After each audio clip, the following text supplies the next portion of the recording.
Well, good morning, everybody. Welcome to Cumbria Kart Racing Club for round 2 of the British Mini Bikes Championship here. The Road To Moto GP makes its way to the east, to the Cumbria Kart Club here in Rowrah. Our first race then just coming to the grid, the JSM 90s. As you can see, the weather here is absolutely fantastic this morning. Beautiful breeze, a bit of cloud cover, but everything else is pretty spot on. Track is dry, and we've had 2 days of action here already, practice and qualifying on Friday and Saturday to set these guys and girls up for their second round of their championship, and we're hoping to get some exciting racing here this weekend at this fantastic facility here, right on the edge of the Lake District. You can see the flags there flying nicely. There is a nice bit of breeze. There's 8-lap race then. We'll wait for our timing. So Junior SM90, number 35, Colin Daly then. He's there on the front row of the grid, along with that looks like the number 79.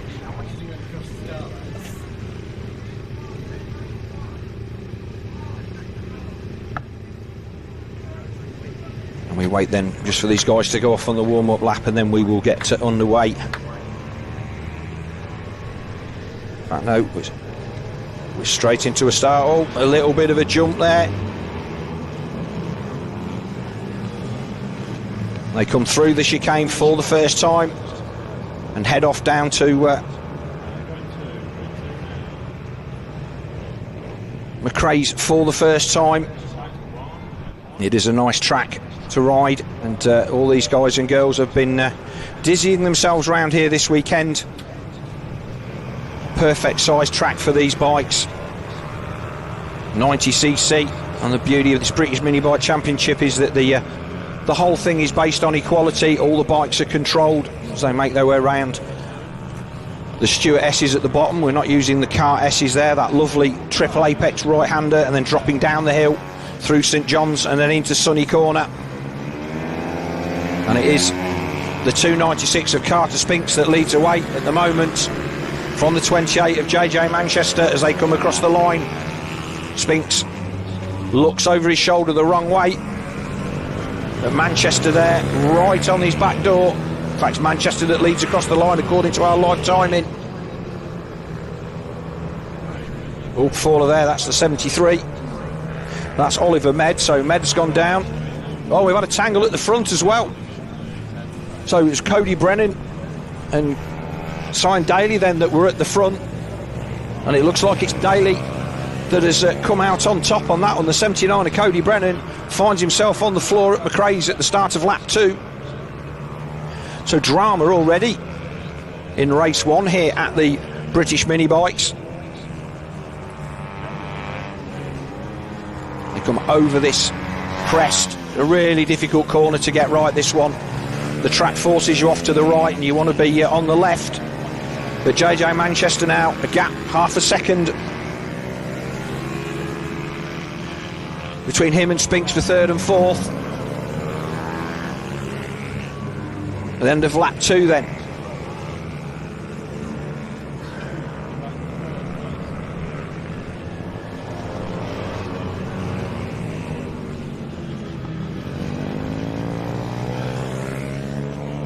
So the 296 of Spinks then, the yellow bike there. He's closing in on the second place at 28 of JJ Manchester. Manchester just lights the rear up on the exit of the turn. This Kind Daly then. Minute 1.7, fastest lap to JJ Manchester in second position. As we look at the battle between, I think that's Dylan Cook and Daniel Tanton. Does look like our early race leader did not get going again. So the 79 of Cody Brennan will be a DNF in this one.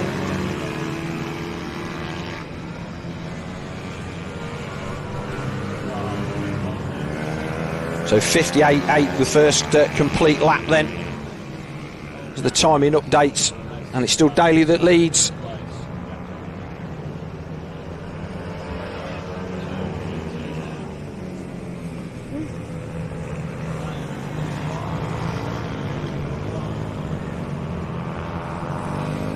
He's got a 6-second advantage at the front now.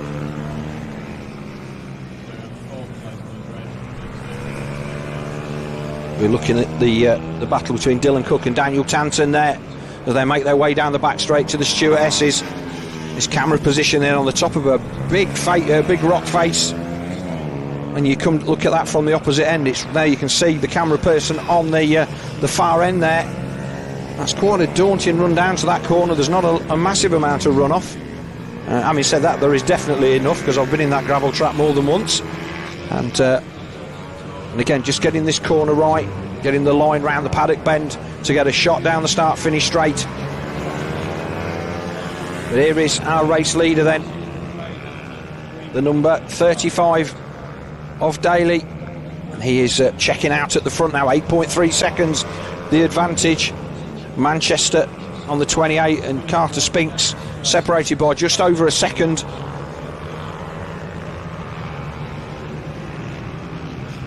He clicks down another gear, and again down over this crest, just getting the bike lined up to drop down into St John's. And again, corner that's so difficult to get right, and he'll make his way round into Paddock Bend. There'll be 3 to go this time by. Starting to come up on lap traffic, and the first of our JSM 90 races. Makes light work of that then, the run down to McRae's. This track resurfaced a few years ago, and the grip level now in the dry is as good as anywhere else. Obviously has a lot of action. Talking to circuit owner Malcolm Fell this morning, and he's busy every day of the year. This track is used pretty much morning, noon and night, gets a lot of wear, but the grip levels as a result of the resurfacing a few years ago, an absolutely perfect racing surface for this championship. You see a nice knee down there from Daly. We'll come round then, 2 to go at the end of this one.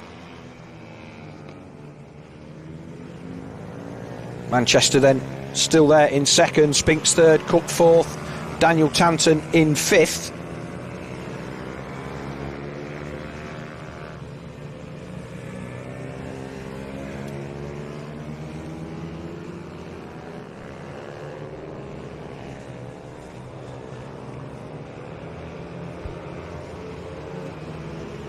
Look at the 21 there, looks like Rex Almond.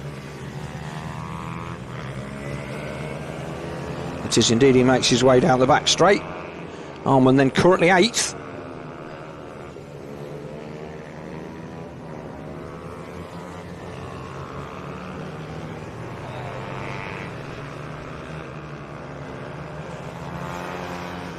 Lots of different classes here. And all of these guys and girls regulated to make sure that there's nobody can buy an advantage. The whole point of mini bike racing is it needs to be as cost effective as it can be. The last lap flag is already out for our leader, and there he is, just making his way into McRae's for the final time. He's run and hid at the front of this one, and the work that he's put in over this race weekend has paid off in this first one.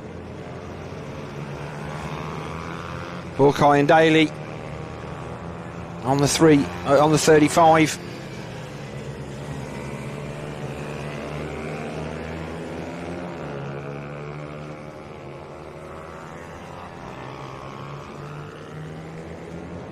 Casting a nice shadow as the sun comes out properly from behind the clouds.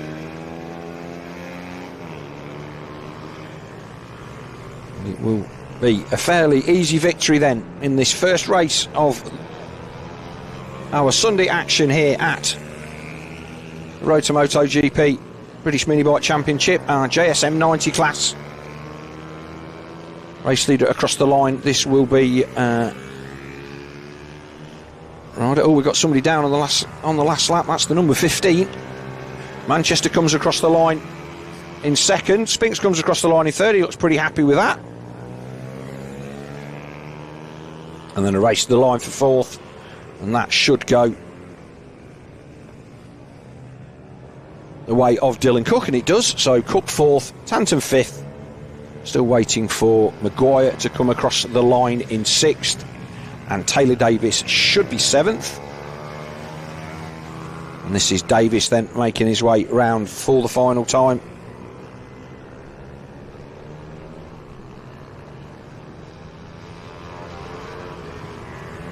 In fact, Davis will come across the line in 6th place, because it looks like it was Maguire that was the faller. So CJ Maguire then ending up on the floor, and whether he is classified as a finisher or not remains to be seen, because he was on the lead lap, didn't make it across the finish line. So there's your results then, your ARN race results then. Kind Daly taking first position on the number 35 from the 28 of JJ Manchester, third 296 Carter Spinks, fourth number 13 Dylan Cook, fifth number 5 Daniel Tanton, sixth number 11 Taylor Davis, seventh CJ Maguire, and then classified 8th is Rex Almond, 9th Ryan Merrin, and 10th Cody Brennan.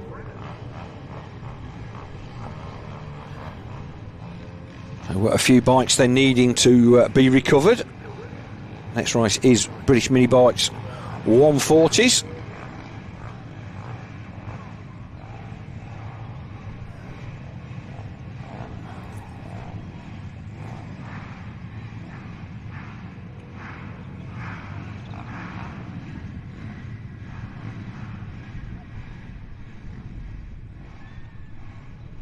Just take a few minutes to get the track cleared.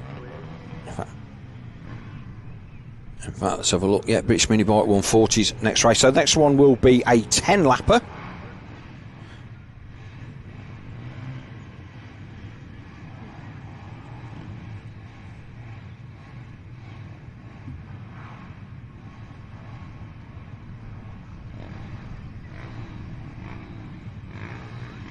Riders there in the holding area waiting to go.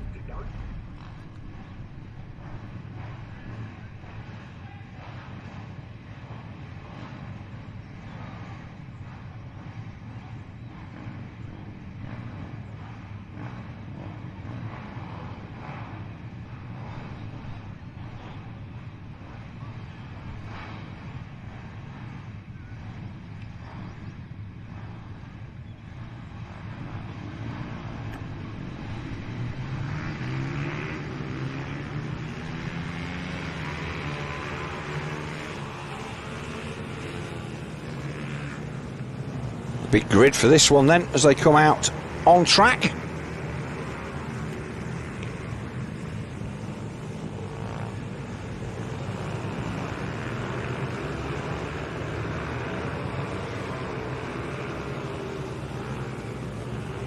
These the more traditional type of mini bike that we're all familiar with. The full slick tyres around here, of course. The perfectly dry weather, nobody will be running anything other than full slicks, I would imagine.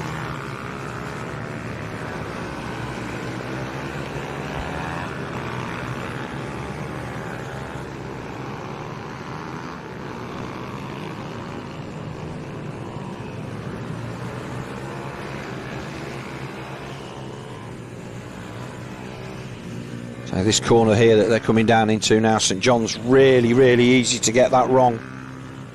Coming over the brow of that left-hander at the top and ending up on the wrong side of the circuit, making the corner really tight on the way out. And that's where the lap time can come from, is getting the perfect run down there into that corner. So the front row then will be Michael Med and Chris Wells. The 48 of Ben Lord in there on row 2. With I think that's Stuart Hardman there. And we'll wait for the green flag at the tail of the grid, and then we will be underway with our second race of the morning. An early start here at Rowrah, 10:40, and we're already into the race programme, but a lot to get in, a lot of action to get through. We will be making sure that we bring you all of that.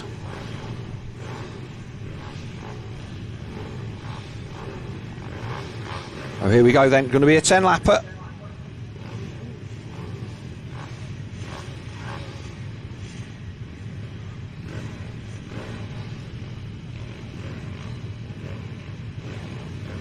Just a little bit of confusion at the rear of the grid by the looks of it. Somebody maybe not in the correct position.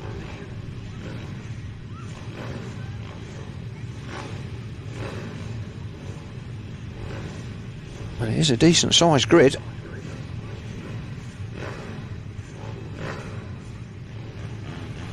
Okay, so it looks like we're going to get the all clear. We'll get the green flag at the rear of the grid. We'll be visors down and looking at the lights.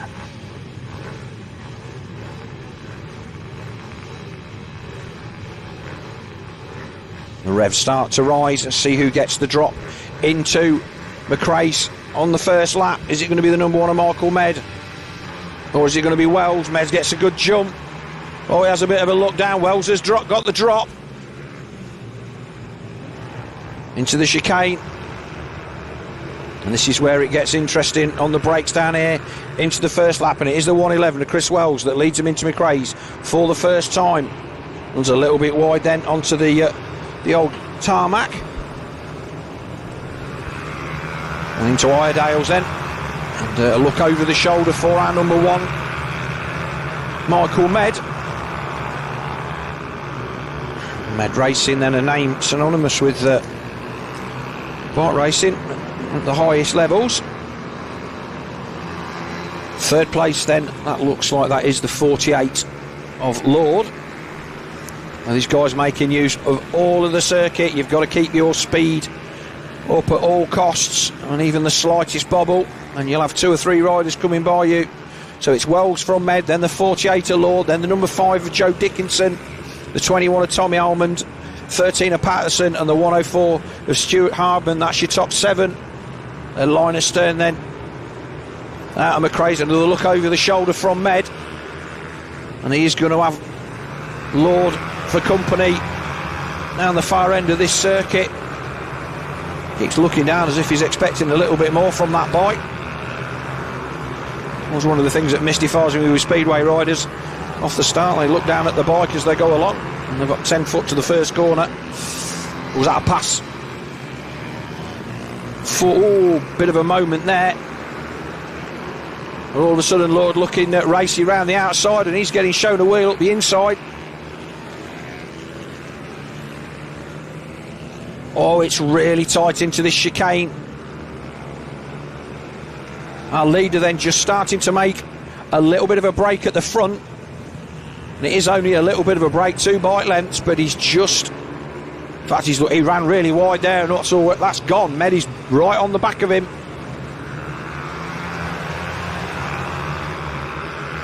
Down the back straight then, with 6 to go. This is your lead group of 5. Wells, Med, Lord, Dickinson and Almond, then your top 5, and then a gap of some 2 seconds back to the 13 of Tim Patterson. So Patterson lost the toe. He's there in the background. Oh, but again another bit of a look from Med. They are all using every bit of the track. Oh, another look up the inside then from Lord. He feels like he's got the pace to get past Med, but currently then Wells at the front,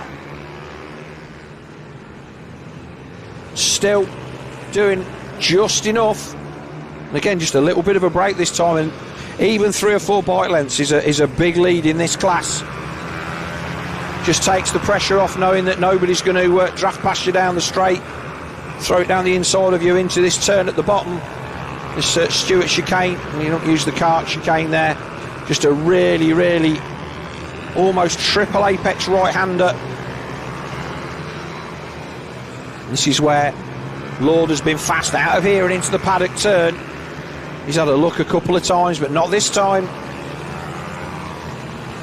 So half distance then. 4 to go. And all of a sudden, we've got to change the battle at the front. Oh, Med throws it down the inside. Into McRae's, takes the lead. Wells comes back at him, cuts back underneath, squares him off. Oh, it's all there. Oh, Wells was good there.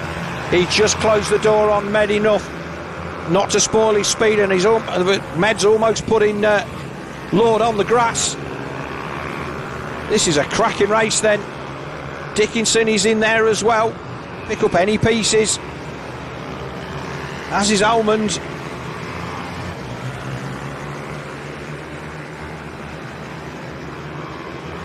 This is the biggest lead that Chris Wells has had. We'll come across the line with 3 to go. He was 0.27 last time, up to 0.7, so he's took half a second out of these guys. And bear in mind, in this corner on the last lap, we saw Med make a lunge down the inside. Med loses the rear. Lord not close enough to take advantage.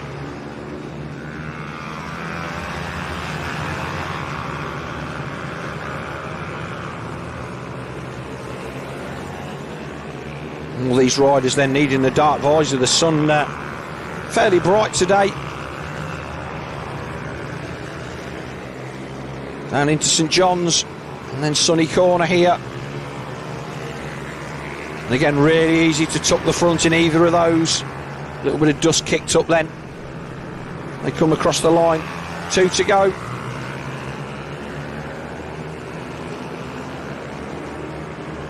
I'm not sure the lap signaler on the over the track there is telling us the truth, but it's 2 to go according to me. So we'll see what happens. I'll keep my eye open for the flagman. I can't, even though he's actually just outside the window, can't see him. The rider then going a lap down. That's Harry Swan, just moving over and letting our race leaders through with a minimum of fuss. Med looks like he's making a bit of a late race run on our leader, Chris Wells. He's put a few bike lengths into Ben Lord. With the sun being quite high, you can't judge the other riders off their shadows.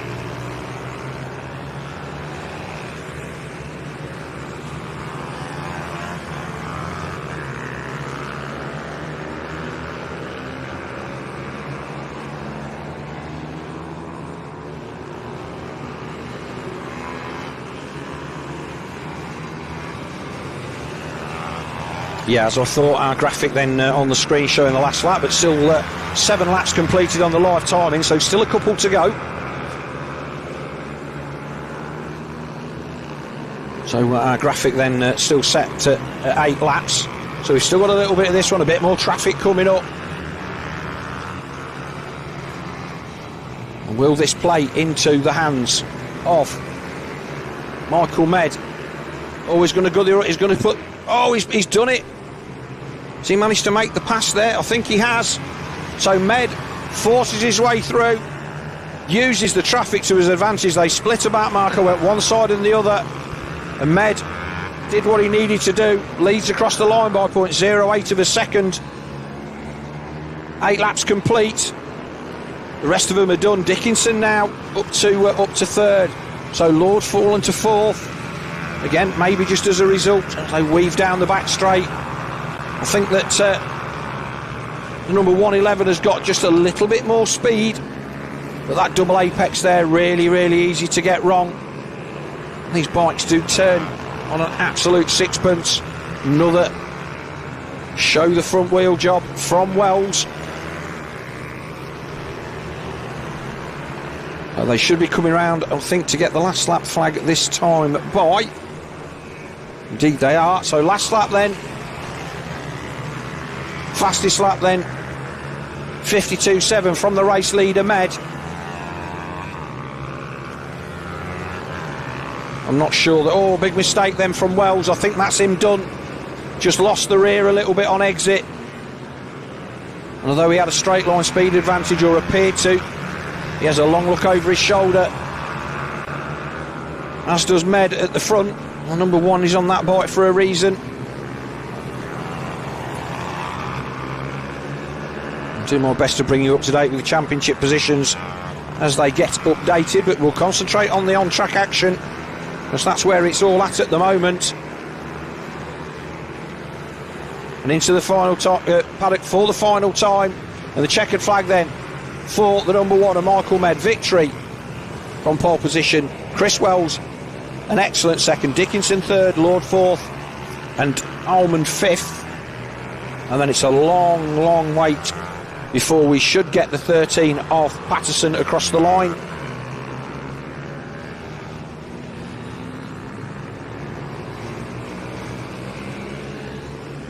Patterson, Merrin and Steve Humphries 6th, 7th and 8th.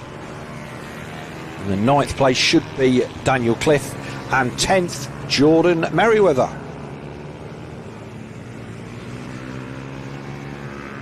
Well, that was a cracking race, and Med looked like he was unable to do anything about Chris Wells for pretty much 3/4 of that race, until all of a sudden he made a lunge down there into McRae's and took the lead, only to give it up a corner later.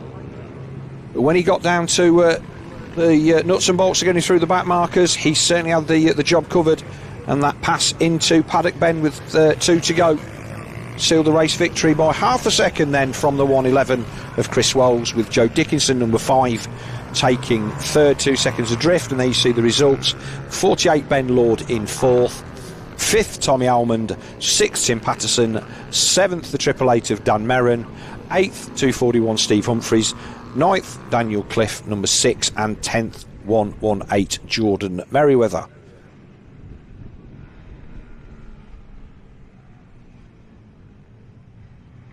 Again, a couple of riders having to push in as we wait then for the next race on the line, which will be the British Mini Bike 190 Cup. Just looking through and understanding who we're likely to see in this one.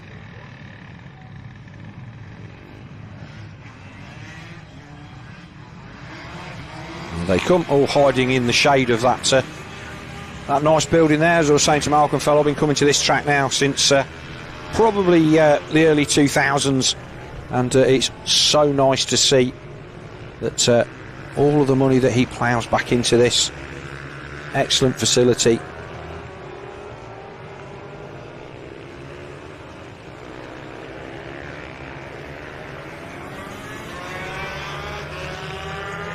So mixture of 2 strokes and 4 strokes out there in this one then. So I would imagine that 194 stroke 70cc 2-stroke.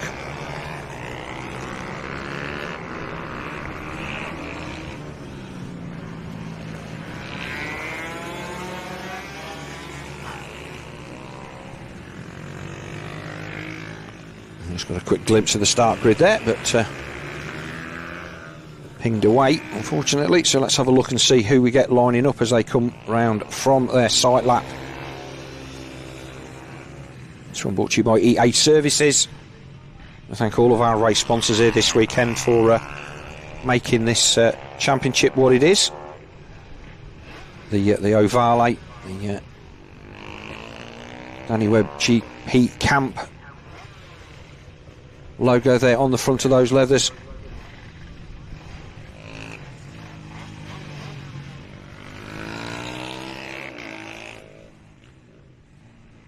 I'll wait for the last couple of riders to come round. Big thumbs up there. You see tear-offs and black visors for everyone. There's the 81 of David Wilton.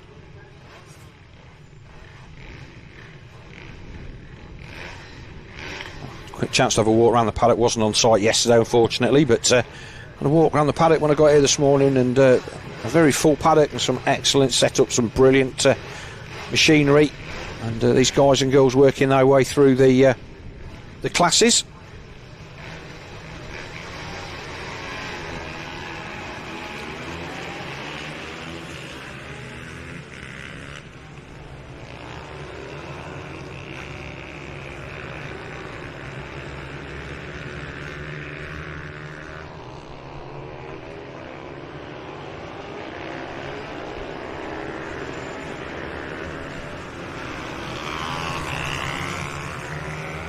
We'll say that I'm not sure whether that was a race start, because we still had a camera on the grid at that point, so we'll wait and see.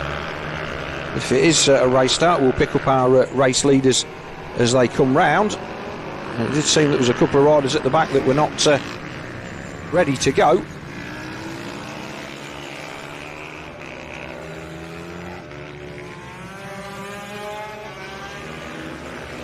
So this one is a 14 lapper, and it is the number 8 of Blake Wilson. He had a cracking weekend at the British Supermoto Championship a couple of weekends ago. In fact, Wilson there showing is Marco Holt. He's in fact the leader on the 58. Wilson there in second.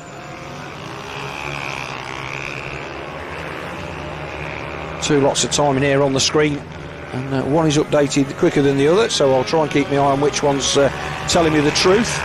But it is Marco Holt that leads then. Halfway round race 2 on the number 58. It's a 4-stroke, so I imagine that will be an ovale. Wilson there in second. Wilson Dilks in third. Travis Shaw fourth. Harrison Day fifth. As you can hear, different sounds from these bikes, or using all of the track.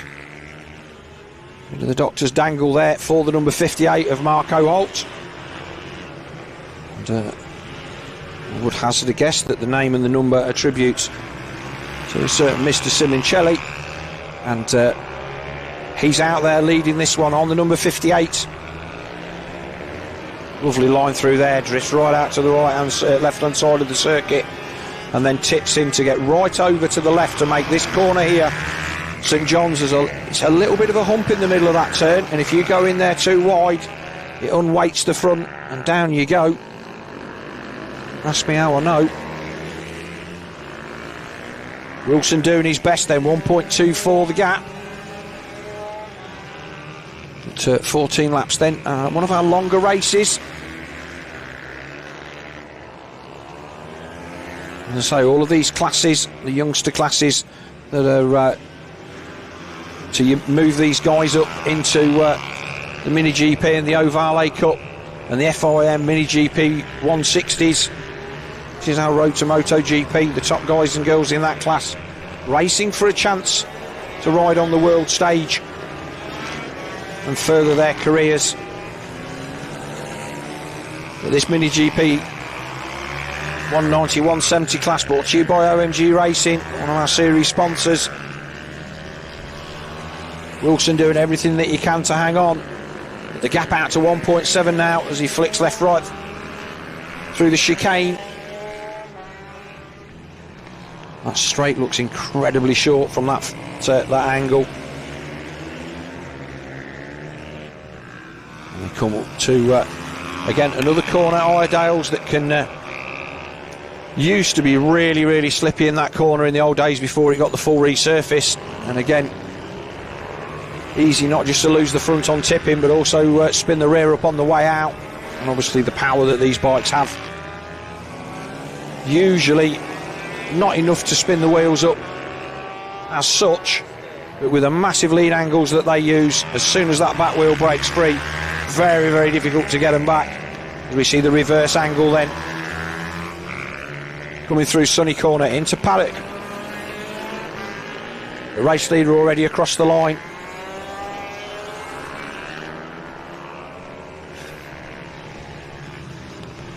He tips into Iredale's, and then the track opens up down this fast back straight. Track just cuts in there, so you just need to make sure you're not too far over. Little bump in the centre of the circuit to unsettle the bike. But beautiful lines then from the number 58 of Marco Holt. Wilson then still at 1.8, so he's not given this up. And the battle between Dilks and Day, 4 seconds for third and fourth.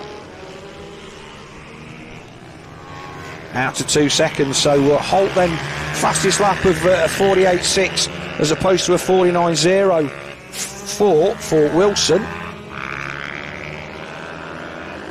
And it's just gapping out at between 0.15 and 0.2 per lap. It's hard to see what Wilson's doing wrong, to be honest. Just maybe a little bit wider into there. Oh, and another moment. Maybe he just doesn't feel he's got the bike underneath him.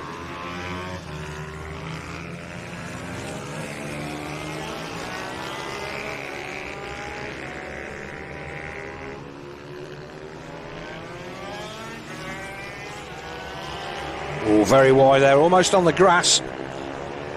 And again, it is only 0.2. I'll give it to Wilson. He is doing everything that he can do. Oh, a little bit of backing in there from our race leader, Holt. Yeah, Wilson is running consistent lap times. 0.19 was the drop-off. So Dilks then still there in third. Day in fourth. Travis Shaw fifth. Number 12 of John Pitcher in sixth. It looks like he's in a decent battle. Pitcher, Wilson and Scott Dermott then for 6th, 7th and 8th. As our race leader then lifts the front wheel into paddock bend, already into traffic.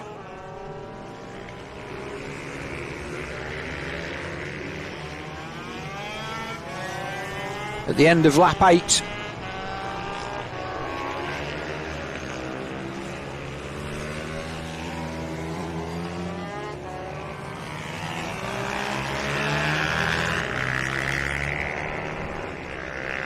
2.5 seconds now.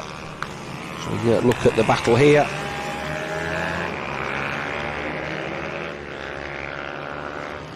Say some younger riders and older riders in this class. It's a mix of both by the looks of it. Looks like that's the 87 of Scott Dermott. So this is the battle for 6th, 7th and 8th. But just off the front then is the number 12 of John Pitcher. And then it's the 81 of Wilton and then the 87 of Dermott. So this battle then on track for position. And it's not going to be long, I don't think, before our race leader is going to come into shot. And in fact, there he is. So our race leader then into the back of this battle. A look over the shoulder from the 87 of Scott Dermott. And he leaves a nice amount of room there. This is Wilson's chance then, because these guys, once they see the race leader go through, they'll know there's going to be somebody else.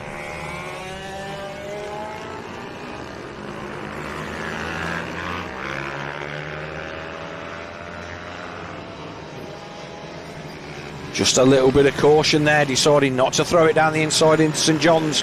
Wait his turn, not put the back marker under pressure. Like I say, they're battling for 6th, 7th and 8th, so they've got their own race going on as they complete their 10th lap.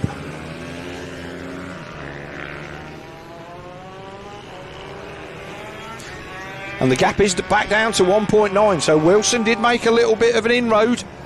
He's managed to get past Pitcher as he braked into McRae's that time, so gap down to 1.9. And whilst you'd like to think that Marco Holt has this under control, Wilson there in the background keeping him honest.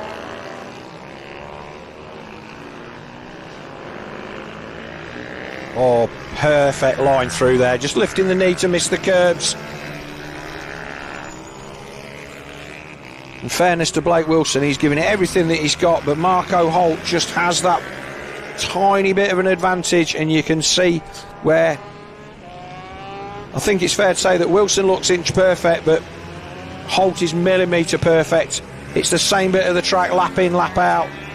Look over the shoulder, clear visor, surprisingly, so we can see the look of concentration on Holt's face.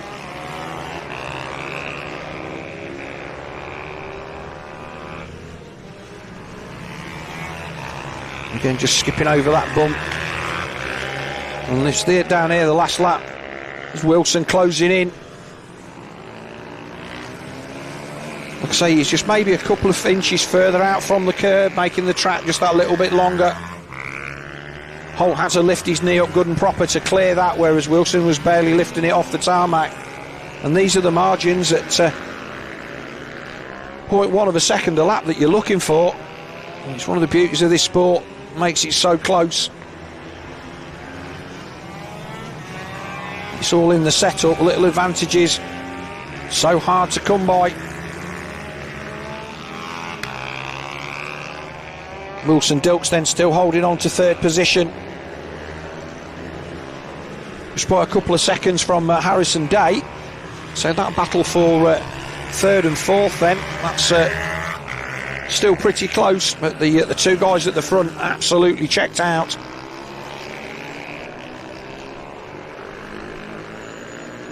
So last lap board then for our race leader, the number 58 of Marco Holt. The gap now out to 3 seconds. Oh, he ran a bit wide there. 49.08, so 0.4 off his fastest lap on that last lap by, and a 49.4 for Wilson. So Wilson then give it everything that he could, but not able to close the gap to Marco Holt. So they'll go back and do some homework between races and see if they can do something to find an extra 0.2 of a second. And it's going to take him to stay with the number 58 of Marco Holt. Holt just slides up the inside then on the final turn to put the number 4 of Travis Shaw a lap down. So Shaw will take 5th. Wilson then over the line in 2nd. We wait then for Wilson Dilks on the 85. He should be coming across the line shortly. We've already seen our 5th place man come across the line. This is the battle then between Wilton and Dermot for 7th and 8th. He seems quite happy with that. So pitch at Dermot Wilton across the line in 6th, 7th and 8th, and we're waiting for 3rd and 4th, and this is the battle to the line. And it looks like Dilks just hung on to that at the end. Indeed he did. So fast lap at the death there for the 15 of Harrison Day, but not enough to wrestle 3rd position from Wilson Dilks.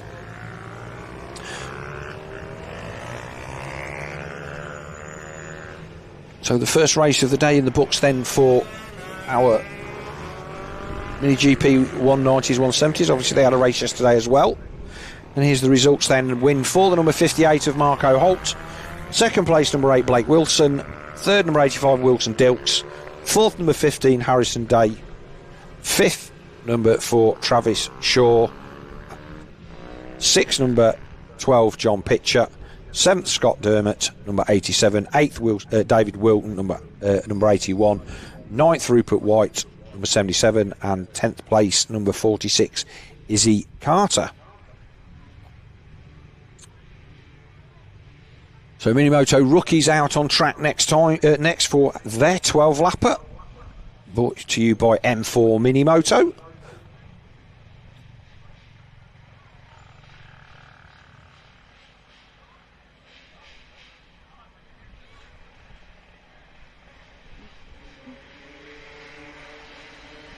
So 6 to 10 years old then for these guys and girls, permissible bikes. No minimum weight limit on these. Any manufacturer, 40cc air-cooled bikes, so Blatters, BZMs, GSRs, Polinis, etc. But everything must be commercially available and unmodified. And they must be out below the maximum output levels when tested post-raced on the trackside dyno, and the maximum brake horsepower for these is 5. So doesn't sound like a lot of horsepower, but when you see the size of the kids that are on them, it's enough. And this is where all of these youngsters cut their teeth on these bikes. I have ridden one far more recently than I would like to admit, and they are a bundle of fun up until the point when they're not. As you can imagine, a 5'8" guy that's not built for one of these things, and never was, to be fair. The scope for pain is quite considerable, but they are a great deal of fun. And seeing these youngsters being able to get out there on circuit, like I say, 6 to 10 years old. Number 31 there of Emilio Pereira on pole position. Everybody getting a little bit of help and encouragement from Dad.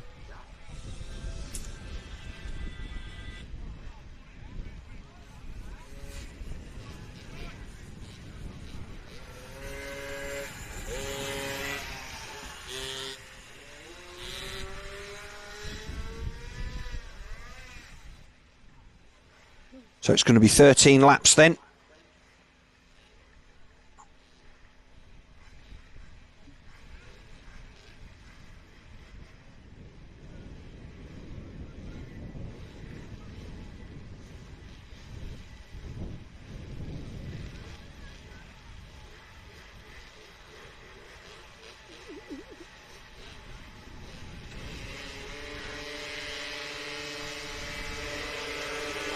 paddle away then. Let's see who's going to get the drop. Is it going to be the 51 of Tommy Williams? It is. So Williams from the inside of row 2 gets the drop.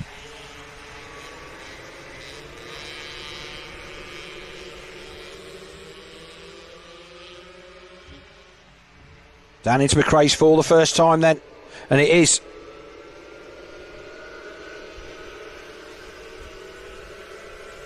Let's have a look as they come through. Right, so 57 of Ryan Saxelby. Apologies, that's not the number that was up on my screen. So it is Saxelby from the 19 of Finley Styles and the 69 of Randy Carter.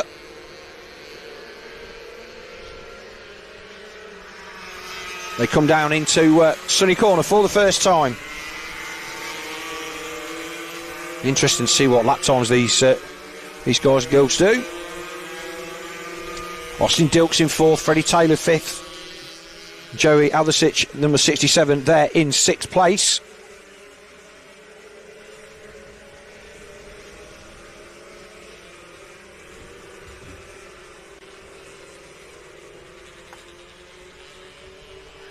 So Saxelby then.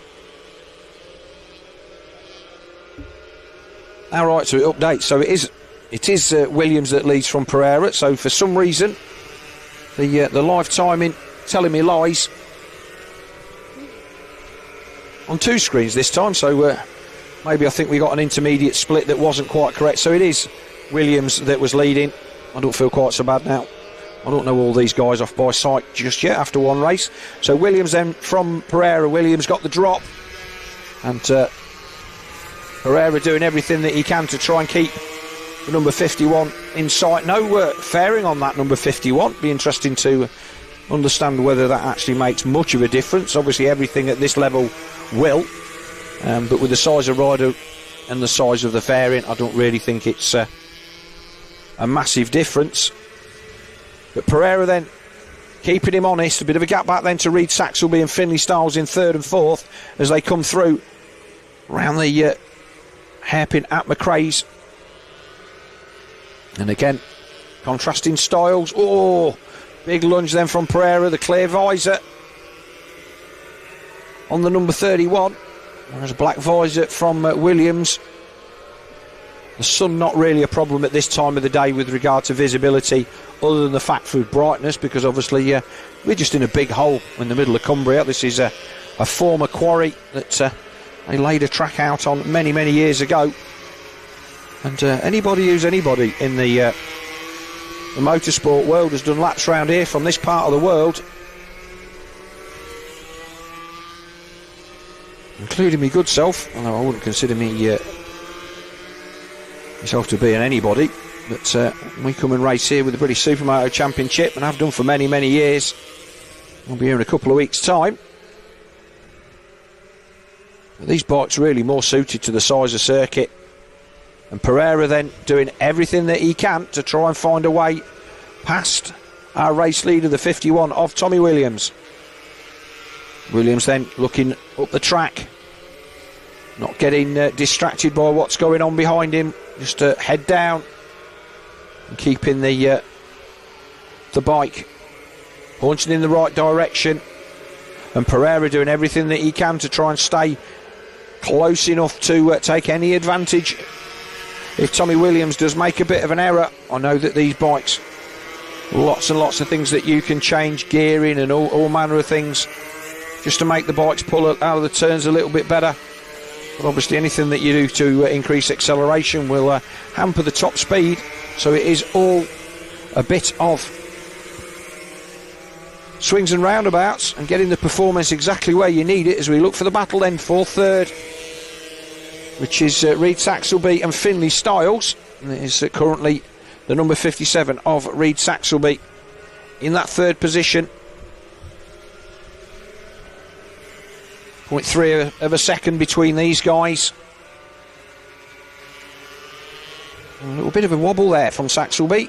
Just missed the apex into that corner a little bit and ran a little bit wide. And whether he just got on a little bit of a dirty part of the track.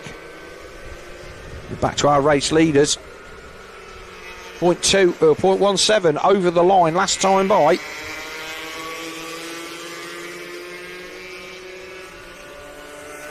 And it does look like Pereira still thinks he's got something to say.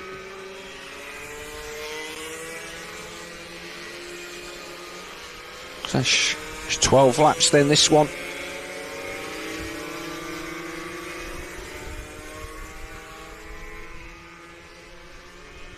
These guys 5 seconds ahead now of the battle for third and fourth.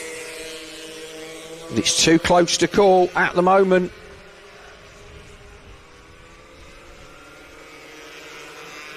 Williams just trying to protect the inside, maybe a little bit too much from Pereira, and Pereira just getting a little bit closer as they come down to the Stewart's S's at the bottom of the circuit.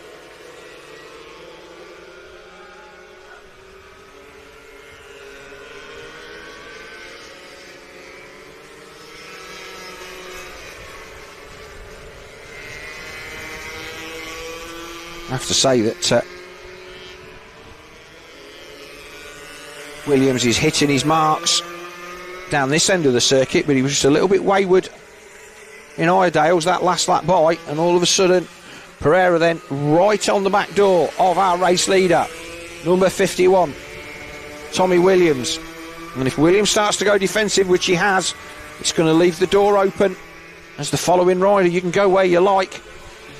Again, Williams goes defensive into Iredale's, moves to the outside of the circuit. Williams doing everything that he can. He's not blocking, he's just using the racing line. And Pereira's got to try and find a way by as we get towards half distance. 6.4 back to third, so it's between these two. And these guys will be getting tired. There's a lot of concentration going on here. They'll know they've been in a race. We've got to move down the inside. Oh, not quite. So Pereira shows him a wheel. That'll get the blood pumping. Williams will have known he was there.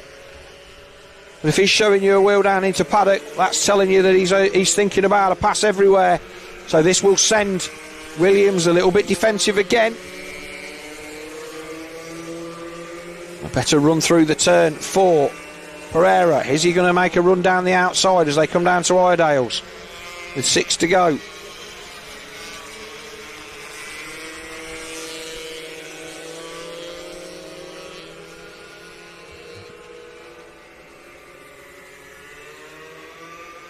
And for those of you watching at home, this championship travels all over the country, so if you fancy coming and having a watch of these, go to the BritishMinibikes.com website, where you can find out all of the rules and regulations, where the next race is, etc, etc. But if you're looking at getting your youngster into motorcycle sport, this is the one of the places to do it. This is Schoolboy Motocross, a place where most young riders cut their teeth. This looks like it's the battle for third and fourth into Paddock Bend. And it's still Reed Saxelby and Finley Styles. Nothing to cover those guys either. So two cracking battles then. Battle for the lead and third and fourth, literally covered by a hanky. Looks like Styles is just having a little bit of trouble in the centre of that chicane. Not able to get the bike turned. And just loses a little bit of speed down on the run to McRae's as a result. Austin Dilks and Randy Carter 5th and 6th. Dilks then 10 seconds adrift of this battle.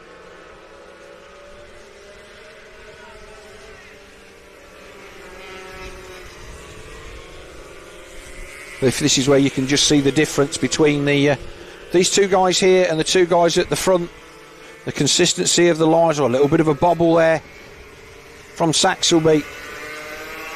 But these guys are learning their craft, and with more track time comes the ability to hit your marks. Fastest lap then for Emilio Pereira then. Last time by, in a 1 minute... a 1 minute .9.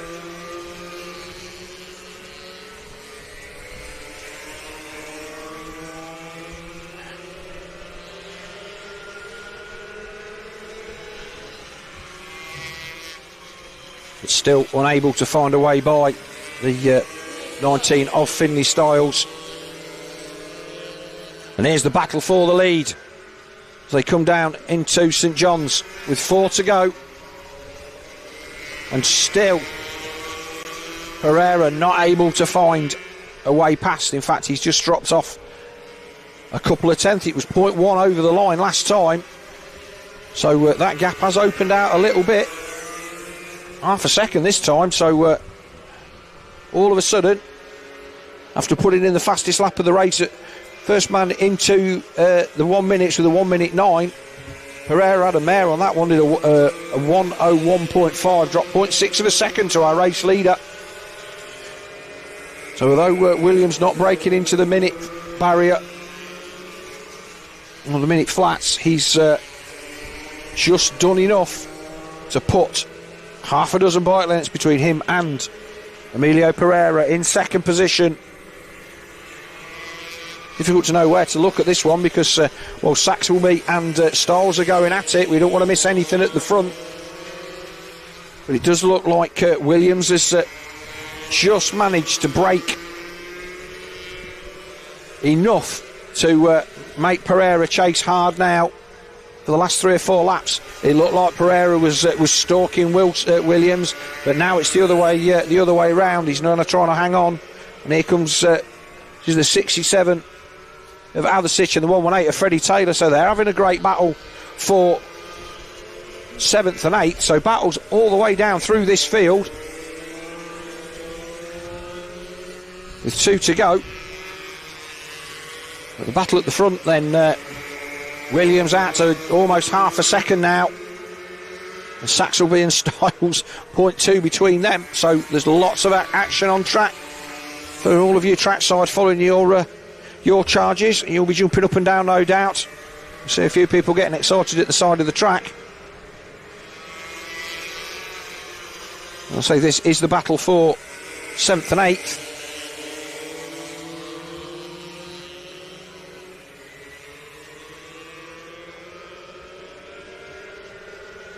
Race leaders then should be again. Oh, he's going to move up the inside, not quite. He half showed a wheel. 0.6 at the front.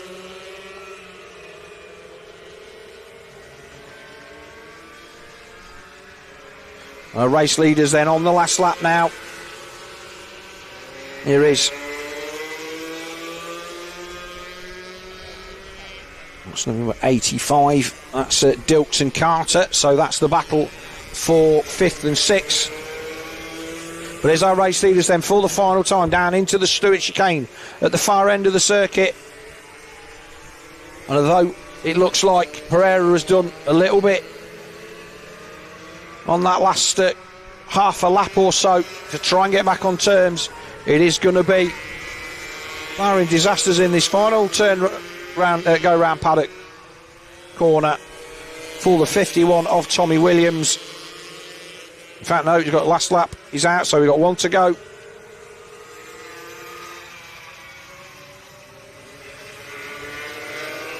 I'm not able to. I've got eyes on the flag, and we didn't see them go across the line last time. So it is 1 to go then. This is the last lap.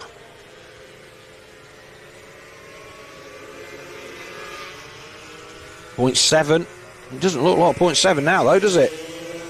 And again, Williams will be, as he... I'll say he's gone to sleep, but he'll be desperately trying not to make a mistake on this final circuit. And Pereira will be giving it everything that he's got. Maybe one last lunge down the inside into Paddock Bend. But he's not going to be close enough unless he gets an absolutely killer run through St John's and Sunny on this final circuit.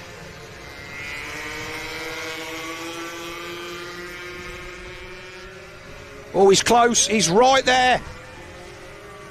He's right there, but it's not going to be enough.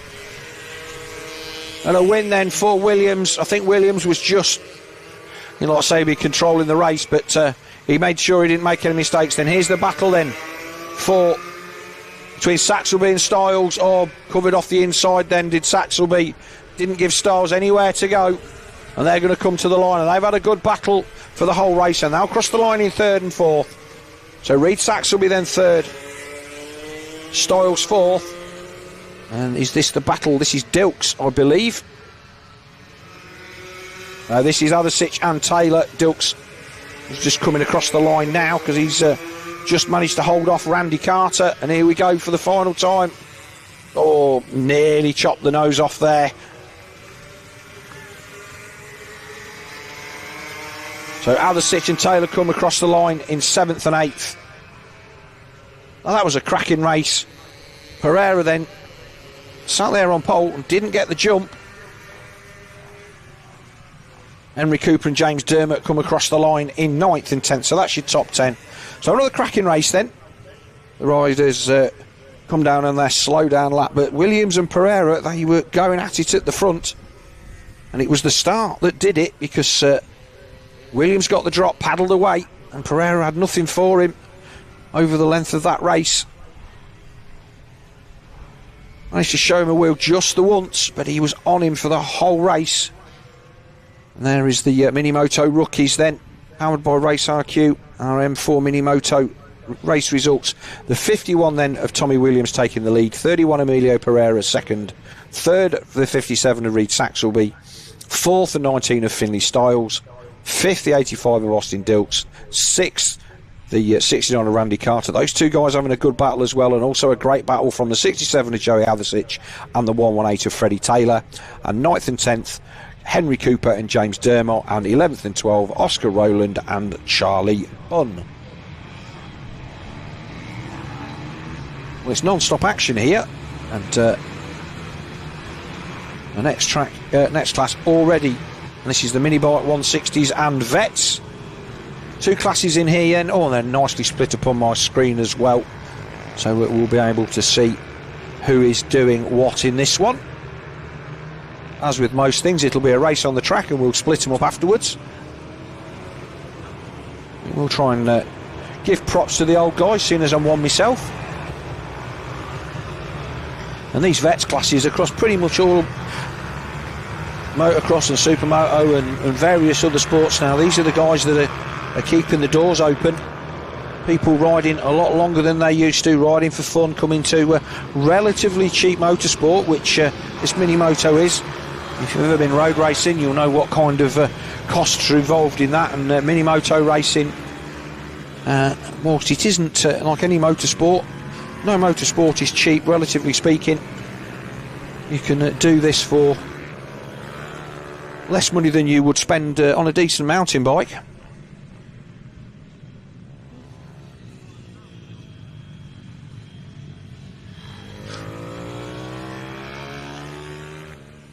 So let's see who we've got on the grid. The 121 there of Jake Whittaker. The 86 in there of Michael Neelands. Like I say, these 160 pit bikes, I might actually have one of these. I really ought to put some small wheels in it and have a bit of fun. But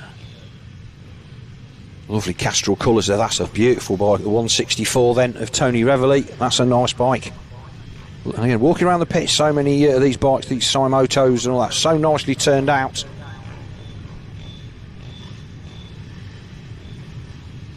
Thumbs up there. So Tim Patterson then on the pole by the looks of it. We'll wait for them to come to someone. Nice set of Rothmans Honda leathers there. That takes me back. Days of Mick Doohan and all of the other Rothmans riders. Wayne Gardner.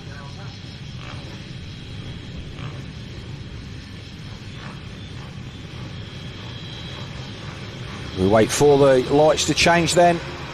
Away they go, lights out. Okay, so we've got a few Ovale style bikes in here as well. So we've got a smattering of classes and riders. So we've got mini bike veterans. And it's Jack Bednarek then that was, I think, led away on the number 19. But we'll wait until they come through at the end of the first lap to get the runners and riders. Everybody having a quick look over the shoulder to see what happened. That is the 121 there of Jake Whittaker in second. So it does look like Bednarek there in first, with Dean Bednarek there in third place. So one of them is a vet and the other is not. So we'll assume that, well, they're obviously, I would imagine that they are almost certainly related. And if they are father and son, Dad will be wanting to beat Junior, and if that's not the case, then there's still going to be some honour in there somewhere. But Bednarek then across the line for the first time. These three already starting to check out. But it's the 13 of Patterson that got the drop there in third, so Dean Bednarek is back in fourth, and already some 2 seconds adrift at the end of lap 1. So the Supermoto style bike then of Whittaker, the pit bike, he's having to do everything that he can to try and get down behind what little bit of a handlebar slipstream he can get. And the R&G Simoto by the looks of it. And this upright style, a little bit of a tuck of the front there on the exit of Paddock Bend.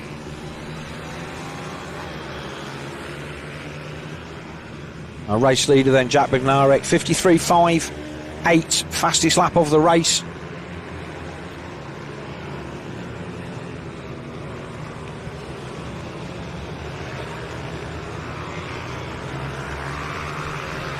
And he's starting to gap out the front, 1.13 then, over the line last time by, but this battle then for second place is where the interest lies at the moment. A little bit of a mistake there for Patterson in third. And all of a sudden that 2 bike length gap is out to 5. And that is the thing with these bikes, you cannot make even the smallest of mistakes without it costing you dear. It's all about momentum and making sure that you keep it up. So Whittaker then across the line, the gap just goes out a little bit again. We wait for Patterson to see if he can close that gap back down.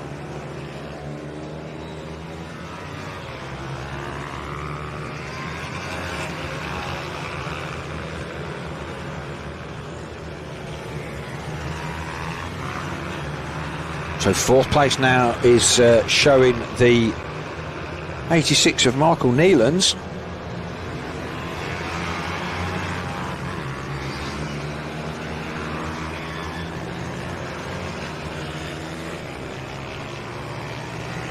With Bednarek in 5th and Robert Med on the 73 in 6th.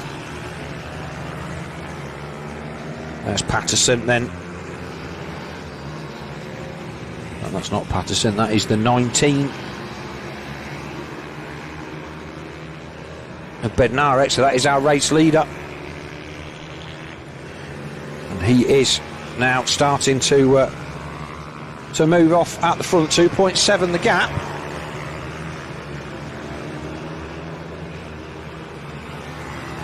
Oh, yeah. So the life timing then on the side of our screen is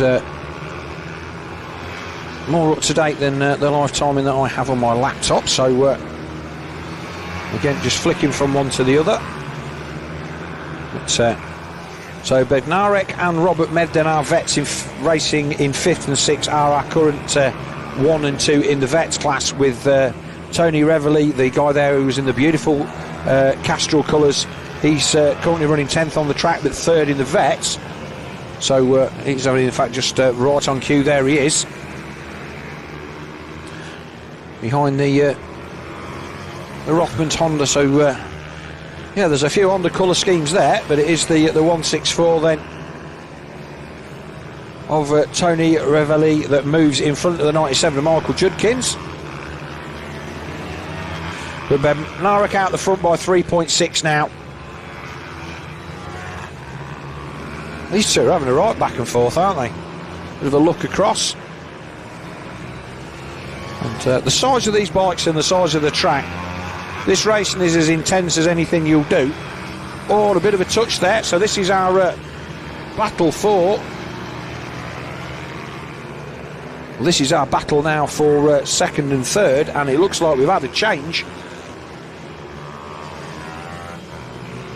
So Patterson now up to 2nd with Whittaker back to 3rd. There was definite contact there. Whether Patterson threw it down the inside of him going in St John's, because it definitely looked like there was a little bit of a front to rear wheel contact with the number 121 of Jake Whittaker.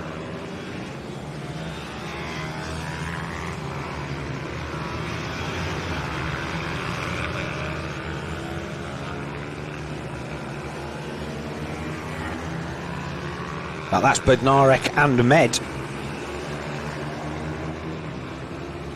And was difficult to make out on the fronts of these bikes.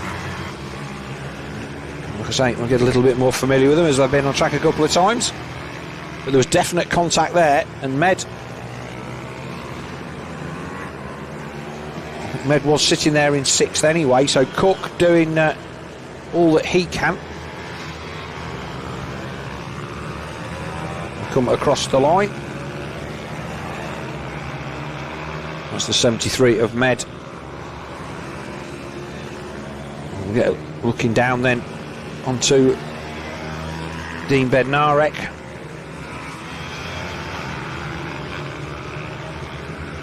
Bednarek looking like he's having a bit of trouble there, but here he is back to the 121 of Whittaker. He's just starting to lose the toe a little bit on Patterson. 5 seconds then Jack Bednarek out in front. Patterson a second away in front of Whittaker. So Whittaker then, after that rocket start, just starting to lose a little bit of pace, and maybe the setup on the O'Varley type bikes a little bit more suited to this Rowrah track, and maybe just a little bit more consistent, like not diving as much on the front end.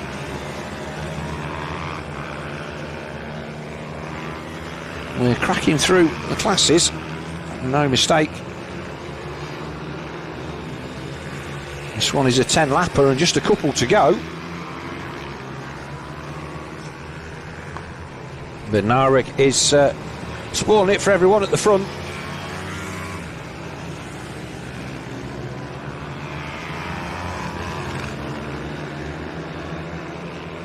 And it is showing 9 laps in the books at the moment. But was that a pass? It's the 13. Patterson just putting somebody a lap down by the looks of it. Oh, in fact he is, because where's Whittaker in 3rd. The track will be rubbered in nicely now after all the riding over the last 2 days. It does make a difference, and especially if we've had no rain overnight. Drives the class. There is the checkered flag for our race leader Bednarek. So the race last lap thing on the top there was correct. I did not see the board, but it did go, and it was a win for Bednarek then, and he takes victory with a best lap of 52.79 seconds from Tim Patterson, with Whittaker across the line in 3rd.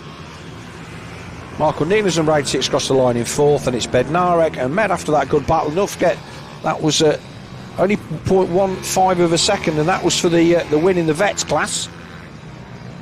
So Bednarek's take victory in both of those classes. Cook across the line in 7th. We rate for Charlie Hopkins in 8th. Then at 9th and 10th should be Revelli and Judkins, and there they are. So the Castrol Honda beats out the Rothmans Honda. And then everybody else already a lap down from our leader, so everybody across the line. So that was our mini bike Vets and mini bike 160 championship. There we go.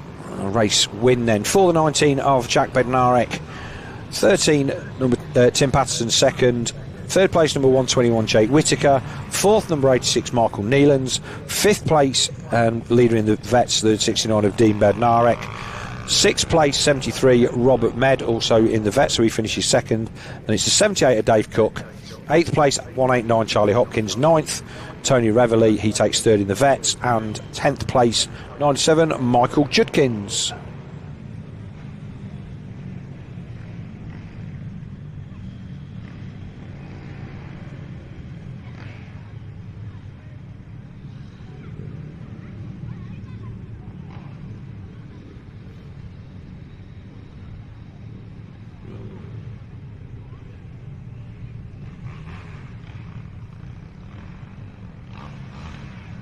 Right then, next on This is the FIM Mini Bike GP 190, brought to you by EA Services.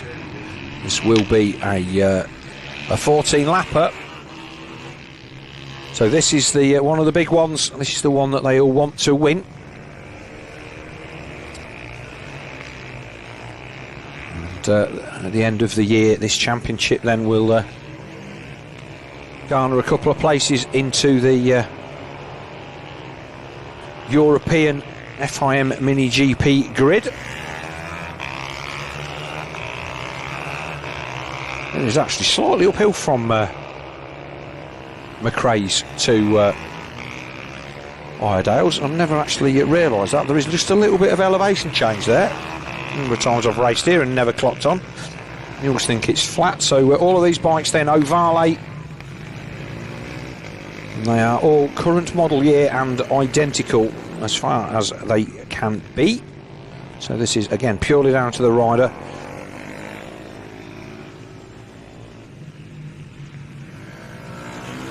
So that it is purely a talent-based championship. Obviously, you've got to be able to ride the bike. The difference is the riders rather than in the machinery. Again, these were the guys that we were looking at earlier on in the paddock, and they're all there with the tyre warmers on and the bikes up on stands and looking very professional, taking it very seriously. But at this level, it is because there's things to be won here that will enhance these guys' careers, and we've seen quite a lot of obviously the Italian and the Spanish championships producing literally MotoGP, Moto2 and Moto3 riders by the bucketful. And Blake Wilson there, number 8, starting at a bit of a jaunty angle. And a little bit skewed on the grid. 14 laps and away they go. They scoot away, and who's it going to be into turn 1 for the first time through the chicane?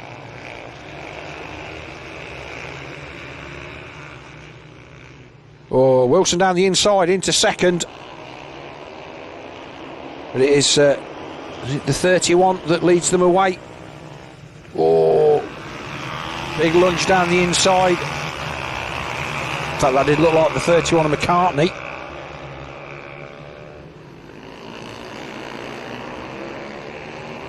But Wilson then there in second as they come round for the first time. Whoa, that was a big moment for Wilson. Well, I did hear some scraping, so whether somebody went down there, I'm not quite sure. Wilson goes back to third. And they come across the line for the first time then.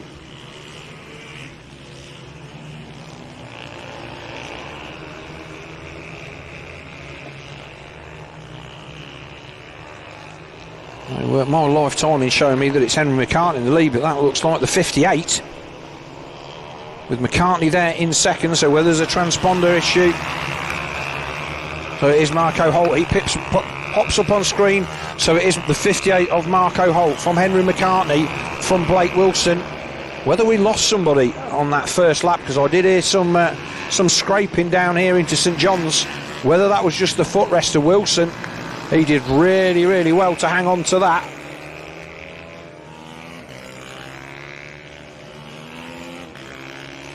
So across the line, Holt from McCartney, from Wilson. 4th place then Arnie Carr. And 5th Jensen Bishop. 6th Annabelle McCarthy. 7th Sid Marshall and 8th Izzy Carter. God, these guys mean business, don't they? 49.3 for Holt the last time by, but fastest lap of the race so far, the 31 of Henry McCartney there in second position. We've seen Holt and Wilson out on track already, pushing each other hard.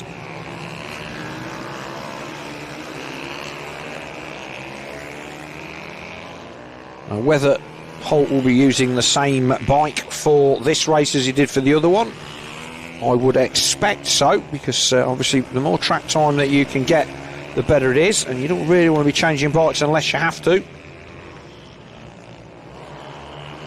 These bikes are sealed as far as I'm aware, so McCartney is definitely feeling racy. He's looking like he's got the measure of Blake Wilson in third. Wilson just starting to tail off, 1.4 back now.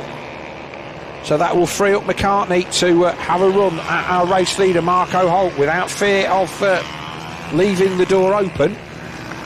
Always difficult to try and make a pass when you've got somebody sat on your back door as well, and you can end up costing yourself time. So Holt then clear visor again, looking up the track, setting the horizon. One of the things as a racer that you're always taught is to look ahead, which may seem like a really obvious thing to do, but you'd be amazed how many people only look at the 15 feet of track in front of them. You're not trying to drive your car looking at the end of your bonnet, you just do it automatically without thinking, but when you are racing it's really easy to overcomplicate it. You just need to take the long view. Lovely line down there. This is the bit where Holt is absolutely inch perfect, but McCartney is matching him. Fastest lap for Holt that time, 58.59. So fastest lap then for our race leader Marco Holt. 0.7 seconds faster than McCartney this time by. Holt just using a little bit more of the track. McCartney just a little bit tidy with regards to running off the edges of the circuit. Not really sure it's gaining Holt that much of an advantage, to be honest. It's unsettling the bike a little bit on acceleration. But he is just, as we saw in the previous his previous outing, he's just eking out 0.1, 0.2. Foot slid off the footrest there a little bit on the exit of St John's. But he is just eking that gap out now to 0.4. Last time by, what's it going to be this time?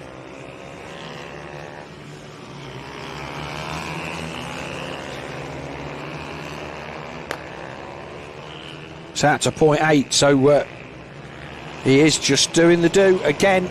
The 58 of Marco Holt, just stretching it out. 3 seconds, almost the gap now back to Blake Wilson, with a further 3 seconds back to Arnie Carr. So not a lot for them to battle over, just to keep turning the laps and try and search for a couple of tenths here and there, which will keep them in contact with these two at the front. Although it's only 0.8, McCartney doing everything that he can to stay with Marco Holt.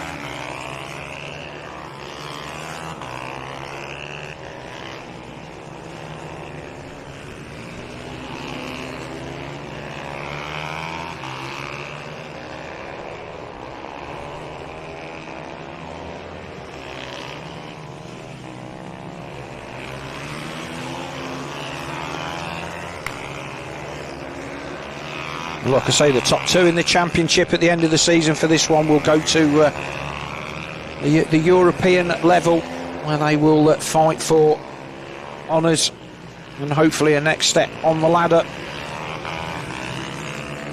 They find themselves into the Red Bull Rookies Cup or the Junior Talent Cups in the various countries. We've seen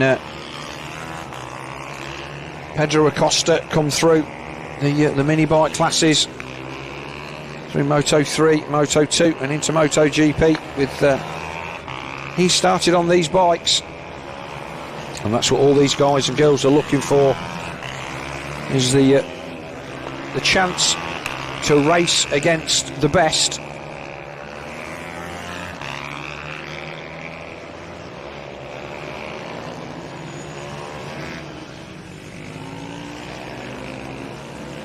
(10 to 14 years old this class then, so there's quite an age spread, and obviously with the age groups then for the racing taking a little bit of a reset for the last couple of years. The ability to move up to Moto 2 was pushed out, I think, a couple of 3 years. Oh, a big mistake then.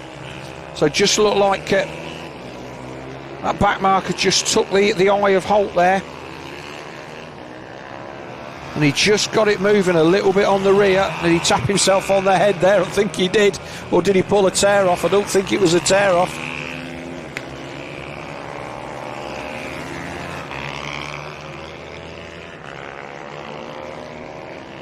But Ovale then the machine for this class. And I'll say all of the bikes sealed, and it's very much an ability class where the talent will shine. So 2 seconds now, Holt to the good, and that little moment that he had down into McRae's on that last lap will have just woke him up a little bit.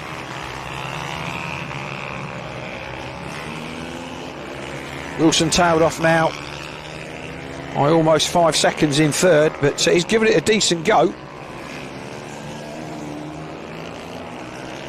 And then Arnie Carr there in a decent fourth, with Jensen Bishop fifth, Annabelle McCarthy sixth, Sid Marshall seventh, and Izzy Carter in eighth.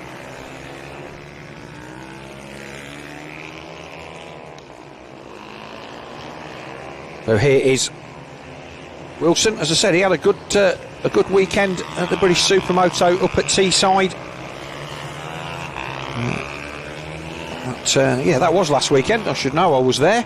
And we saw him on a variety of machines over the weekend take I think he took 3 victories on the Supermoto bike, and I think he took 3 on this one on the tarmac only on the Saturday. So Wilson, a busy boy, but not able to run the pace of either Holt or McCartney in this one. And again, you do get to a point where those guys are disappearing into the distance, and throwing it up the road just trying to find an extra 10th here and there really is not worth the risk. As we go back to our race leader then, Marco Holt on the 58, down to Iredales with 2 to go. We'll be starting to get into traffic at some point, I would imagine.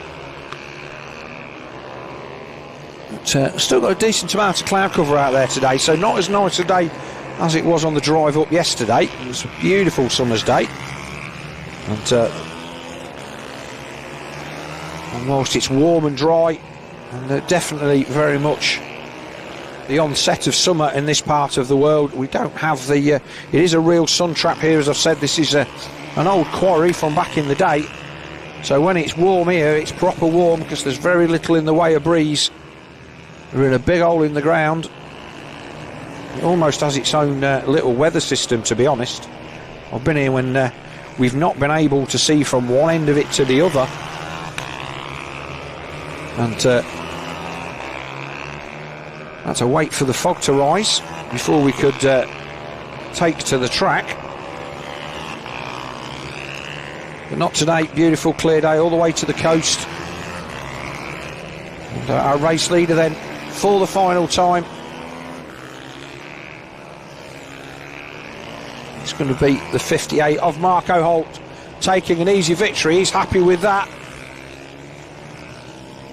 In the end, well, it says 4.1 seconds, but that does Henry McCartney a disservice, because he chased down Holt there for best part of 3/4 of that race before I think just deciding that I'll take the points, because at the end of the day this is a year-long championship and it is all about putting the points on the scoreboard to get you into the European portion of this FIM Mini GP series. That's the prize, and these kind of things are not won and lost on individual speed, they're won and lost on DNFs and crashes. So McCartney then giving his all until such point as I think he figured that he'd done enough, and he took second from Blake Wilson, number 8 in third, and waiting for fourth place rider to come across the line, which will be Arnie Carr. So there it is, there's our results. An FIM Mini GP 190 is a win then. Second one of the day for the 58 of Marco Holt. Second, number 31, Henry McCartney. Third, number 58, Blake Wilson. Fourth, number 83, Arnie Coe. We didn't get to see any of Coe, but hopefully we'll see some of him later on. He actually closed in quite a bit on Blake at the end there. Fifth place, number 11, Jensen Bishop. Sixth place, 113, Annabelle McCarthy. Seventh place, 16, Sid Marshall. And eighth, the 46 of Izzy Carter. So next out on track, it says at 12:15. How are we doing for time? We're actually running a little bit ahead of time. So it says 12:15 on the on our schedule. I think that was, as is always the case, we press on for the simple reason that at some point we will have a delay. And it's always nice to get in front. Our last race is scheduled to go off the line at 5:05. So we've got a good afternoon of racing lined up. Still the morning here at the moment, according to my my laptop. But yes, it's Super Minis next. So these will be the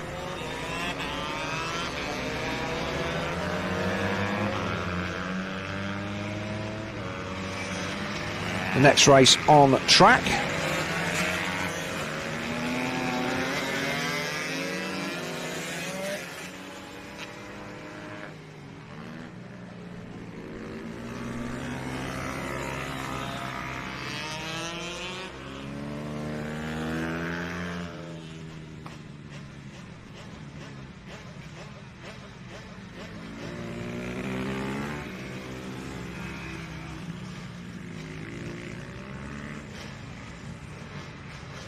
So the 71 of Daniel Goodman sits there on pole.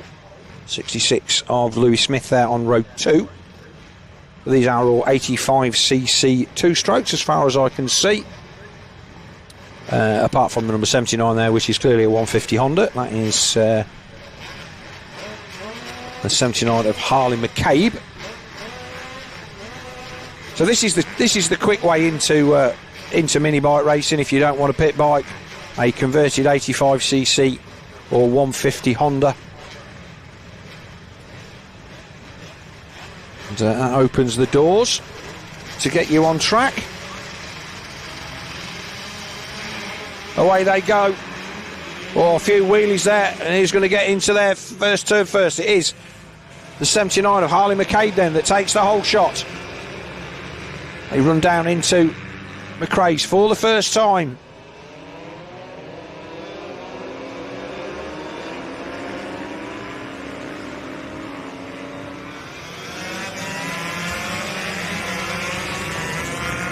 Already a little bit of a break at the front then.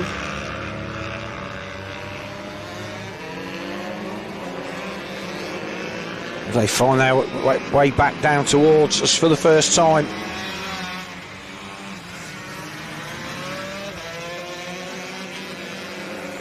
So that's the 19 of Jack Bednarek then.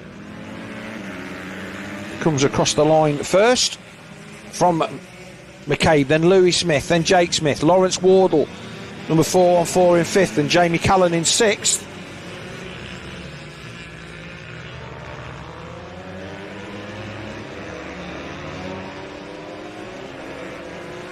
Again, all of these guys riding the out-road racery style, Supermoto style bikes that we see, but they're ridden road race style. And again, all of the riders on full slick tyres.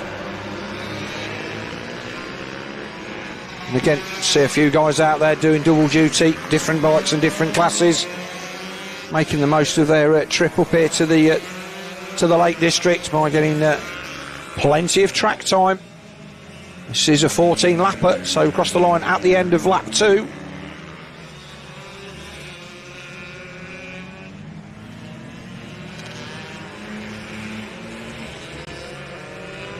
Oh, rider down. That looks like that might have been, I think that was the 79 of Harley McCabe that's gone down. Well, he started quite well up, so McCabe has gone down on that 150 Honda.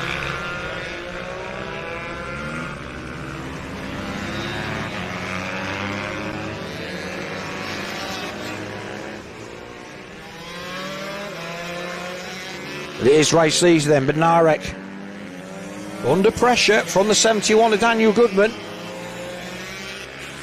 So Goodman then sat in there, not quite as quick through that chicane.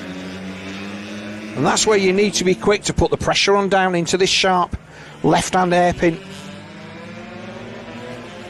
Look down then from the 19.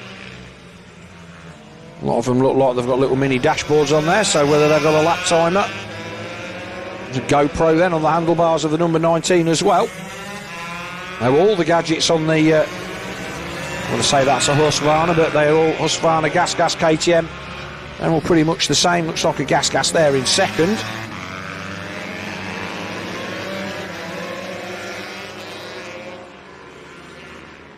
So it's just a case now of this 71 of Goodman trying to find a way through. On Bednarek, this is the battle then. Louis Smith and Jake Smith are third and fourth. So our leaders have gone. They're 6 or 7 seconds up the track. There's the 66 of Louis Smith in third. You get a white bike with the H on the side, denoting Husqvarna, as does the name emblazoned across the chest. And then the orange KTM, obviously all part of the Pira Mobility Group there out of Austria. What a run down the inside then for the 56, a pass. And it wasn't done on the brakes, it was done on the acceleration out of Iredale. So he got a good run out of there, a good run down the back straight, and levelled Louis Smith as they got down to the Stewart chicane at the bottom. So a change for third place then.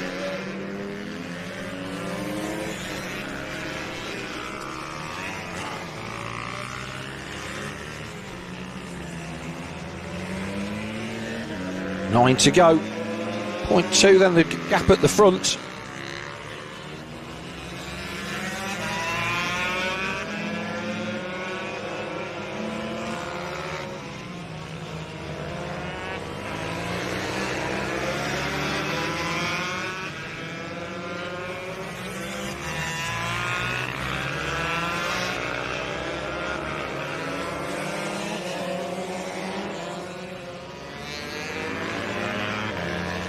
Another battle then between, looks like Callan and Dickens then for 5th and 6th as well. So all of these riders paired up. First, second, third, fourth, fifth, sixth. 3 battles. It's the battle for third and fourth that we are looking for at the moment. And number 66 has not given this up. But Narek and Goodman still can still throw a blanket over them as well.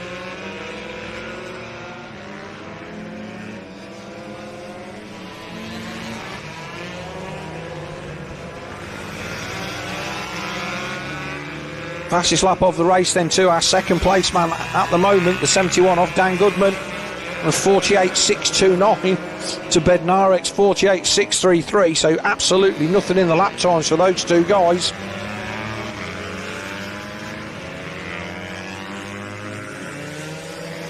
And 14 and 51. So this is Callan and Dickens. So they're having a good battle as well. 2-stroke against 4-stroke. Dickens on the 150. That looks like a pit bike rather than a CRF base bike there for the 51 of Phil Dickens as they come through the chicane. We've run out of track real quick there, not far behind also the 414 of Lawrence Wardle.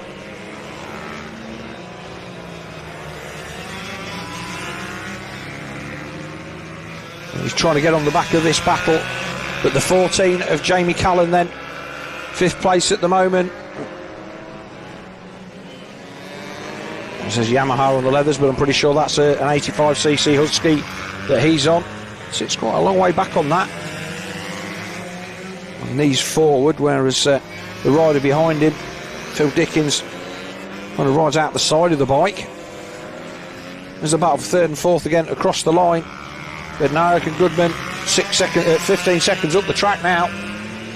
Bednarek still leading by half a second. They will be getting into traffic soon, and there they are in the background.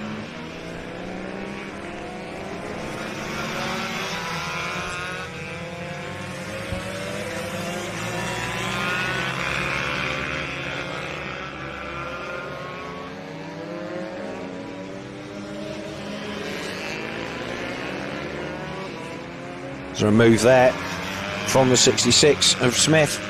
Still not able to steal that third place back. But here's our race leaders then, and they are still neck and neck. Bednarek having a bit of a weave there, just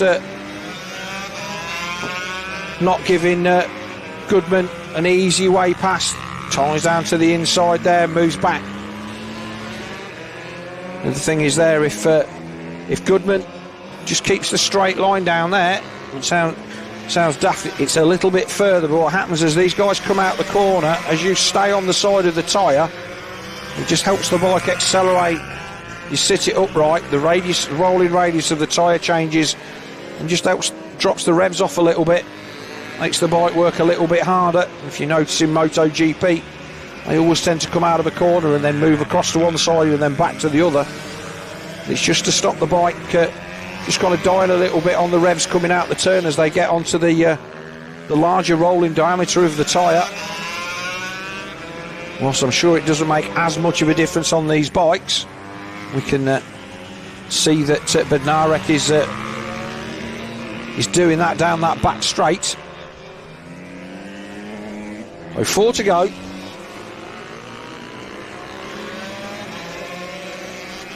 They are using all of the track, and some besides, they're nearly out into the dirt.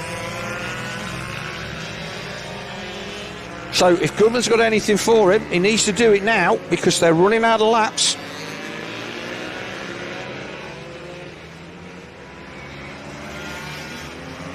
He needs to make Bednarek go defensive and then ride his lines. Brakes will be getting hot. It's a 14 lapper. Quick look over the shoulder then, but Goodman will be waiting a long while to see anybody, because they've checked out to the tune of over 20 seconds now for the battle between third and fourth. They're going to be coming up on lap traffic with a couple to go. So this is where we saw a race change as they split a back marker coming into paddock turn. It's the 28 that they're just coming by. So that's it. That was a great little bit of work there. So Bednarek makes the pass and puts James Sidebottom between himself and Dan Goodman. The 12 laps in the books, and that should be enough. Goodman has never been as far back as he is now, and I can't see him being able to bridge that gap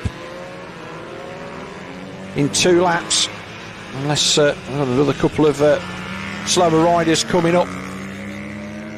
Whether Bednarek manages to catch them at the end of this lap or not remains to be seen, but come across the line. Last lap board is out then, and Bednarek then 0.3 the gap across the line up to 0.9.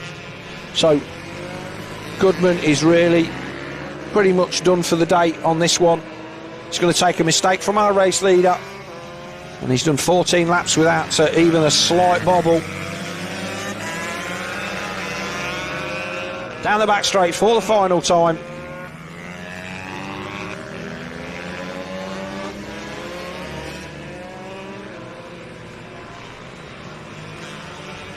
Down into St John's and then Sunny Corner, and then it will be into paddock for the last time, and the checkered flag will await Jack Bednarek's second victory of the day.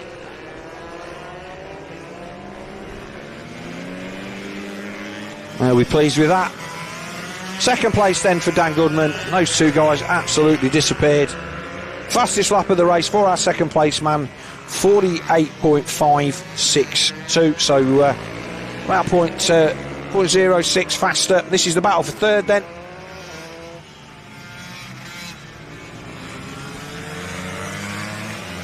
In fact, it's not, because Smith is third and he's already crossed the line. This is Smith and Jamie Callan.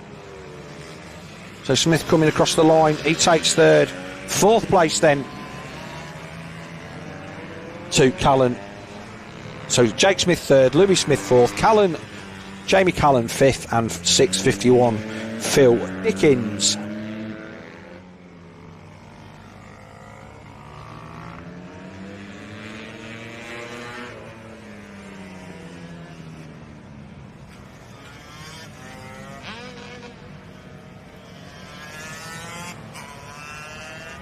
can see there's a nice pond off to the right-hand side there. I never realised that was there until I walked all the way around the top once and thought, going down that back straight and there's water behind that. Never even saw it. Right, a win then for the 19 of Jack Bednarek. He takes victory by 1.7 seconds at the end from Daniel Goodman, but again that lead, that flatters Bednarek a little bit because Goodman was within a second of him for pretty much the entire race. Third place 56 Jake Smith, fourth place 66 Louis Smith, fifth place number 14 Jamie Callan, sixth place number 51 Phil Dickens, seventh place number 414 Lawrence Wardle, 8th 166 Lee Thompson, 9th 28 Jamie Sidebottom, 10th 254 Nathan Gardner, 11th 79 Harley McCabe, he went out early on, and 12th place number 7 Howard Taylor.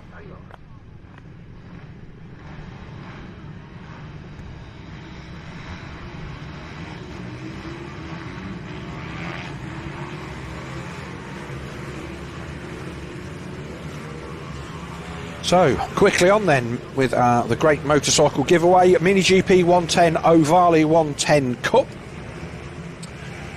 Wait for these riders to come out on track. We've got about a dozen or so, by the looks of it.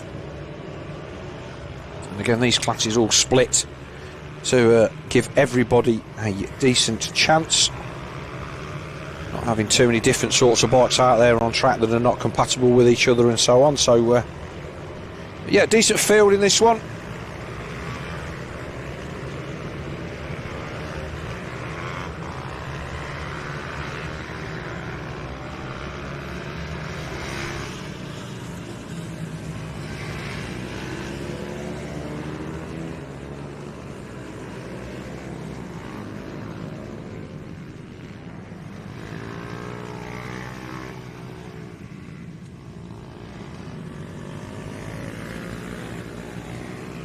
So riders then come to the grid. There's a 14-lapper. They did have a race yesterday, so by the looks of it, I think 12:35 GP Ovale Cup race 2. Yes, so they did have a race yesterday.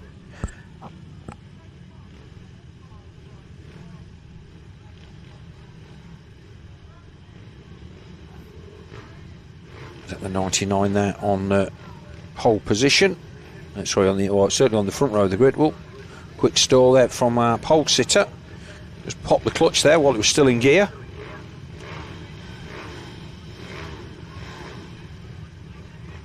See who else we've got on the grid. So all of these Ovales then, by the looks of it,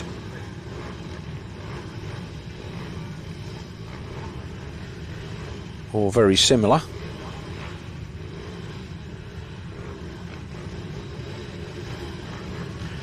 So we wait for the green flag at the rear of the grid and they will watch the lights. Your number 7 then just been asked to move back behind the line, just trying to take a little bit of an advantage. So 8 to 12 years old then. Wait for the lights to change. Oh, a few creeps there, and there's a few people popping the clutch and a few wheelies. But it was the rider from pole that took the whole shot. And one was on the front of that one, not the clearest. So we'll have to try and see that. I don't think it was the 914 Caden Herring, because I have seen that bike in the pits, and I don't think that is it. So into Idahouse for the first time, Ovale 110 Cup. And Mini GP 110s. Like I say, 8 to 12 is the age range.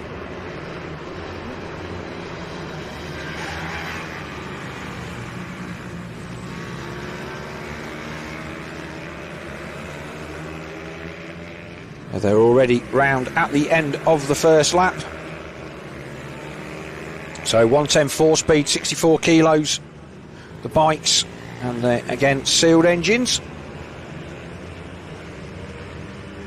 So again, this is the whole idea of this mini bikes. It's all down to rider talent.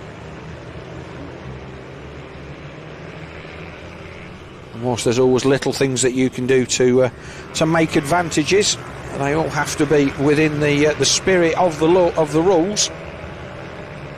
And unlike some sports, that's the 914 there, that's Herring, I know I'd seen that bike earlier on. Unlike some sports where they go, well, if it doesn't say you can't do it in the rules, it's good.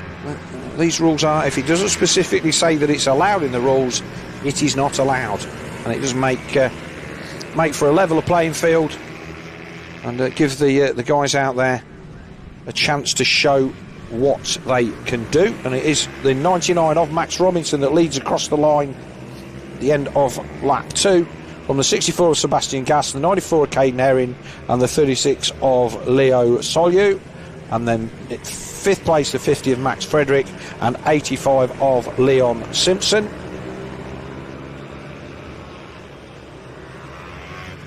So Robinson already just starting to gap out a little bit at the front.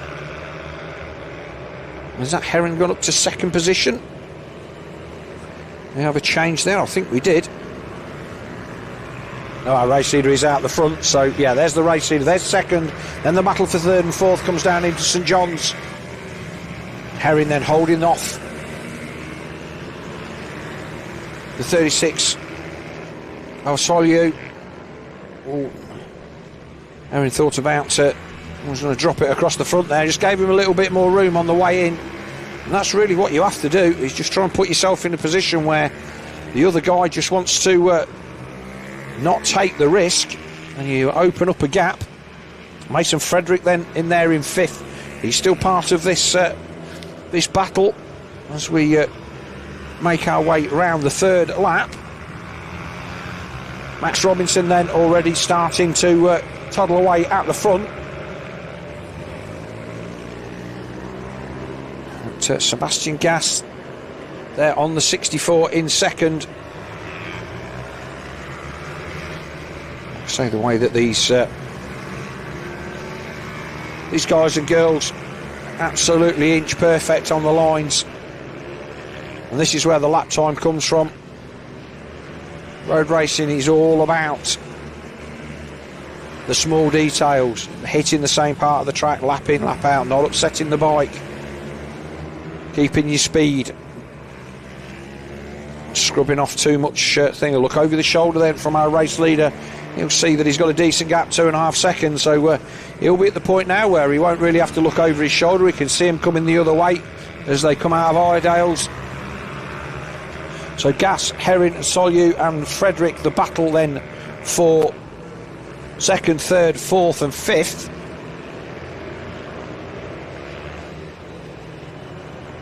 There it is, and it's closing up. So 2nd, 3rd and 4th. Frederick then just getting towed off a little bit. He's scrapping to stay on the back of them. The race leader then, Robinson, already over the line. They're already into traffic, the number 12 of Thomas Med.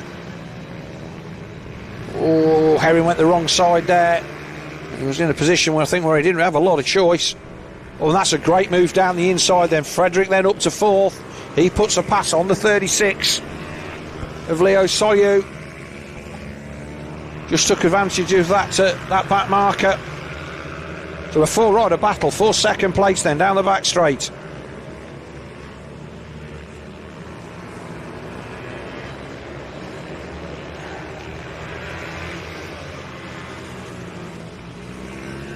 So these 110cc bikes,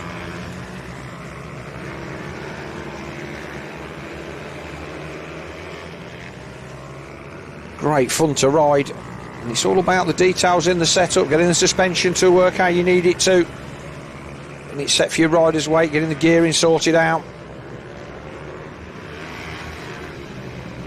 Now Herring cutting quite tight out of that final part of that chicane, not letting the bike run out to the curbs, and as a result I think that's costing him just a little bit of time. Sebastian Gass then getting the bike set up into the corners, not particularly aggressive on the brakes, and that is allowing the 3 riders behind him to stay in the battle.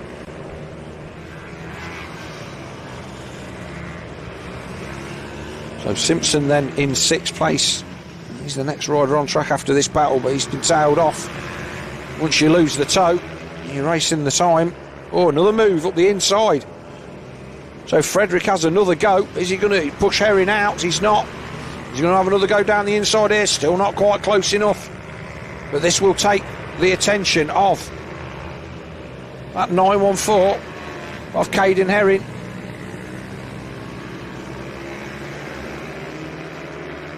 Just got a little bit of breathing space there, but closing right up on the brakes. You must get that concertina effect, accelerating and braking, but it does look like the number 50 of Mason Frederick is all about the pass, and he's showing a wheel wherever he can. It's cost him a little bit of time. I think that if he keeps his powder dry next lap at the end of the back straight, he could have a run on Caden Herring down into St John's. In fact, he doesn't. Oh, he almost gets underneath again, and this is really putting pressure on the 914 of Herring. He goes defensive into the chicane. Sebastian Gass absolutely oblivious to the action going on behind him. He'll just be glad to not see a bike just appearing under his elbow. Solihu's still not out of it either. Fastest lap by our race leader, unsurprisingly, 54.36. 6 seconds away at the front. Well, we've got this fantastic battle for second, third and fourth and fifth. This race brought to you by OMG Racing. We're not going to cut away from it.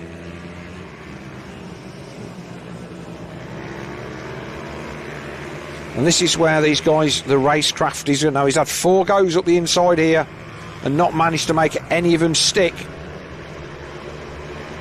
But he's just putting the pressure on Herring to a point where it's forcing Herring back onto the back of Sebastian Gass.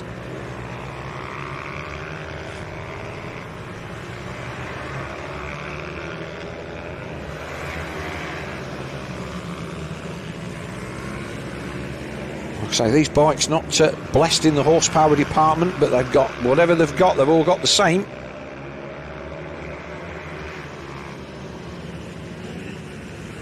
It's all about making sure you get your gear changes right.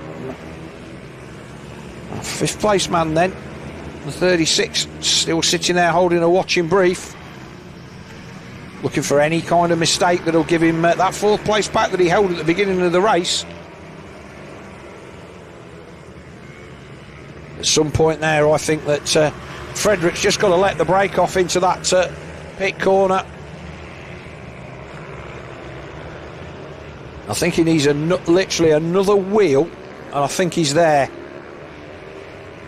Not able to make the pass again, but Herring will know that he can't give him any room.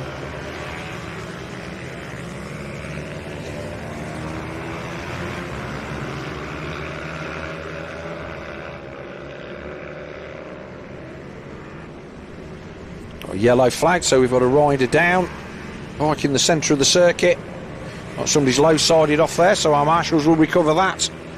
Now that split this group up a little. Solihu got the thin end of the wedge there, and he's gone almost a second back. That gap just closing, just as Frederick gets there. Herring's just coming in from the outside of the circuit as he's totally in his right to do, and he puts here's a chance. They're going to have a run up to this circuit corner at the far end, up to Iredale's. Frederick then managing to get round the outside, and again Solihu not managing to get the back markers to fall how he needed them to. Yellow flags look like they've disappeared, so that rider has been recovered. A little bit of grass on the inside, on the centre of the circuit there, so should not give anybody any problems.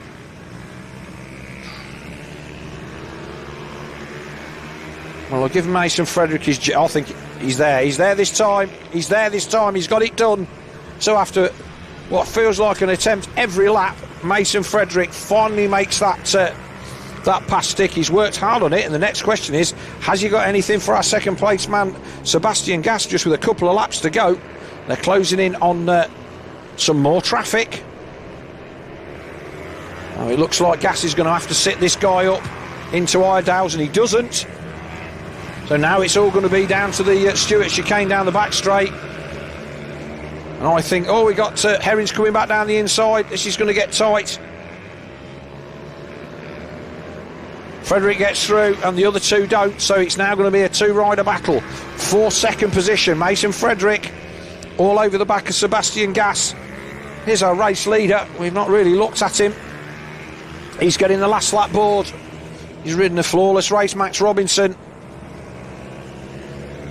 But we want to see whether Mason Frederick can put Sebastian Gass.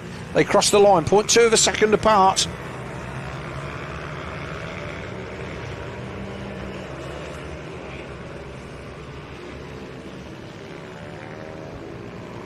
Try and see if we can. We won't see him in the background. It's 6.5 seconds.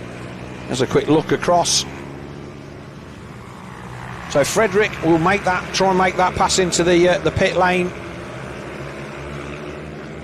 Here we go then, right on cue, picture on picture. Our race director down there. Oh, he's going to get through the back, Matt. He doesn't. Here's the pass. Is he going to do him down the inside in St John's? He is. What a pass. So third player, now he's got to try and find his way back. He squares it off. He's got to go around the outside. Oh, he's gone the long way round. What an excellent pass. So the back marker, not really, he can't jump out of the way, but that's an excellent second place then for Mason Frederick. He came through from fifth, found his way then through into second place on the run down to St John's on the final lap.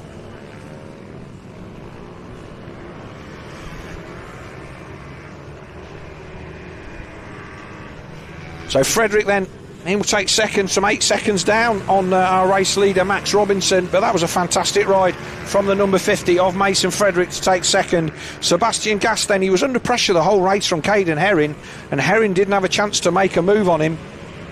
And then just as we got down to the last couple of laps, Mason Frederick then made the pass on Herring, and then got in a position with the back markers where he could make that pass down into St John's on the final lap to take second. Brilliant racing. So Caden Herring will take fourth, Leo Solyu will take fifth, and then sixth place then the 35 of Cyan Daly. And there is your results. 99 Max Robinson takes the win from the 50 of Mason Frederick. Third place 64 Sebastian Gass. Fourth place 914 Caden Herring. Fifth place 36 Leo Solyu.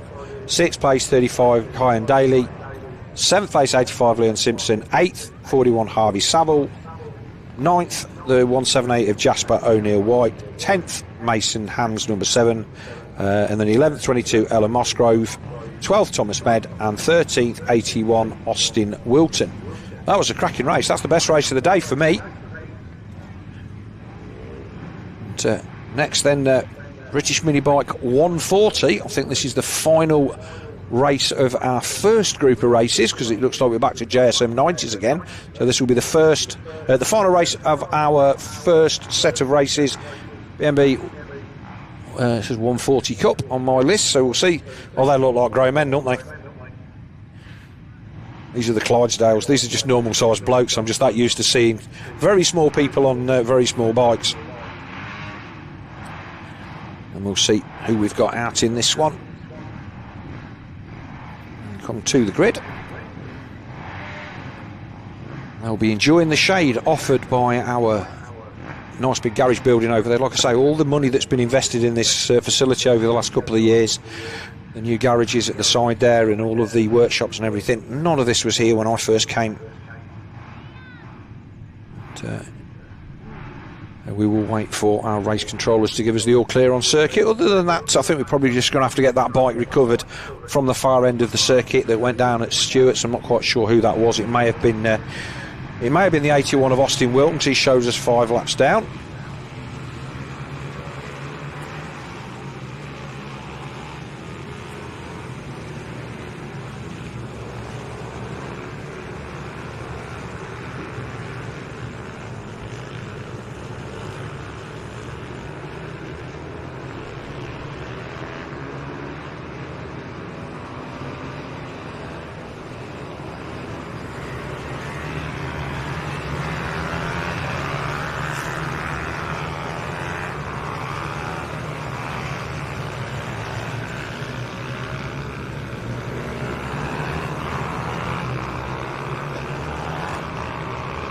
You see the layout there from the far end of the circuit, just a nice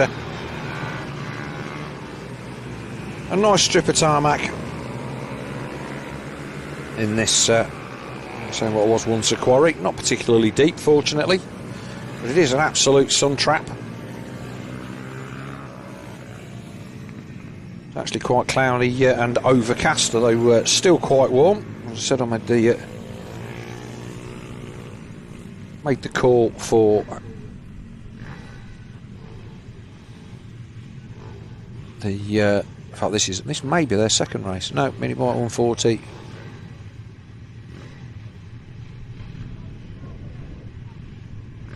Well, some of these riders seem familiar to me, so there may be two classes that in fact they look like they might be reversed for this race, so I think they are. So this is their, this might be their second chance to get out on track. We'll find out anyway. So we get ready for the lights to change. Yeah, we've seen these boys out there before. Away they go. This was the race with Wells, Med and Dickinson and Ben Lord. So this is their second time out on track today. Yeah, Mini Bike 140 Heat 2. So my race order there just says that it's race 1 for these boys, but quite clearly says that it's race 2 on the electronics. So that's what we're going to go with, and it looks like we've got a different leader this time, because that's definitely Michael Med in second and Wells in third. So let's see who we've got across the line this time. A set of Vision Track leathers there. So is that the 48 of Lord again?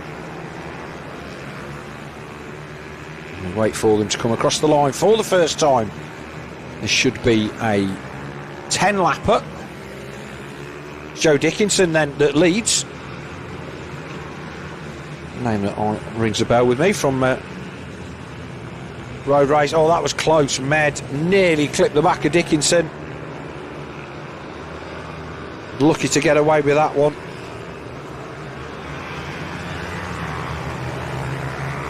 Now Dickinson then I think was third in the first one. But he's got the start in this one, and he's going to make Michael Med, the number 1, work very, very hard.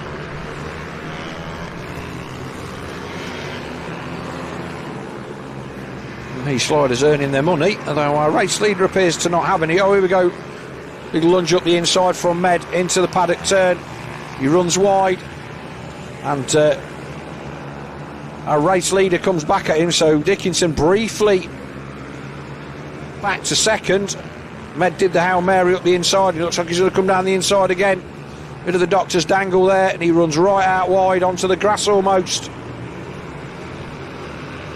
I'm not sure what the rules are with track limits, but I would hazard a guess that as soon as he was almost on the grass there was not, and they were both way out wide.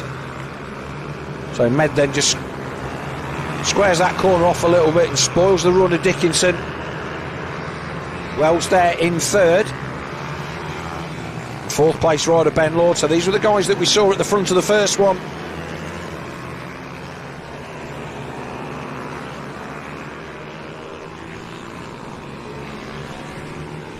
In fact, I think we've lost Lord, I think.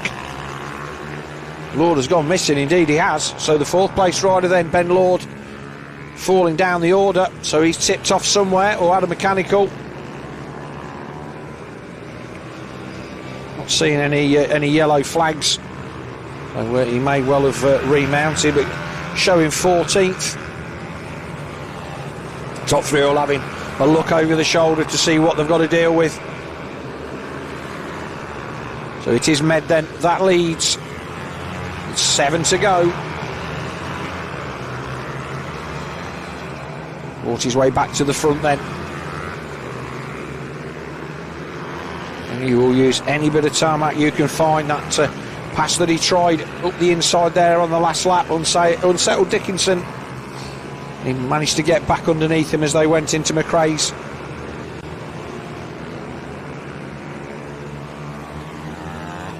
Wells now looking like he wants a little bit of it as well. That bike looks a lot smaller, but I think it's just down to the fact that it's got smaller mudguards. A little bit of a puff of smoke there out of the back of the Dickinson bike. They're smoking a little bit on the overrun, as in fact you can see it again, bit of blue smoke. So whether that's indicating that this bike is not long for this world or whatever, but a little bit of valve stem leakage, but just a puff as he comes off and back on the throttle. It's getting worse, so I'm sure that our third place man then, Chris Wells, will be aware of the fact that that bike is starting to breathe a bit heavy. He'll be wanting to get past. Yeah, that's definitely got worse. So Patterson now 4th, Hardman 5th, Dan Merrin, the 888 in 6th, Daniel Cliff in 7th, and then Tommy Almond 8th, Jordan Merriweather 9th, and Joran Verti Järvinen in 10th.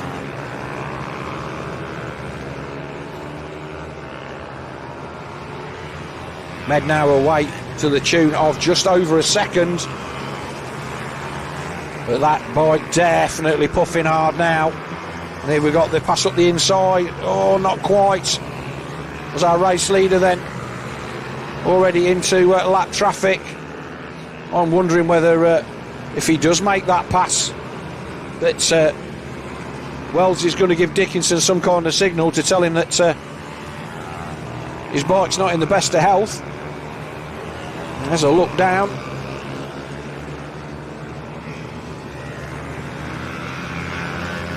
Four laps to go, so is the 5 of Dickinson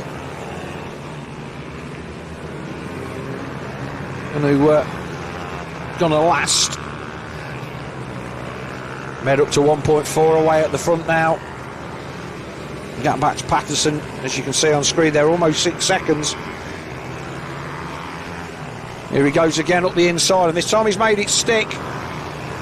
We saw Dickinson come back at our race leader there, but no way back against Wells. As they come to pass the 96 of Harry Swan.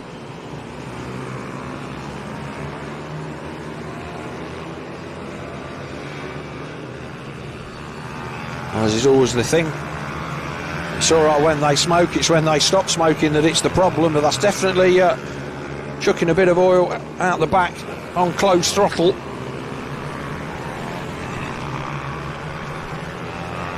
So you come past,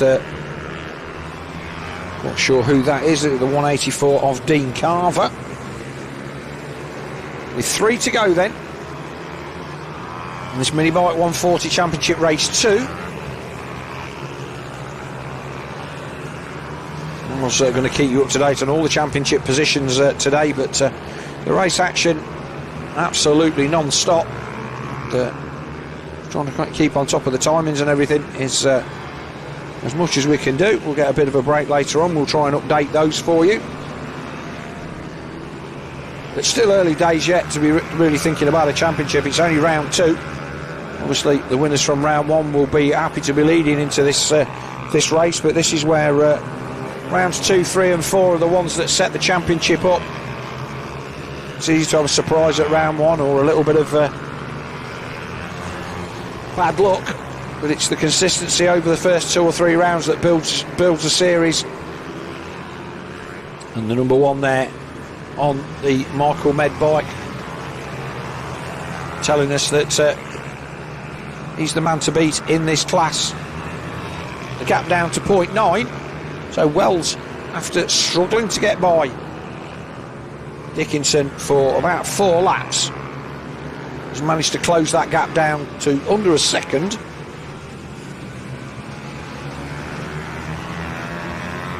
The Med's got this covered off down the back straight. He won't be stressing overly about the fact that Wells has got himself up to second position.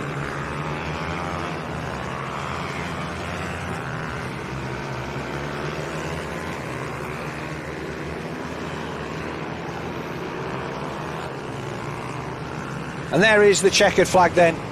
And the second race win of the day for Michael Med. Wells will take second. Dickinson will smoke his way across the line in third. There's the 21 of Tommy Almond. He's currently in 7th. We wait for the battle for 4th, 5th and 6th to come across the line. Patterson comes across the line 4th. The 104 of Stuart Hardman in 5th. And it's the 888 of Dan Merrin in 6th. Or it should be. Indeed it is. The last few riders then come across. Oh, this one's going to be tight. Who got that one? So Lord got himself back up to 8th place. So the 48 of Ben Lord, who went missing about 6 laps into that one, dropped down outside the top 14 and fought his way back up to 8th. So he'll be ruining whatever mistake it was. I did not see where he went down. I did not see any yellow flags either. So whatever happened to the number 48 of Ben Lord, it was only a small mistake, and he was managed to recover to 8th. And our results then: the ACU Bike Sports BMB 160 Cup. First then, number 1 of Michael Med. Second, the 111 of Chris Wells. Third, number 5 of Joe Dickinson. Fourth, number 13 Tim Patterson. 5th, number 104 Stuart Hardman. 6th, number 888 Dan Merrin. 7th, 21 Tommy Almond. 8th then recovery ride for the 48 of Ben Lord. 9th, number 6 Daniel Cliff. 10th, number 118 Jordan Merriweather. 11th, number 40 Jordan Verti Yarvanen. 12th, number 17 Tom Wise. 13th, number 15 Joe Milnes. 14th, 218 Liam Trinder. And then 184 Dean Carver. And 16th, 96 Harry Swan. Next race already out on their sight lap. They don't hang about here, do they? Next race then, JSM 90, brought to you by Simoto. So this is their second race then. This will be an 8-lapper, I think. It is indeed. So 8 laps for these guys and girls.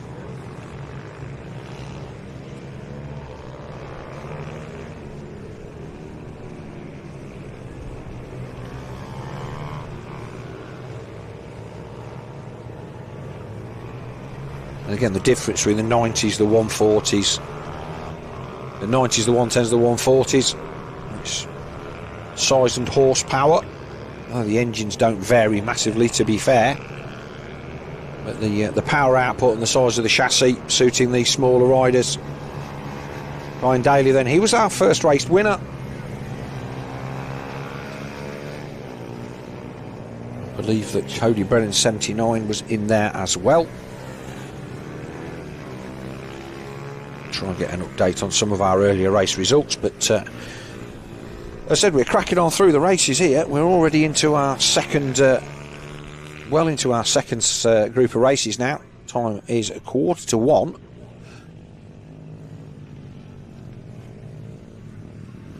So we are some 25 minutes in front of schedule, which, as I said before, you will never ever take a bit of, oh well, we're in front, we'll just have a bit of a break, because the second you do, you end up behind schedule, and then you're struggling to get races in before it gets dark or a curfew or before it rains or whatever.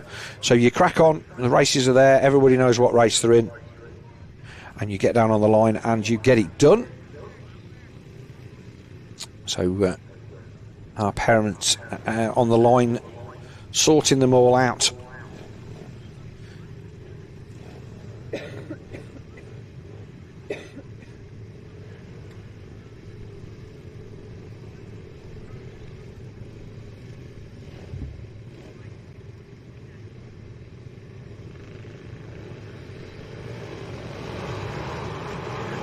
Oh, and a big wheelie then from the number 35 on the line. Ryan Daly did not get a good jump.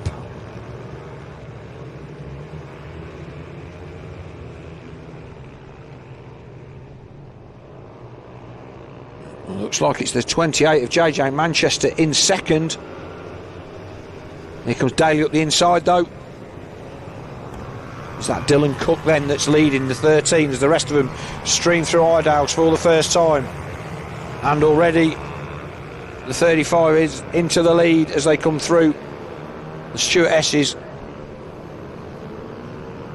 That corner looks completely different from that camera angle than it does when you're behind the handlebars. Really does.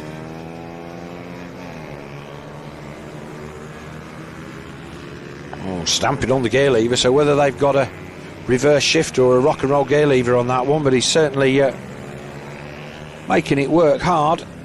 So it is Dylan Cook there in second, Manchester third, Carter Spinks in fourth, then the number 11 of Taylor Davis and the 79 of Cody Brennan. So that's your top six. Again, these 90cc bikes. Oh, but Manchester runs wide. Sorry, Cook runs wide and Manchester takes the position. So Manchester up to second, down the far end of the circuit. Nice little pass. Just a little, not so much of a mistake, but Cook just ran wide on the brakes into Iredale's. And Manchester didn't follow him in, just hit his line perfectly and took the pass on the way out.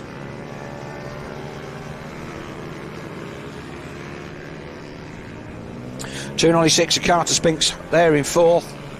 Daly then already checking out at the front. 5 seconds already. So he's definitely the class of this field. And again, these youngsters finding their feet in this sport, and they'll be off these bikes onto the 110s and other classes sooner than you think. I think most of these classes are, although the age ranges tend to be 4 years, you'll see that they will move up to the next class, because they do overlap. So the yellow bike in the background there is the 296 of Carter Spinks, and he's got a bit of a wriggle on down the back straight, so he closed in quite a lot. Now it looks like Dylan Cook is very aware that he's there, and just looking over his shoulder, expecting that front wheel of that yellow number 296 at any time. Again, just having a quick glance over his shoulder to see if he's got all of the track to use. So 5 to go then. Got a few more riders out there with clear visors on for this second group of races. So the sun not cracking the flags as it was yesterday.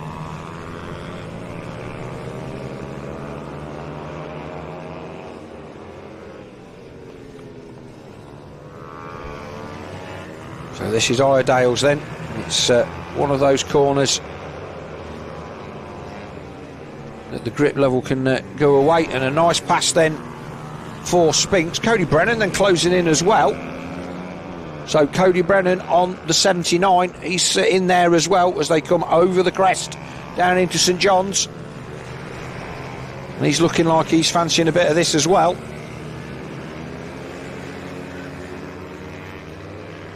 So Brennan then looking like he's going to want to have a bit of a run at the 13 of Dylan Cook.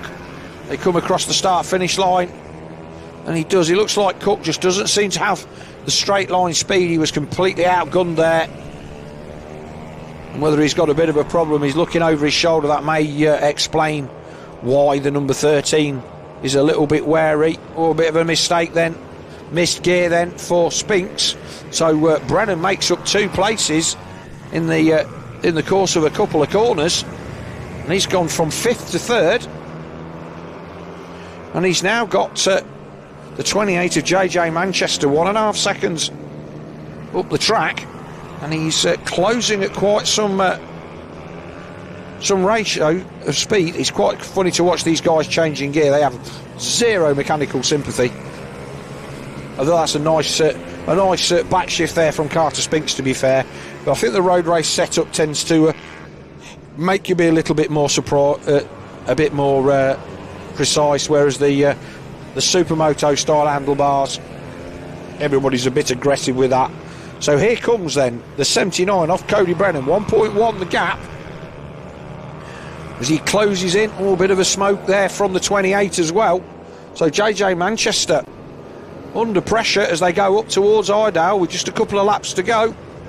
And another one of these little bikes that's smoking heavily on the overrun.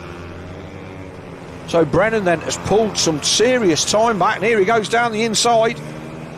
Oh, not quite close enough. I think he was there. He just levelled him. He just needed to let the brake off and run it in. But deciding not to risk contact, he's closed him up. Over a second and a half in the course of a lap, they've dropped off the 296 of Carter Spinks and the 13 of Dylan Cook. Although, to be fair to Cook, I think he does have a mechanical issue, or he's dealing with something, because he was fine until he suddenly started dropping off. So here we go again then. Oh, what a pass around the outside. He runs deep into the chicane, but he's got it done. So Brennan then up to second.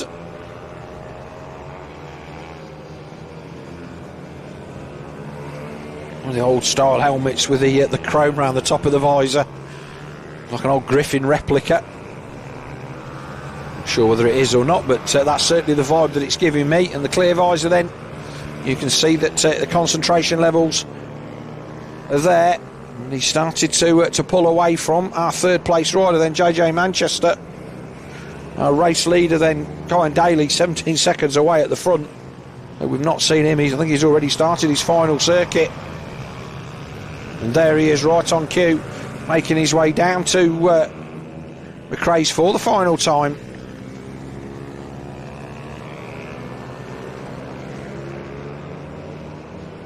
The shadow then cast from that bike, so the sun out, or a bit of a wide sweeping line, but I'm not going to criticise. Fastest lap 57.7, so 2 seconds faster than everybody else out there on track.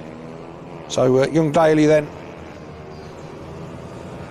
made light work of this one. Second victory of the day in this class for him. He's been out there on another bike, another class where I think he ran mid-pack, but he's certainly the class of the field on this one.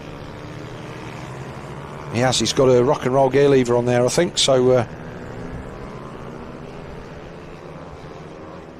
checkered flag then for Daly. He takes his second win of the day in this class. And then we look back then for the 79 of Cody Brennan. We're going to be waiting a while, but he should be next rider through. I didn't see them lapping anybody. So as they come across the line. So there is Brennan across the line in a really, really good second place. Manchester will take third. Then it will be the 296 of Carter Spinks. And then the 13 of Dylan Cook. So Cook just dropped off a bit there, but I think that maybe had an issue. A battle here then between Taylor Davis and Rex Almond. That's for 7th and 8th. Those boys have been at it for pretty much the whole race. And Daniel Tanton just off the front of him. But Tanton comes across the line in 6th. Davis 7th and Almond 8th.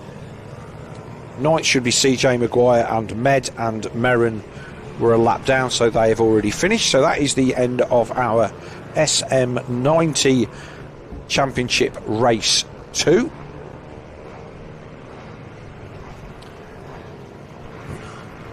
So next out will be our FIM Mini GP 160s.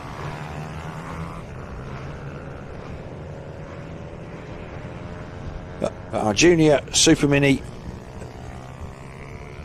Race 2 then, win for number 35 Kyan Daly, second at 79 Cody Brennan, third number 28 JJ Manchester, fourth number 296 Carter Spinks, fifth number 13 Dylan Cook, sixth number 5 Daniel Tanton, seventh number 11 Taylor Davis, 8th 21 Rex Almond, 9th 15 CJ Maguire, 10th 73 Oliver Med, and 11th 58 Ryan Merrin.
So our FIM Mini GP 160s come to the line then. Let's try and see who we've got. There's got the number 217 Hudson Cooper there. I think he's on the inside of row 2 as our parents and, help us all jump over the fences and get themselves out of the way. Decent sized grid in this one. 13 that I can see. We'll wait for the lights to change then. That looks like, is that Herring on the front of the grid? The 912, we will see. No, 912 there, he's on row 3. There's a similar liveried bike then. As they go off the line, Hudson Cooper then is there in second. And let's have a look, is it the 19 off Tyler Humphries? We'll wait for them to pan out at the end of this first lap.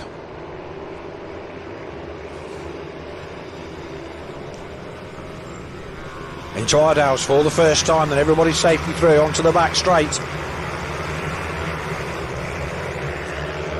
They are not messing about with these races. We're going for tea and medals in no time at this rate. But cracking racing as they all stream through then. That left-hander at the top of the hill there, absolutely critical to a good lap of this Rowrah Circuit. The Cumbria Kart Club, as I said, have put lots and lots of effort into this place over the years, and it's certainly paying off.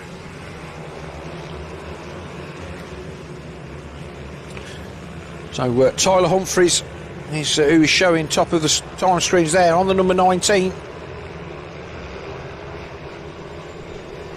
Looks like we might have a few timing glitches in there, because I've got Tyler Humphries from Hudson Cooper is on my timing screen with the 14 of Frankie Watson in 4th.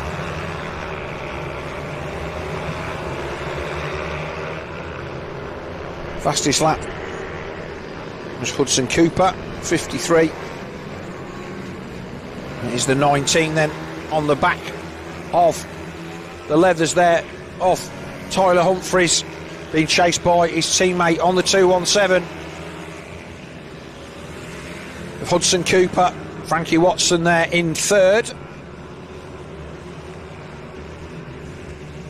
These blokes now, they look like proper little road racers, and they are using every inch of the track.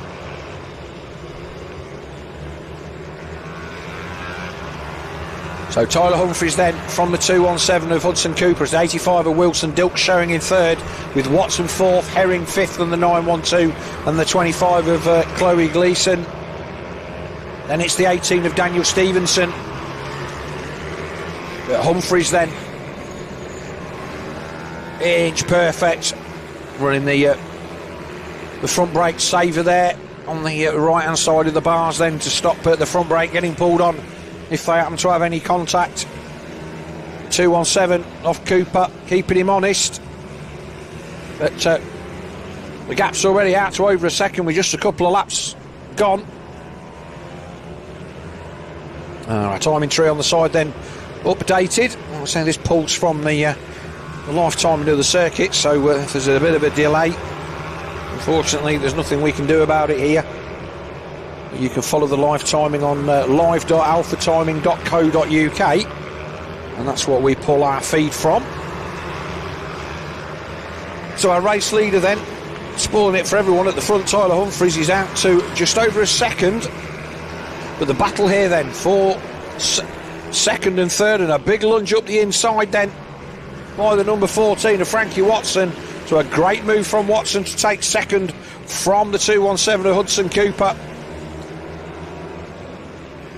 These FIM Mini GP 140s, sorry, 160s, providing some great racing.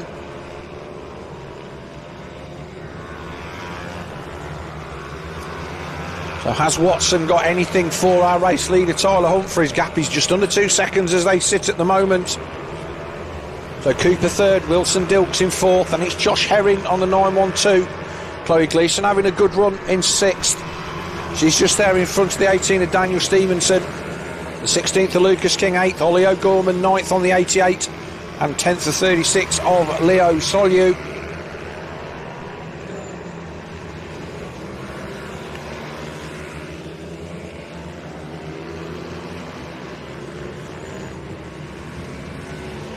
So fastest lap then from Frankie Watson in second.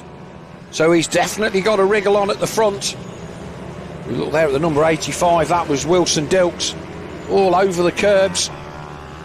So the gap down to 1.4 at the front. So Frankie Watson has got his head down, chasing after our race leader. Bit of the doctor's dangle there from Dilks. But here's our race leader then, number 19, off Tyler Humphries, with Frankie Watson closing in. There he is, Watson in the background. They come round Paddock Bend to start another lap. 1.4 this time, so Watson just a tiny little bit faster than our race leader. Not his fastest lap of the race, but he's still eking in. 0.5, half a tenth here, half a tenth there. Let's see if our race leader can respond. Not seeing anybody giving anybody any pit signals at the side of the circuit. Not really a pit lane here as such. So it'll just be what these guys can see and sense. It does look to me like the number 14 of Frankie Watson is just closing in. 1.3, so another 0.1. He'll get to within half a second and he'll be able to smell the aftershave of our race leader, Tyler Humphries.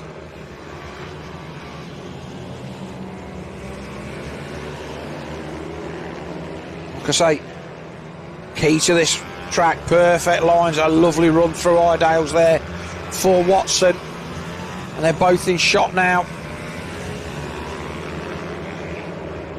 Watson takes quite a tight line through Stewart's, and as a result tends to miss that bump. But Humphries very fast down the hill. As a result, that gap does not look like it's come down much at all. If anything, I think that's gone out just a fraction. 1.2. So it's kind of settled.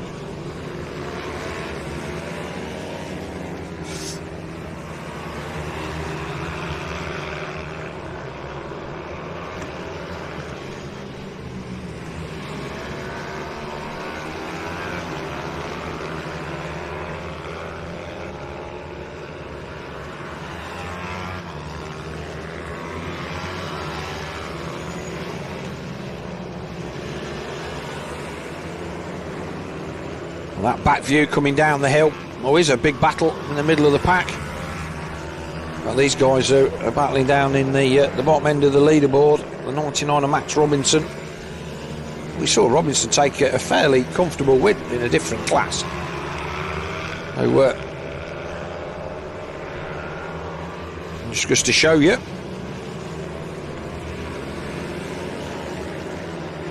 There's definitely hierarchy in all of these different classes. So the gap is 1.2 out the front. Number 11 in there as well, that's Leo Hams. And this is the battle then for 10th, 11th, 12th, 13th. So all of these guys are going to be getting some attention from our race leader fairly soon.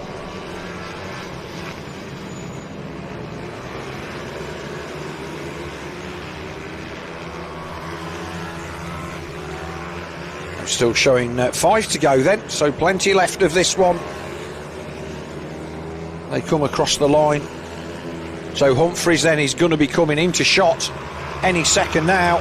There he is in the background and closing in 1.19. So Watson then, this is his chance. He's in amongst the back markers. Our race leader then is in a battle. He's got to fight his way through. He dives up the inside. Does another one. Now, is Watson going to be able to find his way through? Here they come down to Stewart's. I think that our race leader has maybe got the rub of the green there, because that looks like Watson has still got a rider between him. He comes round the outside. Humphries manages to dive up the inside. And I think that was Robinson. So what is it this time? I think that may have given the break to Tyler Humphries that he was desperate for. Well, it's still shown as 1.2, so it's not made a massive amount of difference. But there was a rider between them. So Watson on the struggle bus with the back markers, unfortunately. But again, they're all in their own battle. You can't expect them to leap out the way. And Hudson Cooper, the 217 teammate to Humphries, still holding a comfortable third place from the 85 of Wilson Dilks, a couple of seconds further back. And it's the 912 of Josh Herring and the 25 of Chloe Gleeson, so she's going pretty well. 2 to go though, 1.3. So Watson is not letting him off the hook.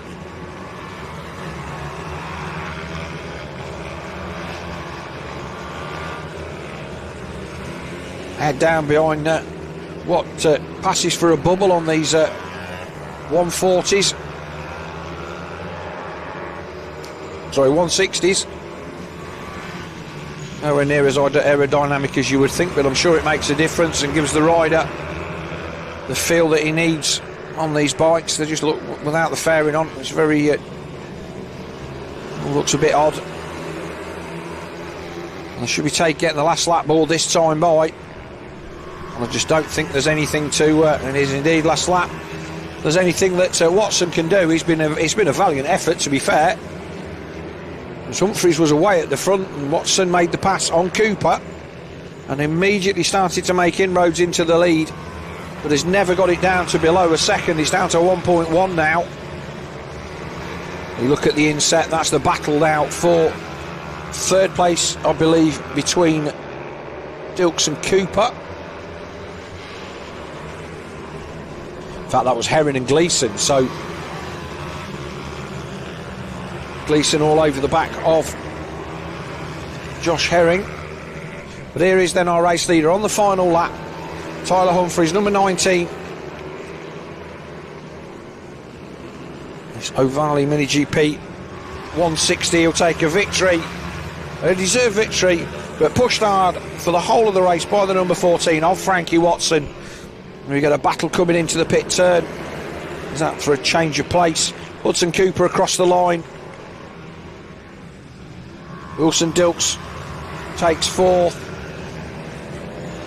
Some gaggle of riders come across the line then.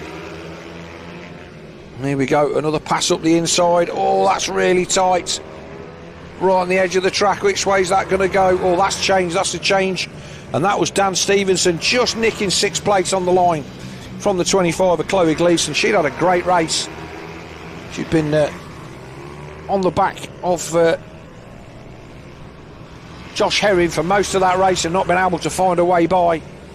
And she just got mugged on the final lap by Daniel Stevenson. Lucas King, Leo Soyu and Ollie O'Gorman round out your top 10. And obviously all of these results provisional, subject to official confirmation. FIA Mini GP 160 then. Race win for number 19 of Tyler Humphries. Second place number 14 Frankie Watson. Third number 217 Hudson Cooper. Fourth 85 Wilson Dilks. Fifth 912 Josh Herring. Sixth 18 Dan Stevenson. Seventh 25 Chloe Gleeson. Eighth number 16 Lucas King. Ninth 36 Leo Soyu. 10th number 88 Ollie O'Gorman. 11th 99 Max Robinson. 12th number 11 Leo Hams. 13th 20 Joseph Cooper. And 14th 61 Ollie Evitts.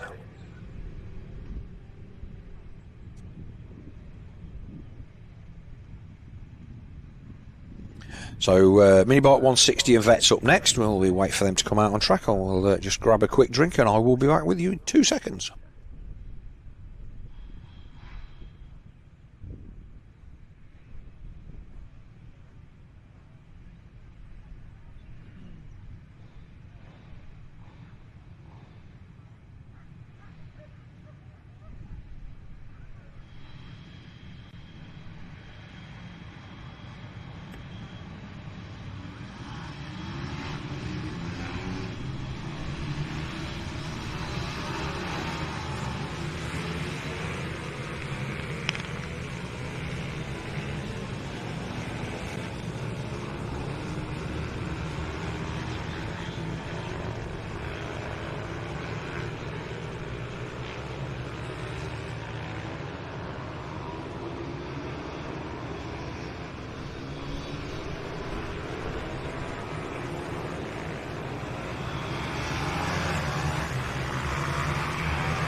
There they go then, under starters orders, and they're away. This pitbike.racing.uk mini bike vets and mini bike 160s. This was a decent one last time. Usual suspects at the front: Bednarek, Whittaker, Med there actually in 5th position. They make their way down to Iredales for the first time.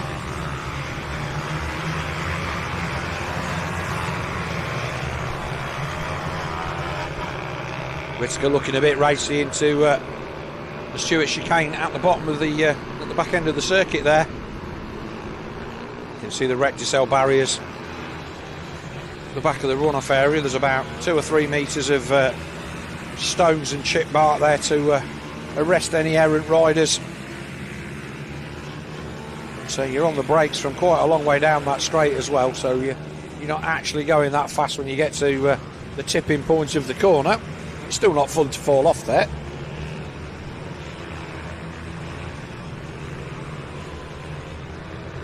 Whilst the high speed of this nature of this circuit is not there with regards to top speed, the way all the corners lead into each other, it really is a very, very difficult track to ride.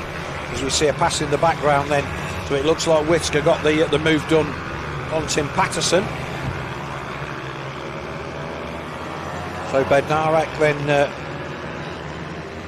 with the Jack variety leads from Tim Patterson. Then it's Whittaker, Michael Nealon's in 4th, and the first of our vets, the 73 of Robert Med, with Dean Bednarek there tucked in behind him. The 164 of Tony Reveley in 10th, the third of our vets.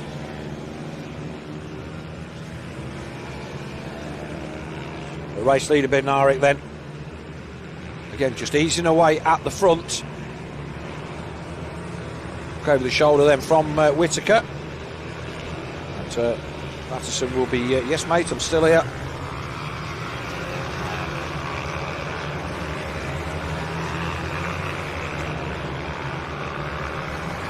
See, the track just cuts in as you go down that straight, so you follow the white line, all of a sudden you run out onto the grass. And, I've raced here in the rain when the visibility's been not the best, and had people try and come by me on the grass down there because they can't see very well. It never ended well. Just cuts away where that body of water is at the side of the circuit. These little nuances of all of the tracks that we go to, the kind of things that are the difference between thinking you know your way around and knowing your way around. The grip here in the wet is very much different to how it is in the dry, as Whittaker then too looks over the shoulder then, racing backwards and not forwards. Patterson will feel that he's got the advantage here, because Whittaker's definitely trying to ride a wide bike.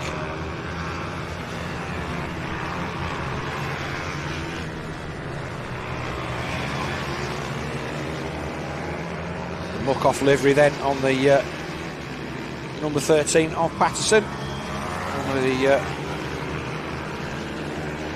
proliferation of cleaning products that are available. They sponsor Supercross and all sorts of stuff, so they're great products. You have a smattering of that in my collection. Whittaker again, he likes having a look back.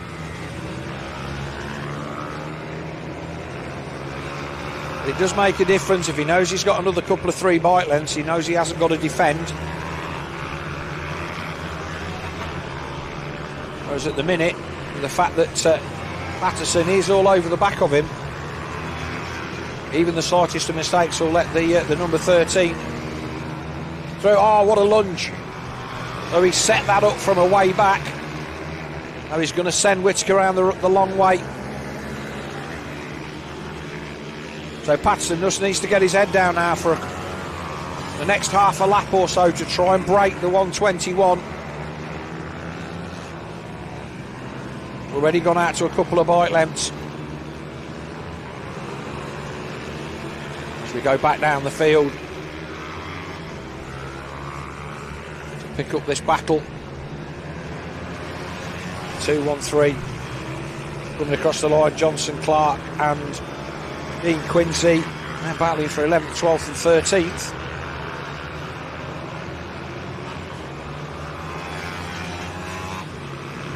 But Whitaker then, that's an interesting line. These boys having some fun though. Well, no front mudguard on the front of that 213, so whether there's been contact somewhere.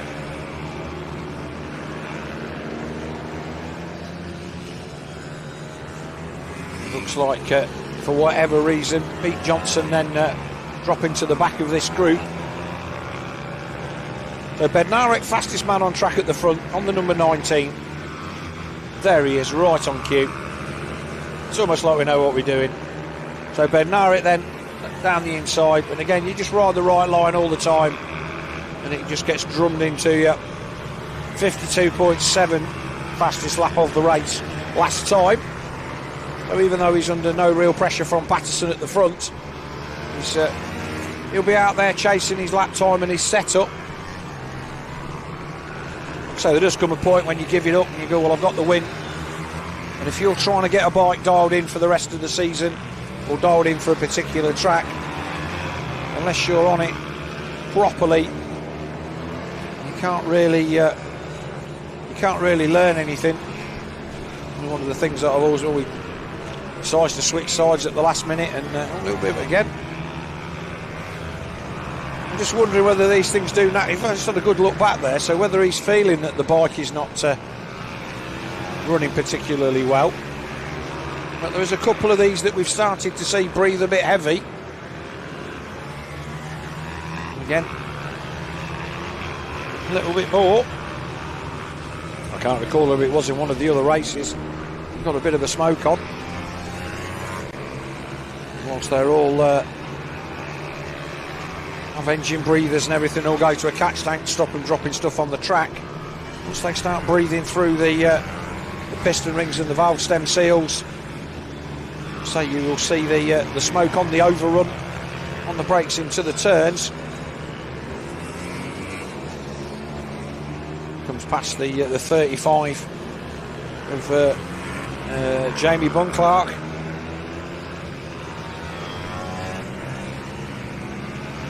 Bike looked really soft on the front suspension as he hit the brakes there. So 0.6 of a second off last time, so he's not dropped the pace massively.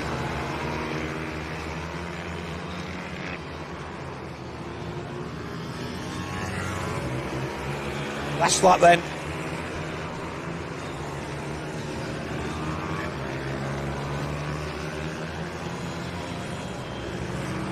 Four-hour race leader. Jack Bednarek is comfortably in front with 8 seconds to go.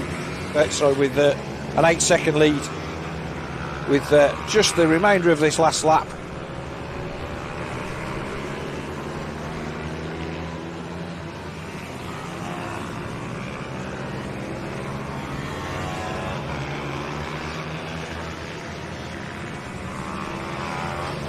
Down through St John's into Sunny Corner for the final time. He will take another victory.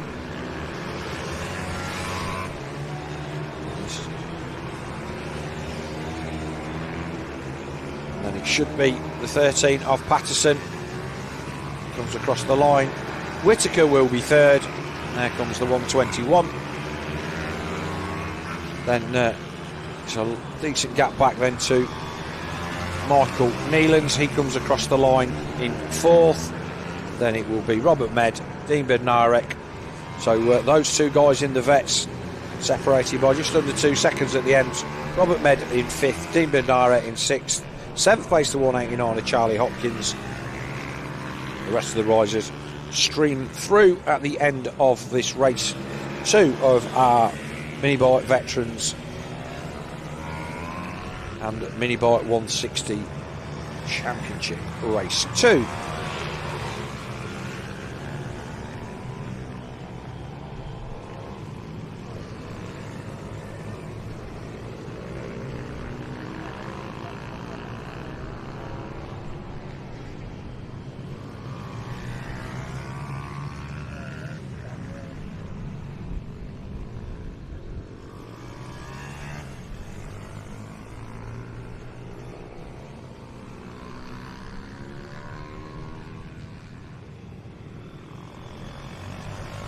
And then the official results then.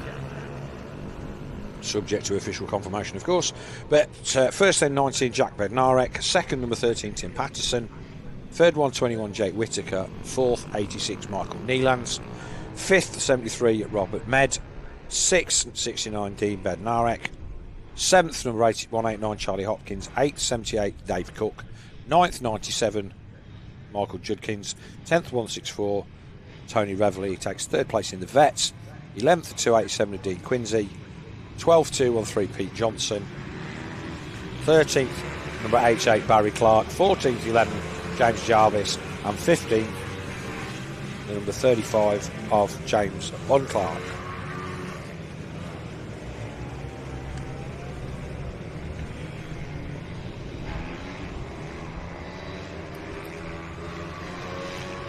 Right, this is Mini GP 160 and 50 2024 Championship Race 2. So a few new names that we've not seen out on track in this one. So stream out onto the track, and again some 2 strokes and some 4 strokes. The 160s will be the 4 strokes and the 50s will be 2 strokes.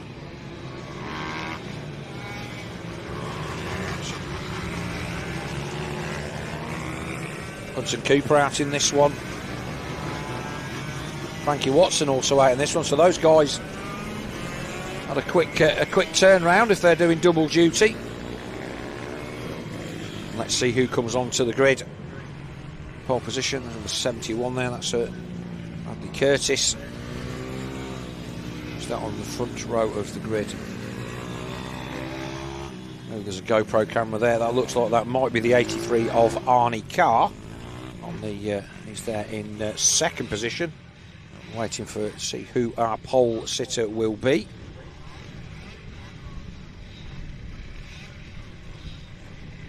A couple of 2 strokes in there as well. That's at number 4, Travis Shaw. I'm a big fan of 2 strokes. Or the 755 Harrison Quincy there, that Pramac replica, looking very, very nice. Well, Tyler Humphries there on pole, so he's been a busy boy. Just 1 race break before he's back out on circuit again. The number 12 of Archie Hooper at a bit of a jaunty angle on the grid. We wait for the lights to go out, 14 laps. Oh, the 755 then made a bit of a Horlicks of that and jumped and then almost went sideways on row 5. But it's the 2 teammates that lead away at the front. Quickly displaced. That was a lovely pass down the inside. So is it Hudson Cooper that leads? No, it isn't. It is the 19.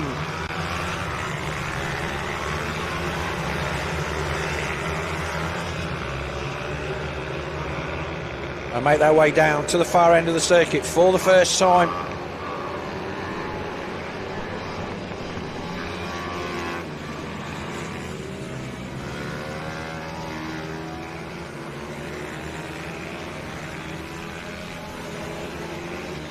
Really is a clean pair of heels then. Oh, the number 19 off Tyler Humphries then.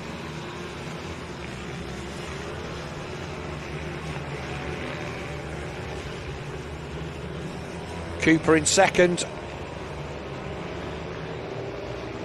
Saw this on the last one where Humphries ran and hit at the front. A couple of laps for our timing caught up. So Cooper, Watson, Daniel Stevenson, Arnie Carr there, number 83 as well. He's in there in third. But it is Humphries then that leads him away, and he's gone. So there's the battle then. Cooper, Arnie Carr and Watson. We saw Watson put up a great fight in one of the other classes a couple of races ago. So he's proved that he's pretty racy.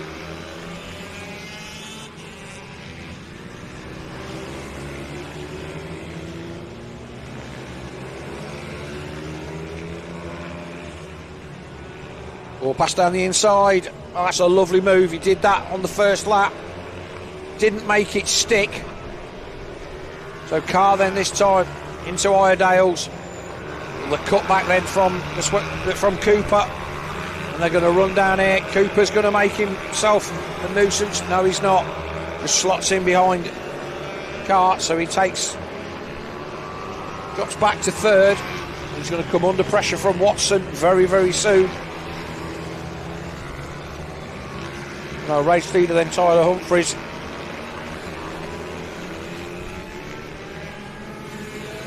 And that's the pass that we saw the number 14 of Watson try and make numerous times.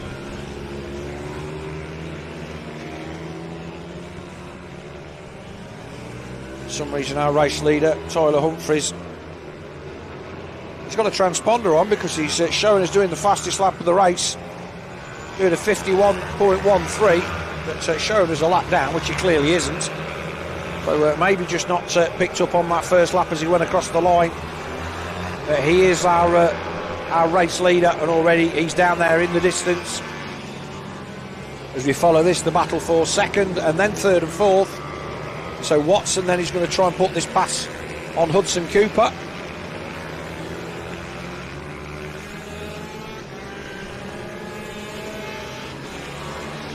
He's going to get it up the inside into the chicane. No, he's not. So Carr then showing about 0.9 in front of these guys. Pass in the background then, looks like Wilson Dilks threw it down the inside of Dan Stevenson. Changing position there, we'll just go and see as they come down the back straight then for the fourth time.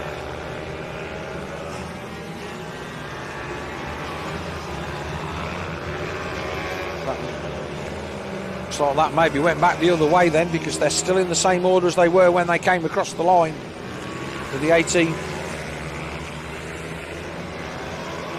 fact, they're not. It is Dilks that's made the pass, I think.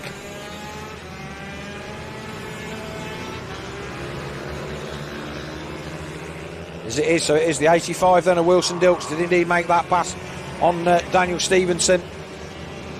So again, some cracking battles.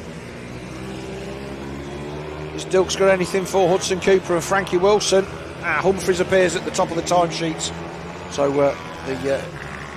whatever hurts our electronic timing, he's been pinged back in a lap. He jumps back to the top.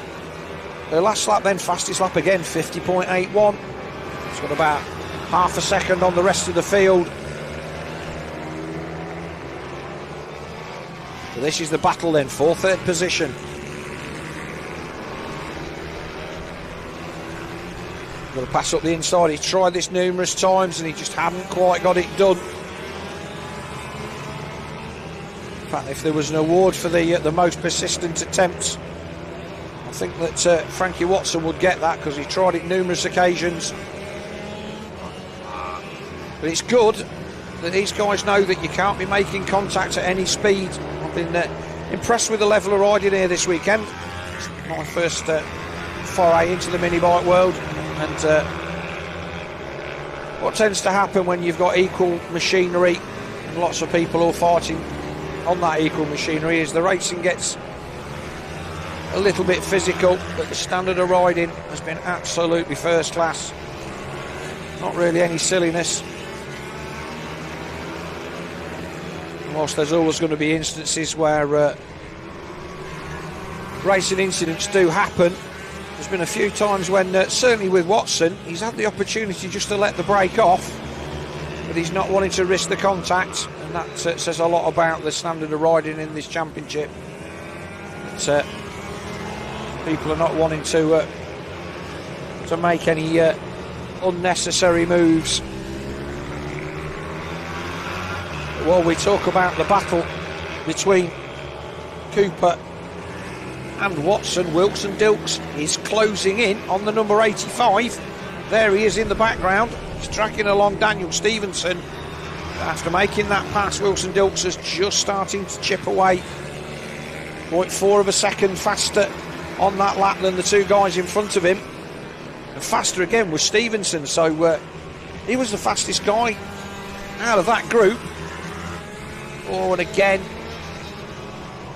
Watson managing to get level, but knowing that he hasn't got the line to tip into that corner. without taking... Oh, here we go, move down the inside, the 85. That's a block pass. That was clean as a whistle, that was. So Dilks then, a fantastic move. Watson then not getting his elbows out, trying to make passes in places where it's maybe a little bit more difficult, and just getting absolutely blocked past there by Wilson Dilks. To be fair to Wilson Dilks, there was nothing wrong with that at all. He just whistled down the inside on the brakes.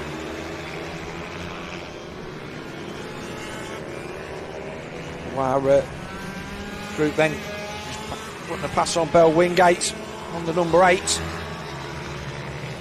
She's normally a supermoto rider, so she's here for her first attempt at British Meet. Oh no, here we go again, another great block pass down the inside for Wilson Dilks. He moves over onto the part of the tarmac, but he's not done yet. He's not done yet. The 217 comes back at him into Iredale's. So Cooper then tries to have a run down into the Stewart chicane, doesn't get it done. Watson's still there, he wants some of it as well. This is a cracking battle then, 5 to go. So 3.5 seconds is the gap to Arnie Carr in second, and I can't see any of that getting closed up as we've got another pass in the background, as it looks like Stevenson has passed Watson in the place where Watson always looks strong. So we just hear a bit of scraping there in the background, a lot of track being used then. A lot of back brake then from number 85 of Wilson Dilks. He slid that bike into the turn, but it was a no-risk pass. He was already by. Cooper then did the high wide and handsome line to tip it in on his knee, and Dilks just fired up the inside. Manages to get round the outside of that back marker. Just gives everybody just enough room. So you can't just leap off the track. It's the 54 of Thomas Bond, I believe.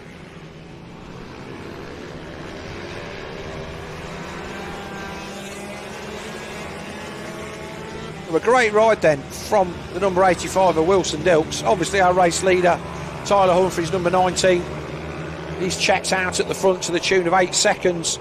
Arnie Carr not able to get a hook into him and get a tow, but he's 4 seconds clear of this battle. The car just runs a real wide line into Iredale's, just tends not to hook the inside curb, and it's just maybe just got a little bit of extra grip there, or not having to turn quite so tight. And again, he just ekes out another half a bike length.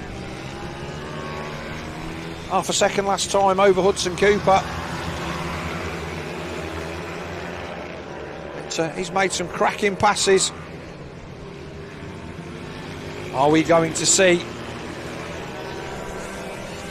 anything from Stevenson?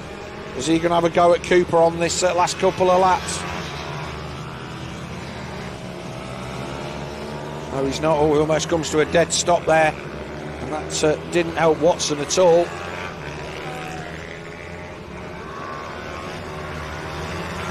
Watson's dropped off now by 3 or 4 bike lengths after being the man who was looking like he was going to get the job done. He's just had a little bit of pressure and had a couple of passes not go his way, and then all of a sudden that move there from Stevenson just stopped him dead in the middle of the corner and killed his momentum, so he's just lost the toe, but still riding well. But here's our race leader then on his final circuit, round McRae's and up to Iredale's.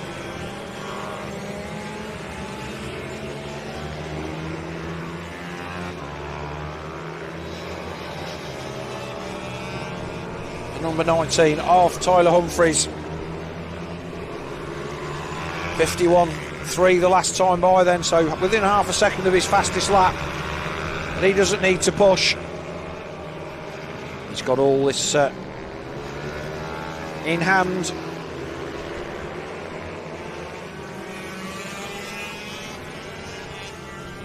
He will come across the line to take checkered flag and another victory. Wait for second place to come across the line, which will be a decent ride then from Arnie Carr. and then a really good ride from Wilson Dilks to move through to take that third position.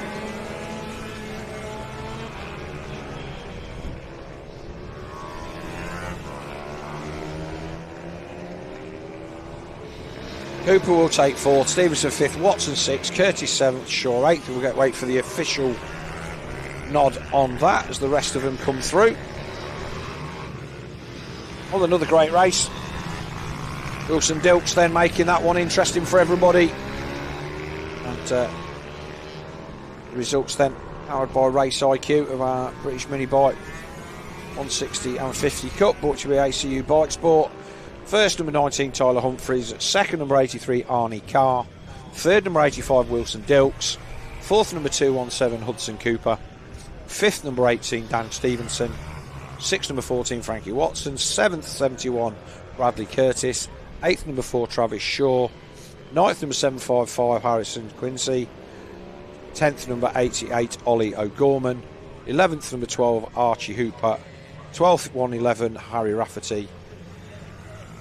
13th, 54, Thomas Bond. 14th, number 8, Bell Wingate. And 15th, 77, Taylor Tomlinson.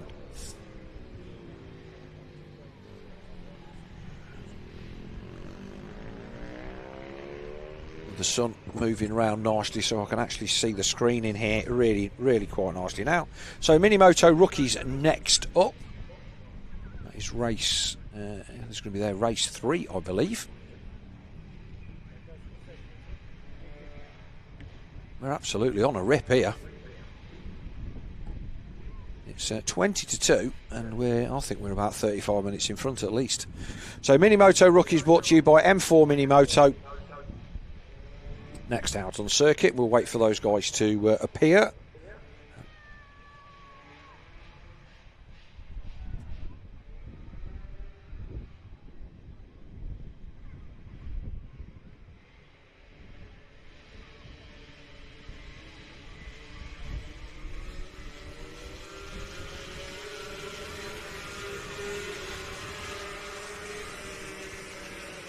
These little 40cc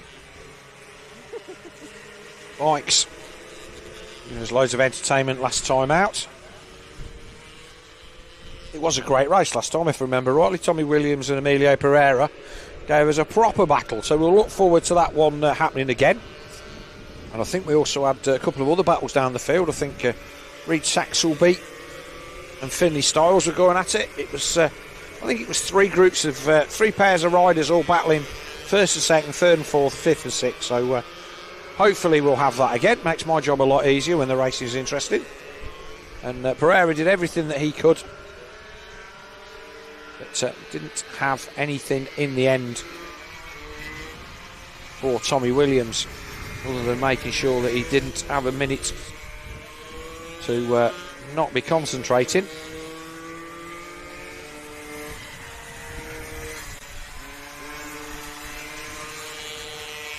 So they come to the line, and it is only when you see them stood next to the adults that you realise just how small all of these kids are.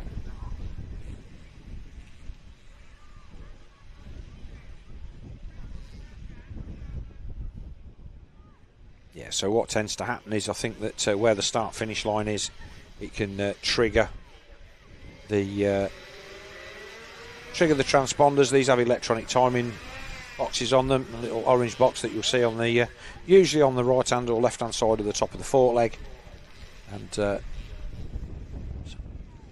it's very, very easy, especially for the guys on the front row, to trip the timing, so that has to be reset as all of our parents make their way off the grid nice and quickly.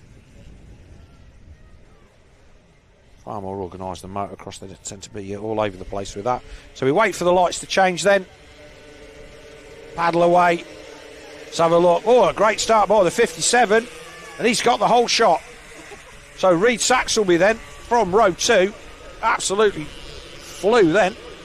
So he was third in the first one, I believe, and he's there in the lead as they come down to McRae's for the first time.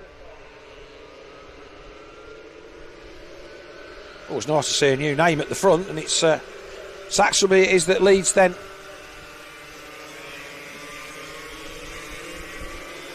And they come down the back straight for the first time.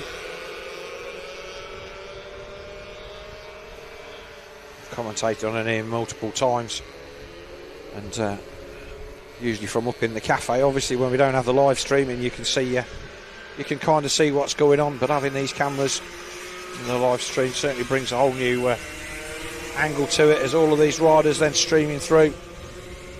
Number 30 there, Charlie Bunn. He looks like one of the bigger guys in this class, but our race leader then across the line, number 57 for the first time, Reed Saxelby. The 31, sorry, the 51 there in second place. Sorry, in third, but it's 31 in second, 51 in third. It's Emilio Pereira just dropping in. So Pereira then second again. So it's Williams is the guy that was our winner last time, that's back in third. If I remember rightly, that Saxelby actually got he got a bit of a move on at the end of the last one and came through quite well. He rides a nice tight line round there, and he is starting to get a little bit of an advantage. The 51 then tries to throw it down the inside. Oh, a bit of a mistake there from our race leader. All of a sudden that gap's gone. He was about 6 bike lengths in front, and now all of a sudden they're on him. We're not quite sure what happened there. So Saxelby leads across the line by a cigarette paper, with Pereira right on him, and then the 51 to Tommy Williams. Finlay Stiles is the next guy through in fourth. He's just towered off just a tiny amount. Then it's Austin Dilks and Randy Carter in fifth and sixth. They're having a great battle too in the background. But this is the race leader. And he made a really good run down the hill round St John's, and they came out of Sunny and they were on him. So whether he just lost the front, he's not going to miss the gear because these things are just automatic, so they just twist and go. But he had a really handy advantage as they went down here at the start of the last lap. By the time they got to this bit of the circuit, he suddenly came in from the right-hand side of the left-hand side of the picture, and they're going to be 3 wide as they come into the paddock turn. The 51 doing everything that he can to try and squeeze through, and he moves over on Pereira. So up to second then, Tommy Williams. So he only needed one attempt to make a pass on the 31, and he made it stick. I do get the feeling that Saxelby's time at the front, if he manages to hold on, is going to be interesting. Whether Pereira could come back at Williams before Williams makes the pass on Saxelby. Again, clear visors on 2 of these front 3. You can see the level of concentration as they get down the far end.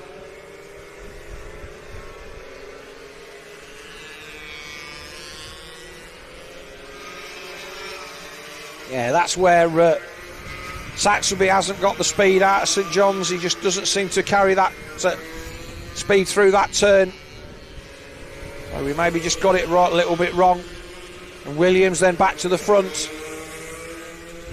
But there's still a good ride from Saxelby.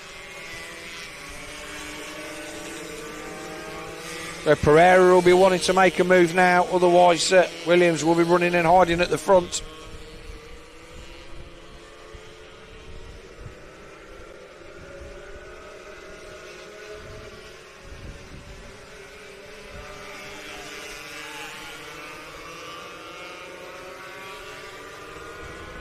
It does look like Williams has got the hammer down.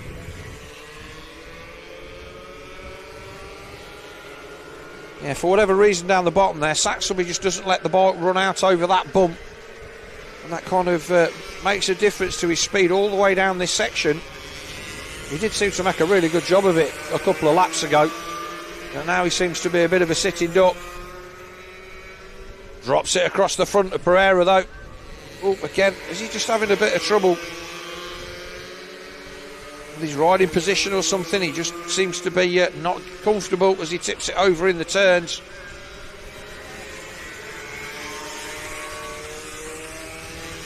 So Pereira does need to get the pass made if he doesn't do it in the next couple of corners. I think that's going to be all she wrote for catching Tommy Williams. So here they come down the back straight. So this is what I'm on about. They come down the back straight. Saxby like tips in right, but then he just seems to stay very, very tight here. Although to be fair, Pereira does the same. Maybe these bikes just don't like that bump as much, and they're just trying to keep the bike settled. Oh, and he throws it around the inside again. He'll have seen him do that pass. Seen Williams do that pass a few laps earlier, so Pereira then up to second. So normal service resumed at the front. The gap over the line is going to be a couple of seconds, 2.5. But Saxby has 2 seconds over Finley Styles, and they were the guys that were battling for third and fourth last time. So though his time at the front is over, that's still a decent ride for Reid Saxby.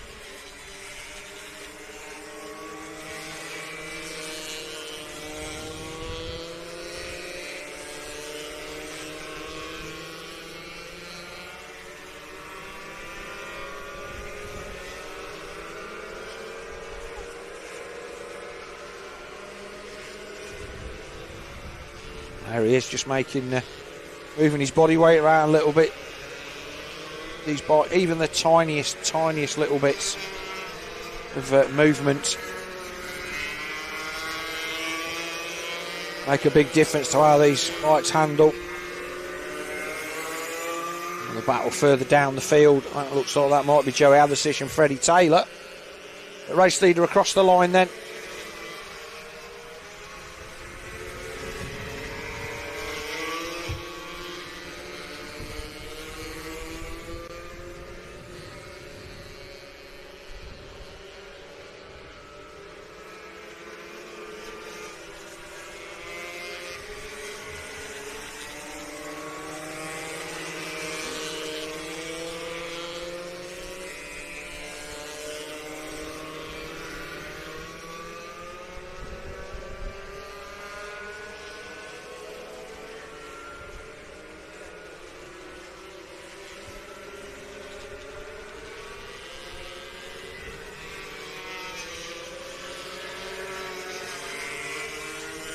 This battle then, Saxby now coming under pressure from Finley Styles. So this is normal service resumed from race 1 then. So not knowing these riders. Oh, again, now it looks, does that bike of Saxby's just look like it doesn't like the white lines? Because that's the second time he's just had a little bit of a sit-up. Just not letting the bike run and flow. Maybe he's just trying to get it back on the fat part of the tyre. He's just struggling with grip. I mean, obviously there's a fair chance that the kid's 6 years old and he's just out there having fun, but he just doesn't seem to have the repeatability of line, shall we say, that he had when he led the race. Because he led the race for a few laps at the beginning and then looked absolutely spot on, and he just looks like that level of riding has just evaporated a little bit. Maybe he's just getting a bit tired, because like I say, these bikes, as small as they are, still hard work to ride for these guys. It's a very, very physical thing to move around on, and it's mentally challenging. I find the smaller the bikes, they are mentally, the harder they are to ride. Again, just another bobble. So Saxby coming under pressure from Dilks, 1/4 second this time by. 1.9 the gap between Williams and Pereira at the front, so I don't think there's much changing there unless Williams makes an unforced error, because he's certainly not got any pressure.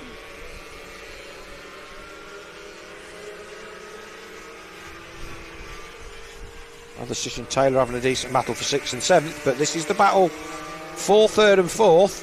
One last of the podium positions, if you will. And it did go the way of Saxby last time, I believe. Finley Styles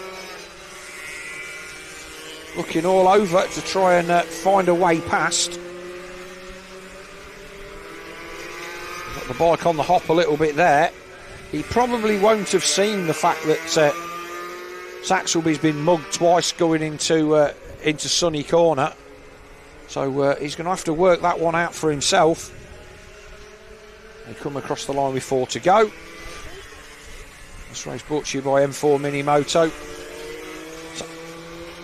Styles just running in a bit deep in the chicane, which, if I remember rightly, I think he had a bit of trouble with that in the last race, not being able to get the bike turned. A bit of weave in there, but nothing to worry about. Oh, nice move up the inside by Finlay Styles as they run down to the far end of the circuit. Saxelby just got a little bit offline. Styles makes it stick as they go into Stewart's with 3 to go.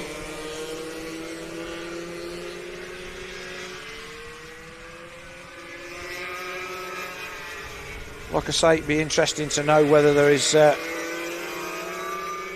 problem for that number 57, because he just does seem to go into this corner and then just have a bit, whether he's just trying to lift it up so he's not over fully on the white lines. But like I say, the smoothness that he had in the opening couple of laps just seems to have evaporated a little bit, and as a result he's just dropped down the order. So Williams then still got a 2-second gap over Pereira at the front. It'd be safe to say that I don't think that Saxelby's got anything to come back at Finlay Styles with.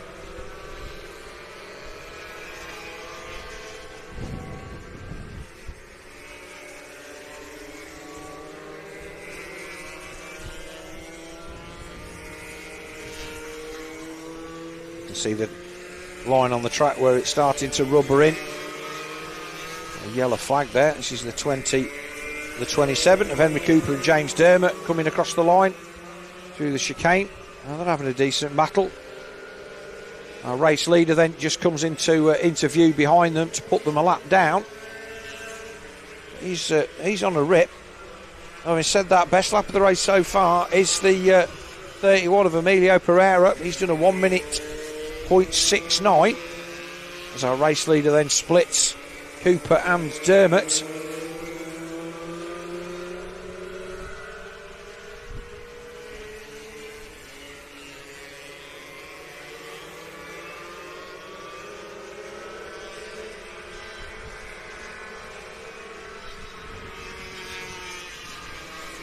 There's our second place man just coming into shot as well.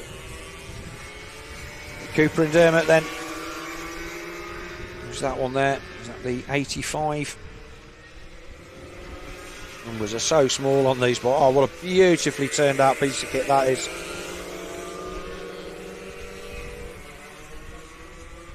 It's the 85 of Austin Dilks. So Dilks is there in 5th, so he's having a decent ride.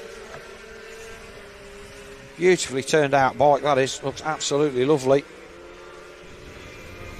I'm sure that this number 51 of Tommy Williams will have been similar at some point, but it looks like it may have had a little bit of contact with the tarmac at some point, missing its fairing. And,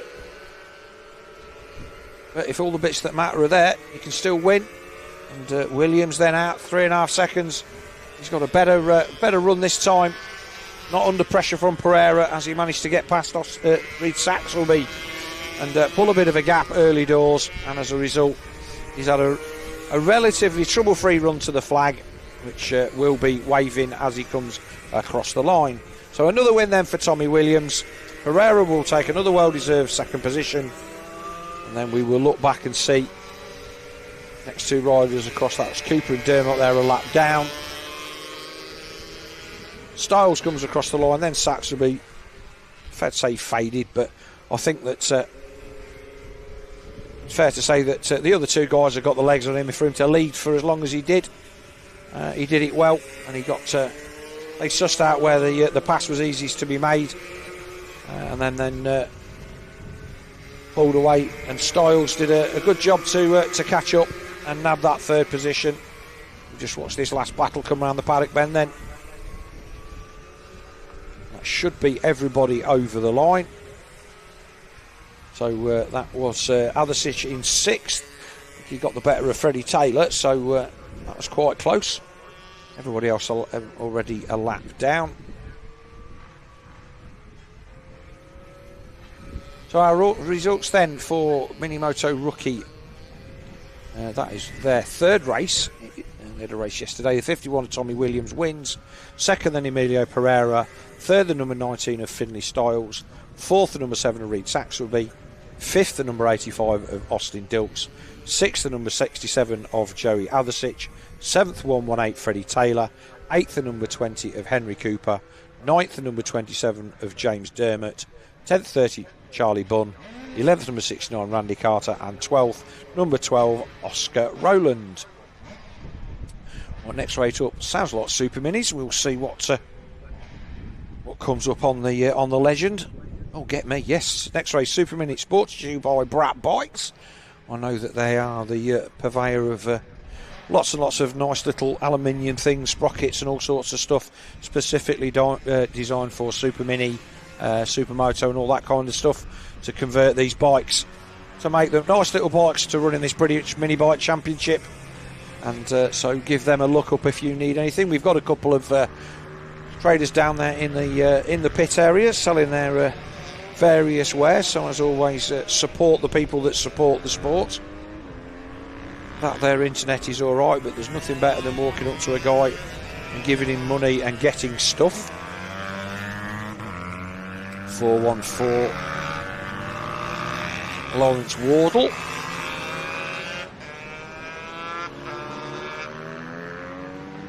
So this was a decent race last time as well. The number 71 of Dan Goodman. He was second, I believe.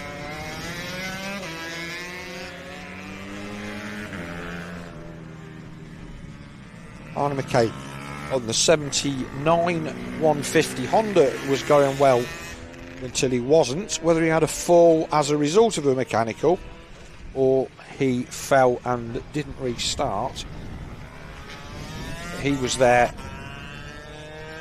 making a decent fist of it. Number 14, that's Jamie Callum. The last few riders then come to the grid.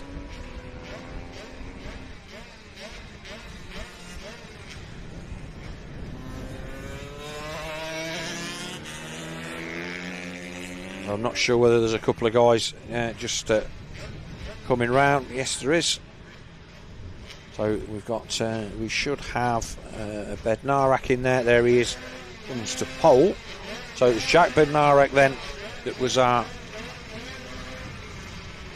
We've got a couple of guys missing. No, Wardle. Away they go. Oh, better start this time for the 71. So he leads.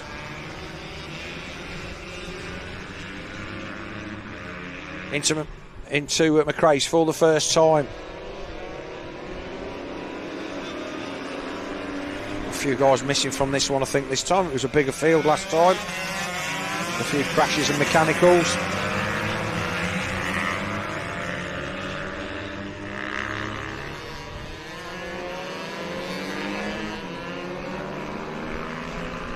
So Bednarek not getting the drop this time. Is he going to be able to make that move?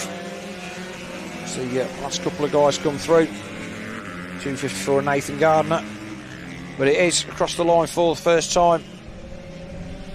Race leader of Dan Goodman. So Goodman then from Bednarek.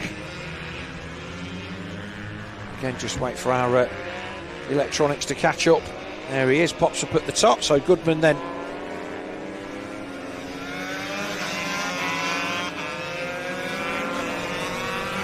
Well, we did see the number 71 properly on the chase as the number 79 of Harley McCabe. So we saw him off the bike. That's at 150 Honda. Whatever problem he had with that has been fixed, as he's on the move. He's already up to 5th. But Goodman then from Bednarek across the line. Then it's the 414 Alliance Wardle. Then the 79 of McCabe. Oh, change for the lead. Big send from Bednarek, but Goodman comes back. And Bednarek decides not to force the issue down into Iredale's that time.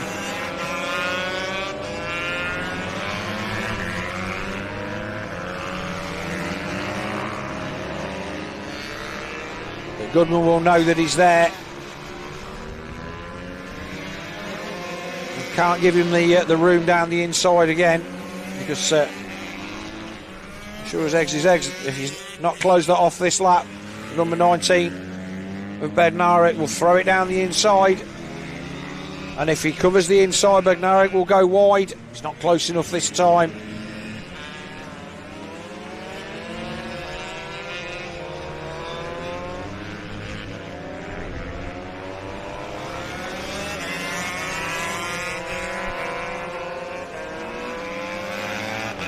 It looks like Goodman's just got a little bit of a break there.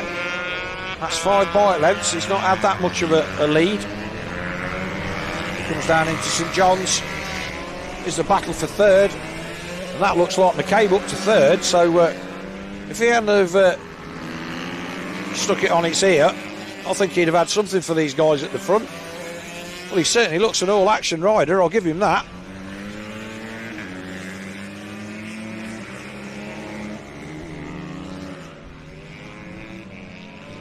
We'll see what lap times he's doing, but he's all over the bike and all over the track, but he's making it work. It's fair to say that these 150s these days that don't have the power of the very latest 85s. At 50.1 last time by, 48.9 for Goodman at the front. So Goodman had got the gap out to 0.7 by posting his fastest lap of the race. McCabe is a good bit of a fair lot adrift of these boys, I think, but he's certainly worked his way, 6 seconds almost. So 0.6 the battle at the front. I don't think McCabe is going to manage to get anything. All backs it in a little bit there. Oh, he's changing gear with his elbows here. He's got a problem. Just could not get that bike to go into gear. It's cutting out. Whether he's got a quick shifter problem. Not sure whether these boys would use quick shifters on these smaller bikes. But that's halted McCabe's challenge, so we will go back to the front then and see if Bednarek has got anything for the 71 of Daniel Goodman.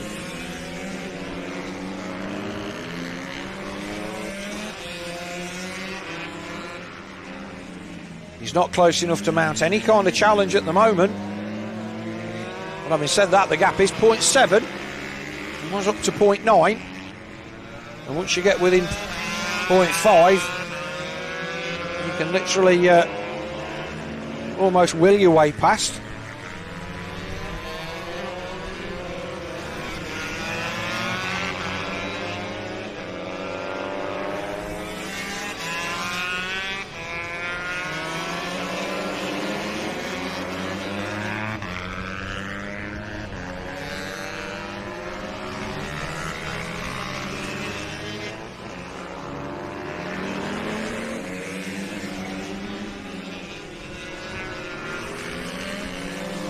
Still not close enough.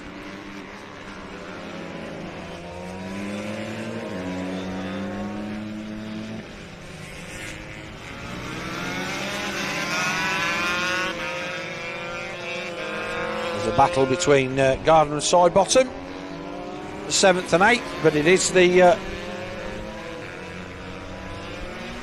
number 19 that's doing the hard work. Now got the gap down to half a second. Just on half distance. Whoa, just lights the rear up. That's all that Bednarek will need to be on him, and there he is. Half a bike as they go past the pit lane for the around the paddock turn. So is Bednarek going to have another lunge down the inside? He's close enough. Thinks better of it. On mine momentarily taken away there by the lifetiming that I'm using from Alpha Timing. Also has a nice little map on the bottom that tells you where all the riders were on the track, and I've only just spotted it, so yay me. But you don't need a map to show you how close these two guys are now. It's 2 bike lengths, there's no time gap. This is just a case of whether Bednarek's going to pull the pin and make a move. He lights the rear up though. for the mistake we saw the lap before from the race leader. Bednarek has a bobble as well. 5 to go.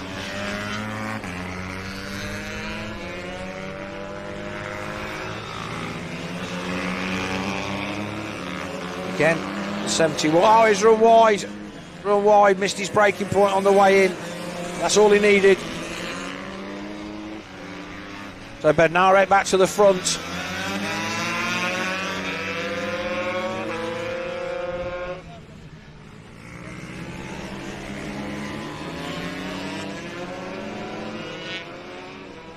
Has Goodman got any way back?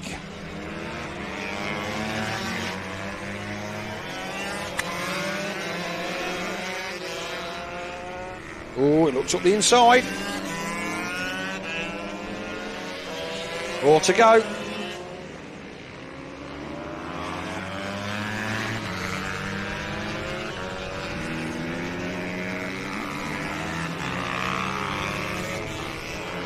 Well, it looks like McCabe has still got the 150 Honda going for whatever reason. He's still showing there as third position. So although he's 16 seconds back, he's still going. But our front two then, down the far end of the circuit with just a few laps to go.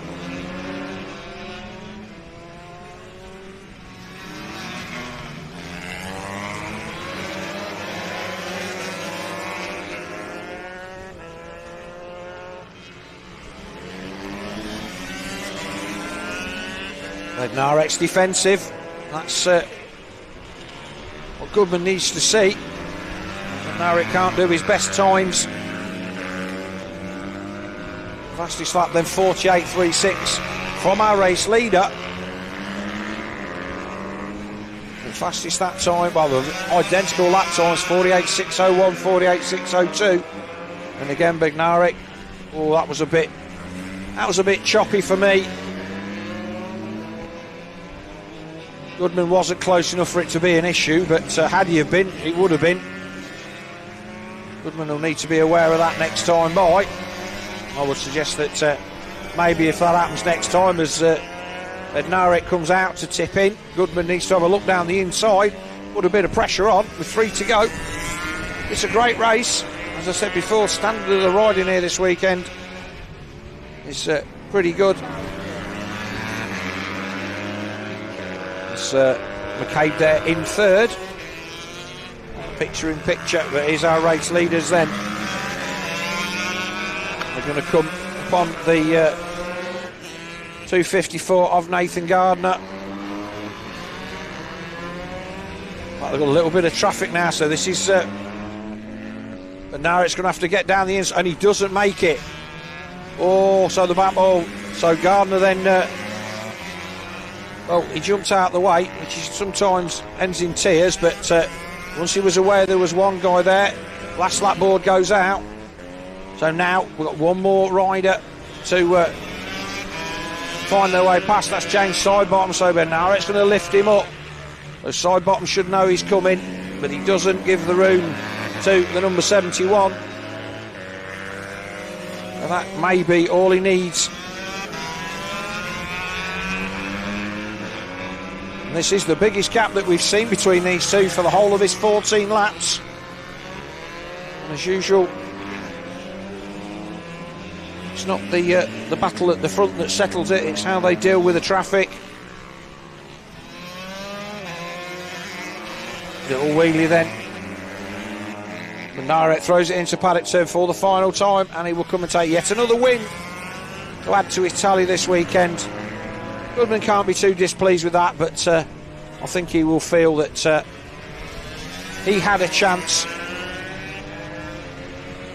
And McCabe, that 150 Honda is earning its money, and whatever problem he had, he managed to solve, or it fixed itself. Oh, wheelie over the line just to round out his day. Then it should be Wardle. The 414, he's pleased with that.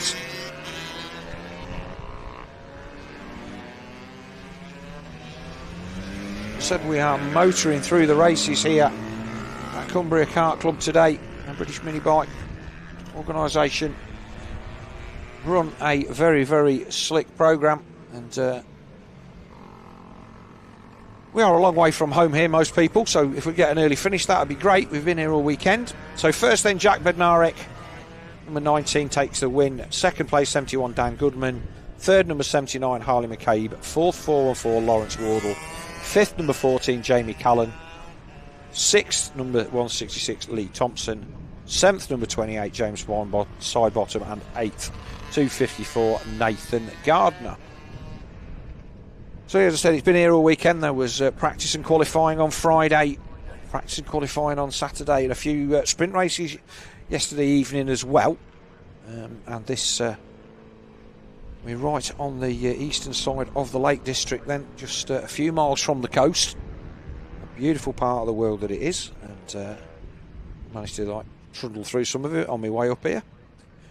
But the next race then is the Great Motorcycle Giveaway Mini GP 110 and Ovale 110 Cup. So we'll wait for those guys and girls to come out on circuit. But as it stands at the moment, that race was scheduled to go off the line at 3 o'clock, and it is just about 2:15. So, but by the time we've got racing wrapped up, we're probably going to be finishing around 4:30, hopefully. And by the time we get all of our trophy presentations done and get all the results done, we're still going to be here into the early evening. But thanks to all the organisation here, the marshals at Rowrah, the Cumbria Kart Club people, and everybody who's helped put this meeting on, obviously the British Mini Bike organisation for running this championship. But, well, look at the paddock, it's pretty popular. Say lots of different classes, but a nice structure to it. Guys riding two classes where you can see that they're cutting their teeth in one class, and the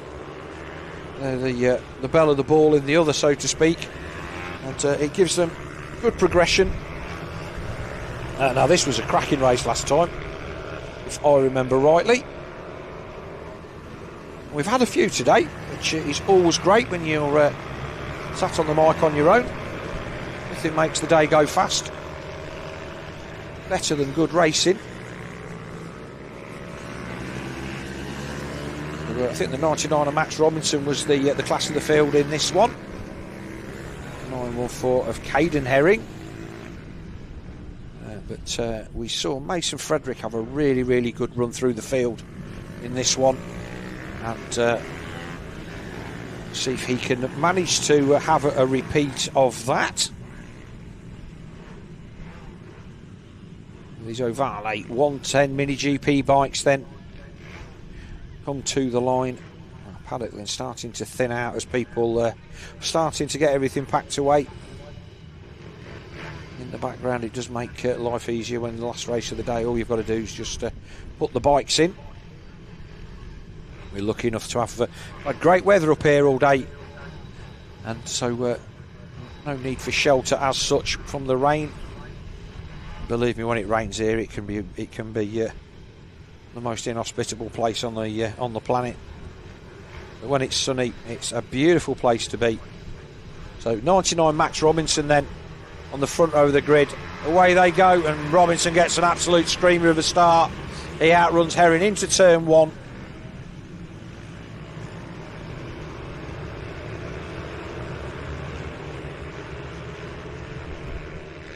So into the craze for the first time. Decent field in this one.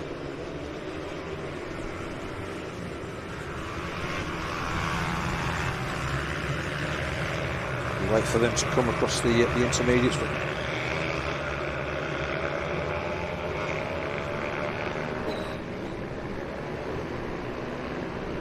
We can see who is doing what. They come down the hill for the first time. It's a decent field in this one. You can just see the slight camber change there as well, which is easy to get caught out there, losing the front. So Robinson leads across the line at the end of lap one from the 914 of Caden Herring. Then it's Sebastian Gass and the 50, the orange bike there in the background of Mason Frederick. He's already one place higher than he was in the start of the previous one of these races, as he originally started off in 5th place. And in the 6s and 32 of Leo Solu. Obviously, if I'm murdering any of these names, feel free to come and correct me. So, trust me when I say the number of people that can't say my last name and it's only 3 letters never ceases to amaze me, so I'm always happy to be corrected. But our race leader then bounces it off the curbs a little bit, but the 99 of Max Robinson already setting sail at the front. Hayden Herring across the line in second, Gas third, Frederick fourth, Solu fifth. And it's Daly who's 3.5 seconds off the back, so he's the guy, he's the net best of the rest down there in sixth. But this is the front group. As Solu has a look over his shoulder to see if he's going to get any attention from anybody else. So this was the part of the race where we saw Frederick get a move on and start to try and make some passes. And I did wonder if there was a possibility of him getting a start that he could run with the number 99 of Max Robinson, but that I don't think that he's going to be able to do that now, having spent a couple of laps still stuck in fourth position and not really putting any pressure on the two in front, it has to be said. So whether they've done anything between races just to try and improve the setup on these bikes. We said before, Herring then not using all of the track out there, not letting the bike run. And again, there's a look over the shoulder, but he looks the wrong side, and that is going to leave the door open for the 64 of Gas. Although he doesn't take advantage.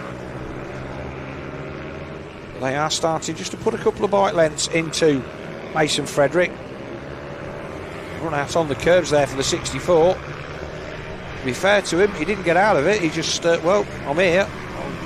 I've got to keep it lent over, else I'm going to go on the grass. And he did just that.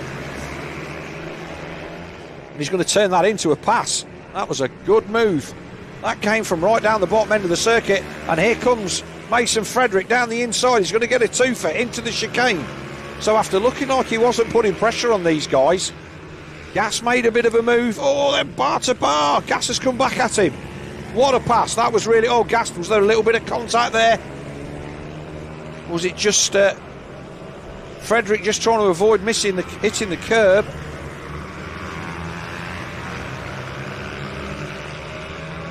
I think it was just Frederick just trying to keep off the curb.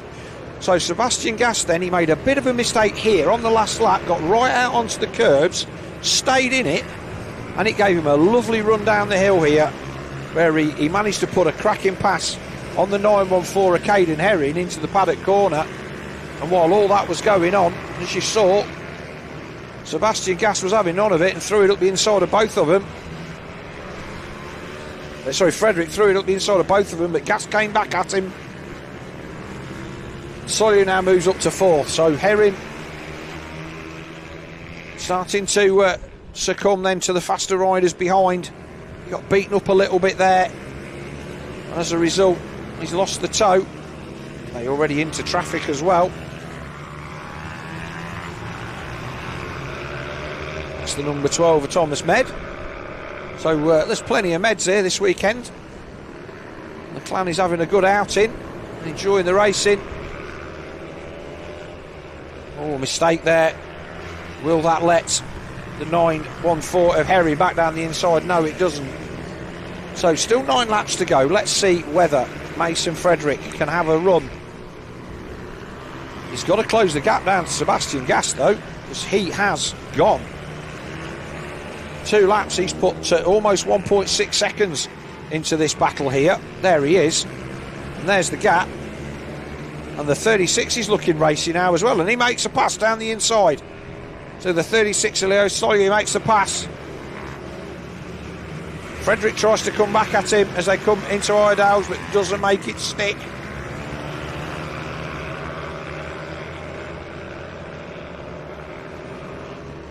(914) of Caden Herring still there in the background to pick up the pieces should there be any.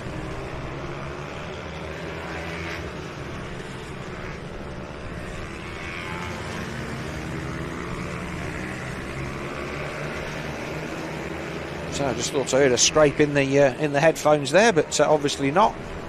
Our cameraman or lady, because obviously we've got our staff out there, a couple of our girls out there on the cameras down the far end, and doing a fantastic job. Quality of the production here by TNL Sports is absolutely fantastic. Nice to be part of it and be asked to come up here. Oh, so he gets out on the curbs there. He's having a better run in this one. He was there or thereabouts, but he just hadn't got the pace. But he seems to be. He's only 4 seconds off the lead. It's a lot closer than he was last time. There's our race leader, the number 99 of Max Robinson, with 6 to go. Across the line. Keep thinking that thing there at the side of the track's a yellow flag, but it's a tree. It's caught me out about half a dozen times now. Keep expecting to see somebody in the ground on the exit to the chicane.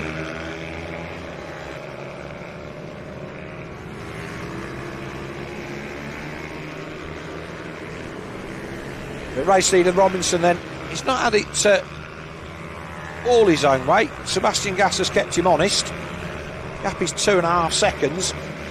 It's fair to say Robinson is controlling the race.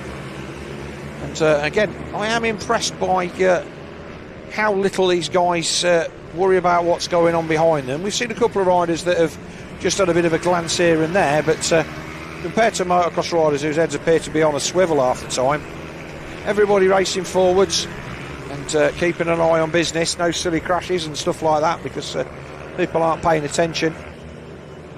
And Robinson showing a clean pair of heels to everybody, not for the first time. The battle for second is getting very, very close. Looks like 0.2 over the line last time. So we look at it's the battle for Saville and Mason Hams. Wait as they come across the line. No, that's Leon Simpson and Harvey Saville. So it was Saville, but he's the rider there on the Ducati painted bike.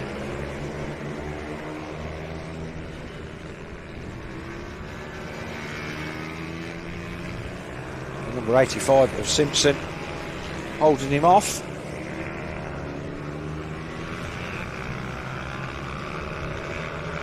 They come down the back straight, so was that a move? Has Simpson managed to put a pass on Saville, or is Saville trying to chase him down?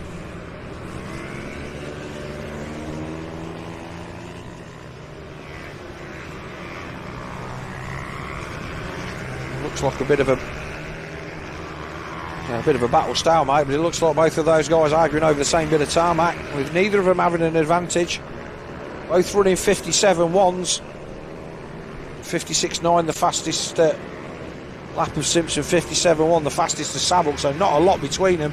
But here's our race leader then, in amongst the traffic now, just finding his way past Jasper O'Neill-White there, and then he'll be on to the back of Austin Wilton. And then there's Mason Hams. In fact, that's Thomas Med.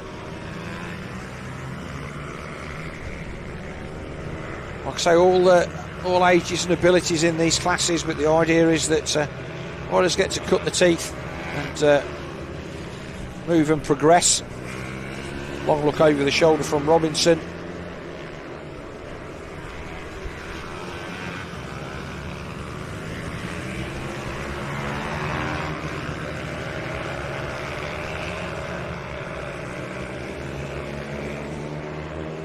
The race leader then, we've got him as he comes over the hill. We look in the background then for second and third, and here they come. Well, it did change, and it has changed. It's still there, so it looks like Sawyer's managed to find his way through on Sebastian Gass. So whether they got tangled up with the back markers. So the number 36 of Sawyer up to second place then.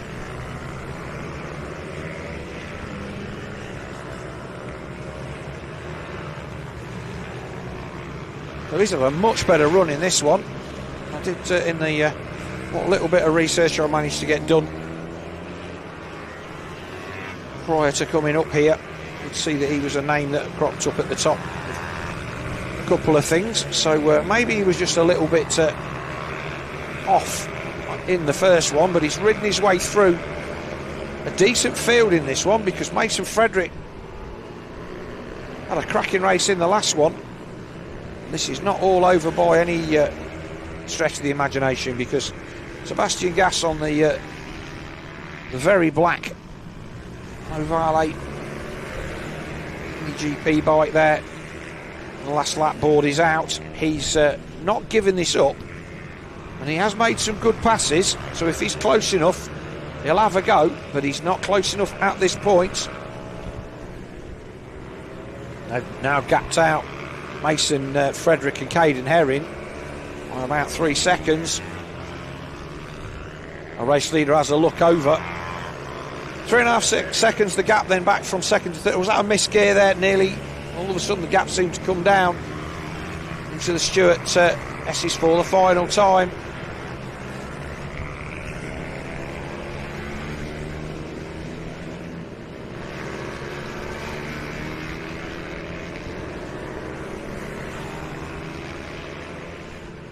And it will be another race fixture then for Max Robinson, number 99.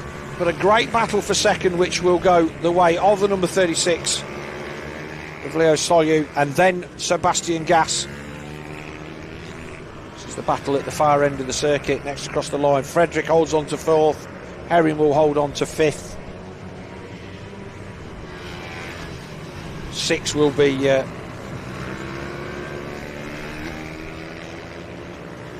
should be Cyan Daly. This is coming across the line now. This is Daly, I believe it is. Then Simpson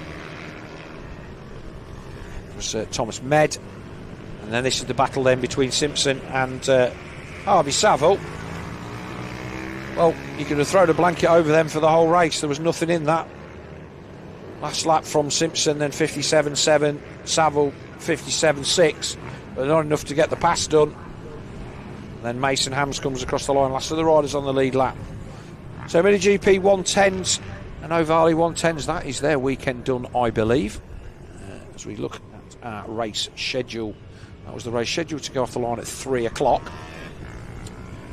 Now it's done and it's 2:30, so we're about 40 minutes up. Results then: Max Robinson 99 taking the race win from number 36 Leo Solyu in second. Third place 64 Sebastian Gass. Fourth place number 50 Mason Frederick. Fifth place number 914 Caden Herring. Sixth place number 35 Cyan Daly. Seventh number 85 Leon Simpson. Eighth number 41 Harvey Saville. Ninth number 7 Mason Hams. 10th 81 Austin Wilton. 11th Jasper O'Neill White. 12th Ella Musgrove, and 13th Thomas Med.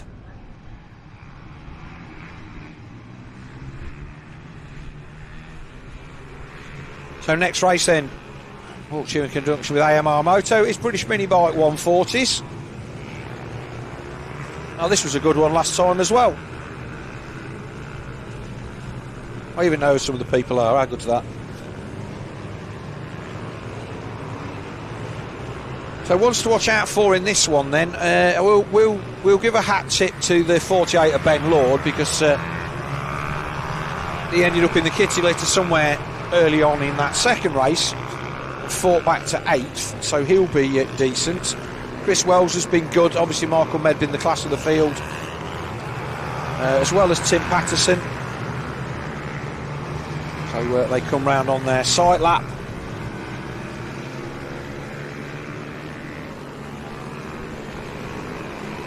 These mini bike tyres offer far more instant grip. I'm a Supermoto bloke, and we get a warm-up lap, a sight lap and a warm-up lap, because you just can't get any heat into the tyres. The route what we use here through the chicane, we don't use the chicane on the first lap.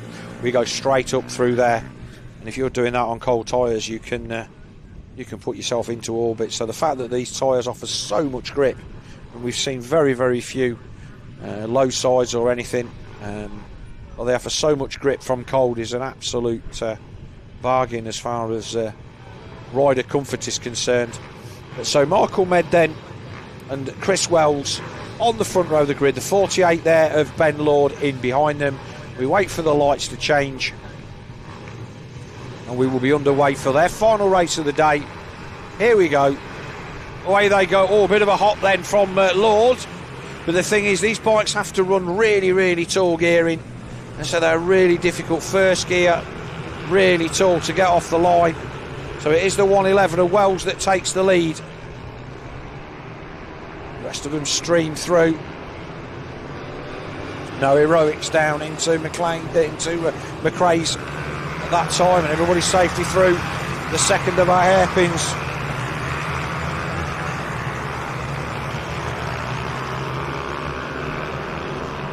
No Hail Marys from 3 rows back.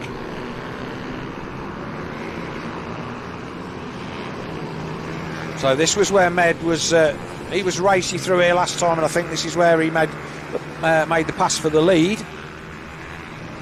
But Lord is in there in third. He's nice and tight. And who's that there in fourth? That's the 21 of Tommy Allman. So he's not been inside the top 5. Here we go then, pass for the lead already. Med down the inside, he runs wide onto the grass a little bit. Looks down, trying to will some more horsepower out of it. The cut back then for Wells, but it's not going to happen. Allman there then, all over the back of Lord. Then it's Patterson on the first of our non-hit bike-based race bikes. He's there in 5th. Closing up at the front. Well, Allman having a much better run in this one. He was 6th or 7th in race 1.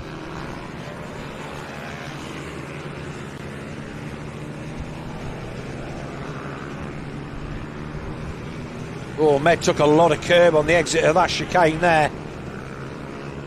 He was proper deep.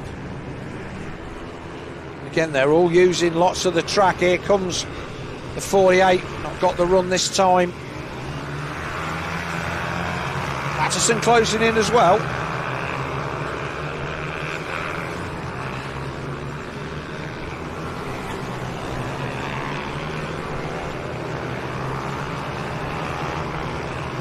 And maybe Allman just didn't get the start, but he's definitely running the pace of these guys now. Is he going to get giddy and try and make a move? Make something happen, dive up the inside into Paddock Bend? No, he's not. Oh, he's gone down, he's lost the rear. Commentator's curse. Well, after me saying how good all the tyres were and we hadn't seen anybody go down, and then giving Tommy Allman the big up, he shows just how close people are to the edge, because he did not do a lot wrong there at all. Just washed out the rear by the looks of it. So that's a shame for him. Maybe that's what happened to Lord in the last one. So he's off the hook. Patterson moves to 4. Oh, big mistake. Clattering the inside curbs then for Wells. He whether he lost the front or not, but he gave the curb a whack. Feet off the footrests. That'll have woke him up.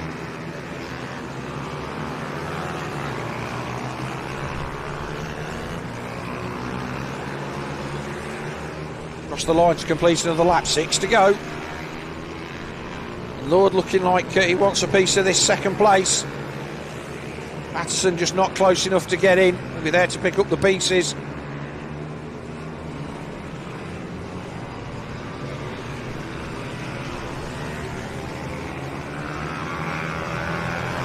Lord, another one of the bikes that's got a little bit of a smoke on.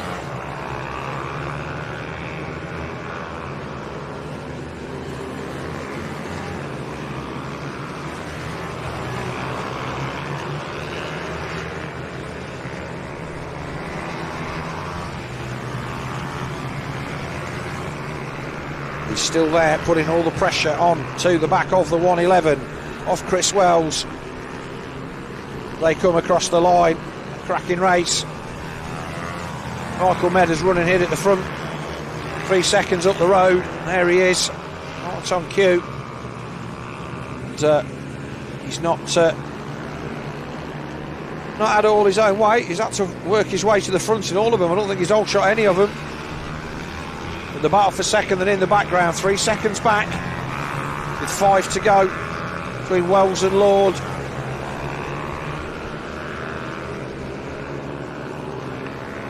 Should catch them coming down the hill. Here they are in the background, and it's still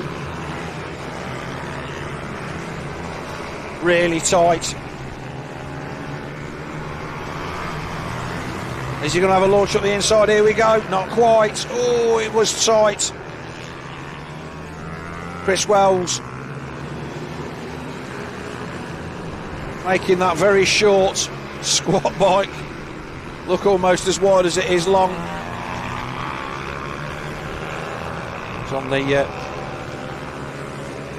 upper riders there on the split screen. Didn't get a chance to idea who they were. I think that may have been Humphries and Merriweather. But this is the battle then for second and third. Fourth just out of it by a couple of seconds. It's close but not close enough. This is where we saw Wells all feet off the footrests a few laps back, and he looks like he's managed to get himself back into harness, and has just eked away just a bit over Lord on that lap. It was 0.2. It's now 0.35, so it's not enough to really say it's all over, but he's just managed to stop the rot a little bit. Just get on the gas really early on that bike out the turns. I'm sure the mudguard's behaving itself. It seems right down over the top of the tyre. He has a look over the shoulder, and he will see the 48 of Ben Lord.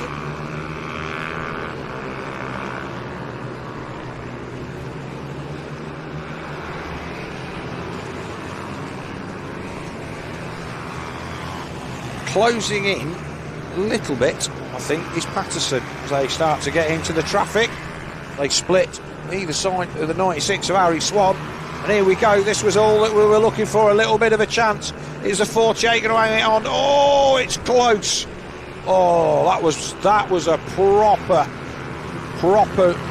mister's pass. That was almost disaster, and as a result, here's the 13.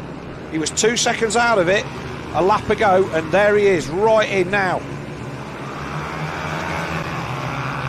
So all of a sudden Patterson comes to the party, and Wells has got to worry not only about trying to pass.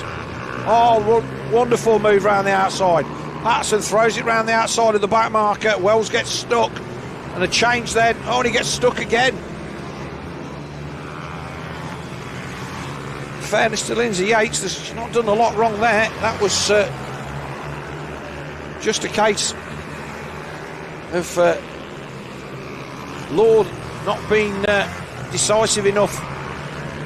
He did arrive just a little bit at the wrong time, and that extra couple of bike lengths gave Patterson the chance to go the other side of him. And in fairness to Lord, if he'd punched it down the inside going into Stewart's there, that could have ended up in tears, and he just got off the power. And we saw Patterson sweep round the outside, and now with the last lap board out, he's looking onto the back of our second place man Chris Wells. But that's what happens. Is our race leader then Michael Med round the paddock turn for the final time to take another race victory. Second place then is going to be the number 111 of Chris Wells. Third will be the 13 of Patterson. Then it will be Lord, who will be mildly miffed, I would say. Then it's Hardman, and then Dan Merrin. We didn't really get to see those guys, but they were there or thereabouts. Well, that was another great race.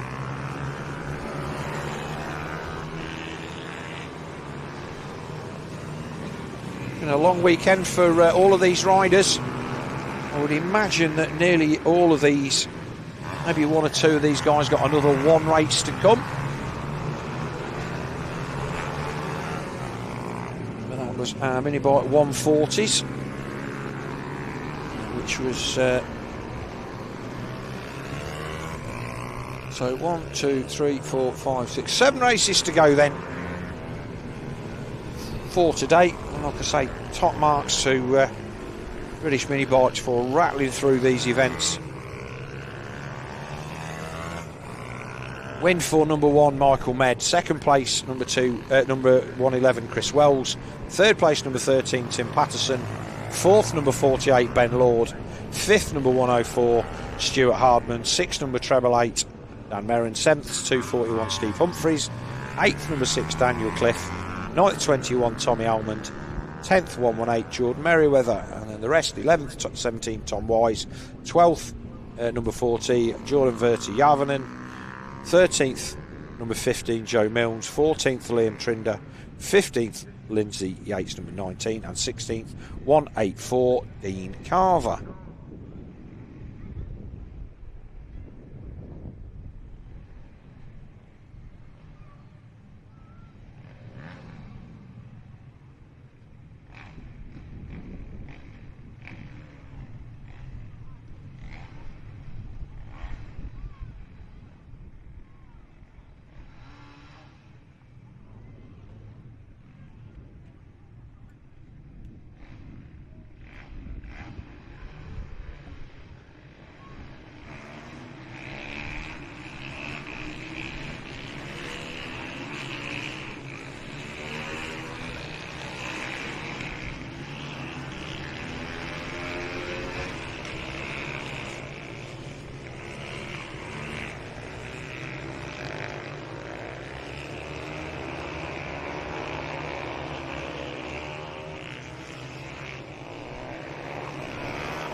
So another sight lap then.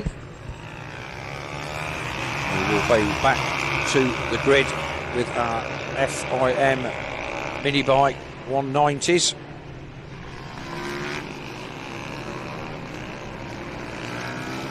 There is the 58 of Marco Holt. As I say, these classes then all racing for the chance to be the top 2 guys or girls in the country to move on to the European stage of this Ovale Mini GP series. It's an FIM recognised class, so the rules are set across Europe, and all of these riders have the same equipment. And we'll hopefully move on through the different classes of the sport to Red Bull Rookies, and used to be the CIV series in Spain or whatever. So as we wait for the lights to change again, everybody at a bit of a jaunty angle there.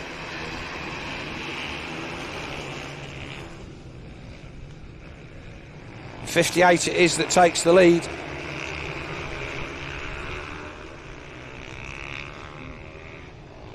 So they come down for the first time into Iredale's. First 3 already, got a break. They're popping and banging. It sounds like these have quick shifters on them. I don't think they have. But the first 3 then, over the brow for the first time. And it is the 58 that leads. He did get the drop from the inside of the front row.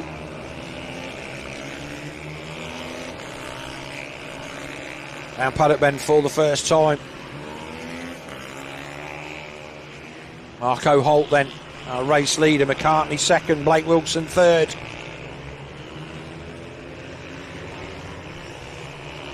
It's a good race last time. McCartney kept Marco Holt honest for the whole race.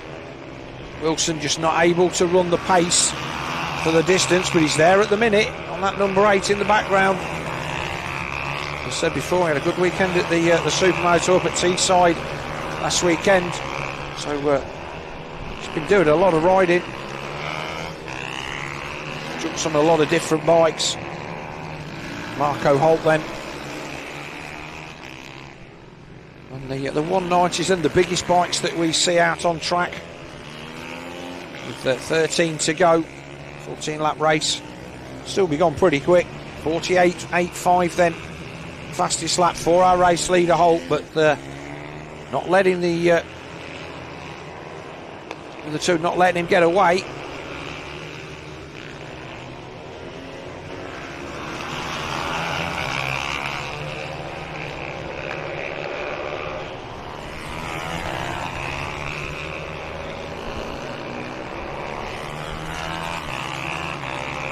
Over the brow, and again this is perfect lines. They're right over on the left hand side of the track where you come over the brow of that hill. That's exactly where you need to be to open up that St John's corner, because if you come in there on the wrong side of the track and tip in, the very, very slight drop away, and it's so easy to tuck the front.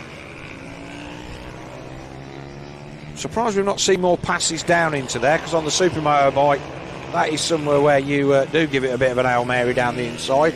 Oh, talking of Hail Marys, that was a pass from a long way back. McCartney stuck it down the inside, and they're three abreast as they come down to the bottom. Oh, that was proper handbags there. There was no contact. But Holt then straight back up the inside. They were level as they tipped in. McCartney gave him racing room. Oh, McCartney just lost the rear a little bit there. Wilson was almost there to pick up the pieces. But that was a cracking pass from, I wouldn't say out of nowhere, but whether Holt just got his braking wrong, because McCartney made the pass without really making much, didn't have to force his way through, and he made the apex of the corner, so maybe that was just a half mistake from our race leader, Marco Holt, the first one we've seen all day. As McCartney just checks over his shoulder, and he will realise that he has Blake Wilson as a pillion. He needs to concentrate forward. Wilson's got anything about him, he'll just let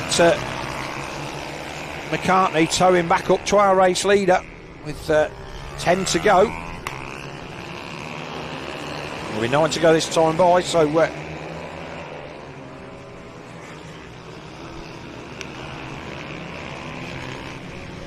there's a mini break at the front from Holt, but he's not fastest man on track. McCartney last time by 48.601, but only 0.2 faster. He's got to do that consistently. It's going to take him a couple of laps to get back onto our race leader, but that was the corner where I think if he'd have lent on Marco Holt any more than he did, they would have both ended up in the kitty litter. And as I said before, this championship, it's all about being in the top two. Big things on the line here, and these things are not decided by any speed on any given day. It's all down to mechanicals and DNFs. You win championships on your bad days, not on your good ones. And putting both of those boys in the gravel trap would not have been a wise thing to do, and it wasn't an iffy move from Marco Holt by any stretch of the imagination. He just levelled him down into the corner and got himself in there and made McCartney give him room, which he did. It's quality racing. This is the battle between Jensen Bishop and Arnie Carr for 4th and 5th. So those guys having a great battle, but they've just dropped off the pace. They're running 50s to the guys in front's 49s. So they have dropped off quite a bit. 10 seconds. But they're not far off on the lap time. It just shows how these gaps can open up. Both of those guys, like they're on identical machines. They're all very similar paint jobs anyway. Whether they're out of the same stable or not. But Hart, McCartney and Wilson then at the front have been the class of this field. And they're a long way in the distance. Right, we've got a retirement there, so that looked like Arnie Carr went down went down the exit road at the bottom of the hill there. He went straight on at St John's, so whatever problem Carr had, was enough for him to immediately pop out of the race. So as we wait then for our race leader to come back into sight. Well, that's the 11.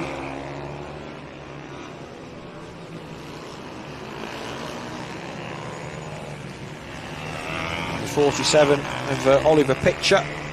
There's our race leader then at St John's. He's just got himself a second advantage. There's the other two right on his tail. McCartney still holding off Blake Wilson. He's having a better race this time, Wilson. He tailed off a little bit at the end of the last one. I think he gave everything he could and realised that he got a massive gap back to fourth. And there was no point lobbing it up the road, and kept his powder dry for race 2. Or race 3 in this case, because obviously they had a race yesterday. And Wilson just needs to let the brakes off there to force his way up the inside of the 31, which is what McCartney did to Holt 3 or 4 laps ago. But that's certainly woken up the 58. And he is now just making a nice gap at the front.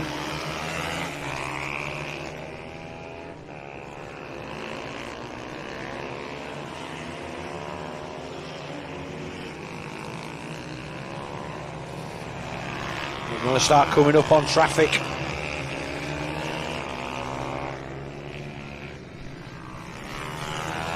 They managed to make their way through. That would have been the 46 of Izzy Carter.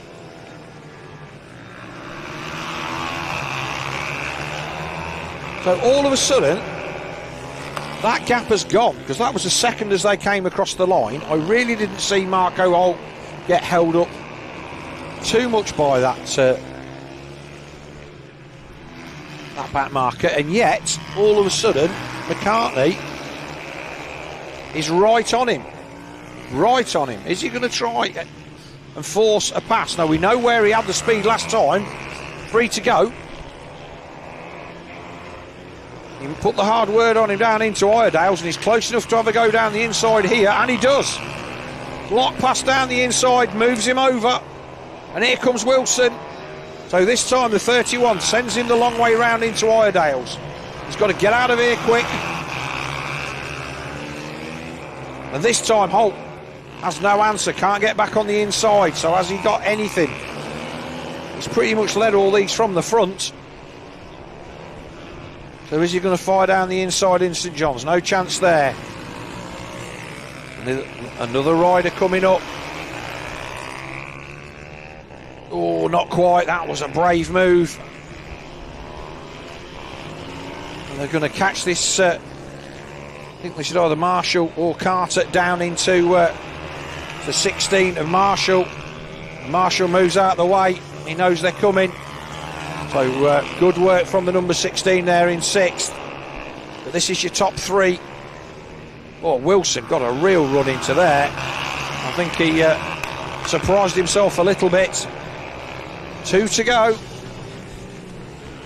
Best race of the day, and I've said that a few times today. So will McCartney hang on, or is Marco Holt going to be brave and try and find room where there may not be some? As I said before, I've been really impressed. Last lap board is out then. Oh, there's no room there.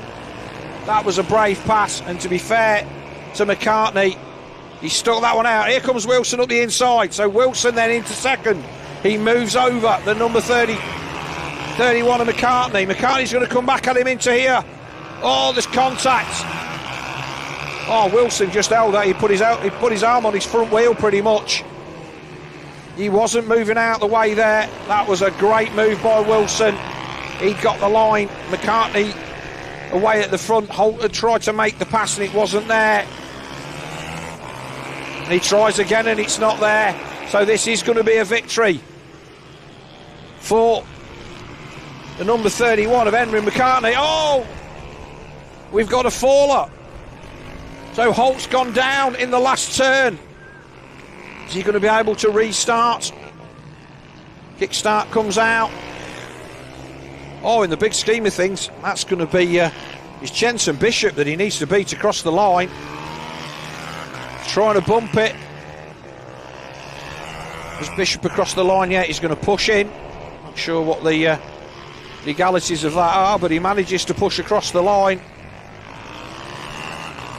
Marco Holt then comes over 27 seconds adrift. And he's very, very much not a happy boy there. But a great victory for the 31 of Henry McCartney. Well, him and Wilson shake hands. I think they'll feel that they've pulled one out on that race, because Marco Holt didn't seem to be able to do anything wrong, and then just 3 or 4 laps from the end, whether he just really did get a little bit held up in that chicane, and all of a sudden they were on him. And McCartney, well, he made no hesitation in chucking it up the inside. So results then of FIM Mini GP 190s, then final race of the day for them. The 31 Henry McCartney takes a great victory from the number 8 of Blake Wilson in second. 58 Marco Holt, the timesheet will show him 27 seconds down, but he was right there until he lost the rear coming out of paddock. Ben, the second rider we've seen go down there in 2 or 3 races. 4th and 11th of Jensen Bishop, so he came across the line literally 0.7 behind Marco Holt as he pushed across. 5th 113 of Annabelle McCarthy, 6th Sid Marshall 16, 7th 46 of Izzy Carter, 8th 47 of Oliver Pitcher, and 9th 83 Annie Carr. Well, that was all excitement. And what have we got next?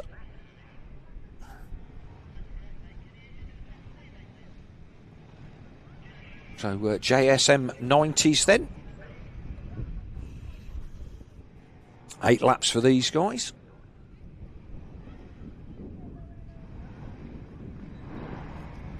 Yeah, that was a cracking race, and no mistake. There was all sorts of action there, and we saw all the thrills and spills. That was as close as we've seen anybody get all day. There was definite contact a couple of times, which all racing stuff. There was no malice there, but fair play to Blake Wilson on that final couple of corners.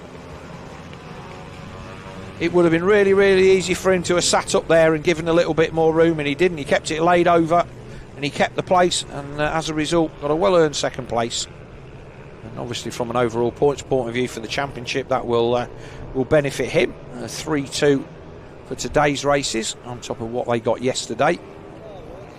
But our Junior 90 riders then come out. Oh, this was a cracking race last time as well, wasn't it? I think Cody Brennan was the star of the show on that one. I think on the 79 came from a way back. We'll see what he can do.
So the grid is cleared quickly.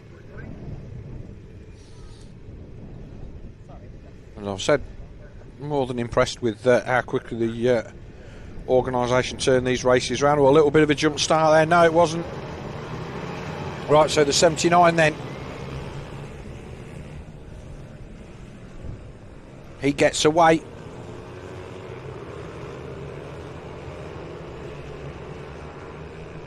Like I say, they're all kicking away at those gear levers on these Junior 90s.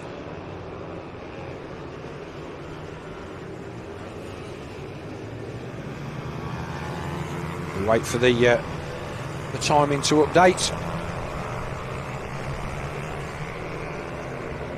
I think Carter Spink's there, definitely there in third.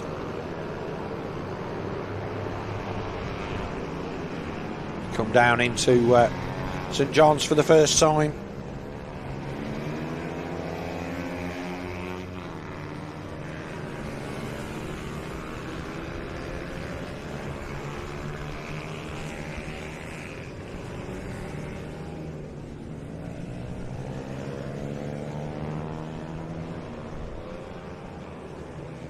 Wait for the timing to update, because that's not Tanton at the front, because he's on the number 5. That is definitely not the number 5. So it is Cody Brennan that leads from the 35 of Kyan Daly. There he is on the white and green bike as they go into Iredales for the second time. This was the one where Brennan had just seemed to have just one eye, has another look. These boys squeezing everything they can out of these little 90s. First bike was a 90cc, but not like this one. This one I think is overhead cam on these. They're a little bit more mechanically modern than the old under 90 motor. Across the line then, 6 to go. These two already got the drop on number 5 of Daniel Tanton, who's there in third. JJ Manchester missed the boat on the start, and he's back there in fourth, and they're already 7 seconds adrift. So these two at the front absolutely checked out. Whoa! Big mistake there on the way into the corner. I'm not quite sure what went on there, but Daly just cleared up. They're both up and okay, but Daly just went into the corner way too quick and had nowhere to go, and cleared up Cody Brennan in no short order. Not quite sure what happened. Replay then. Yeah, you realised that, I've had exactly that crash there about 10 years ago. Tipped into the corner, and the guy from the outs coming up the inside. Gap's gone, and the first thing you know is that you're in the chip bark. Oh, that did make me wince, that. But both of them are up and okay, so that's good to see. And a change at the front, because now it is the number 5 of Daniel Tanton that leads from JJ Manchester, with Carter Spinks there on the yellow bike in third. Well, to say that we've got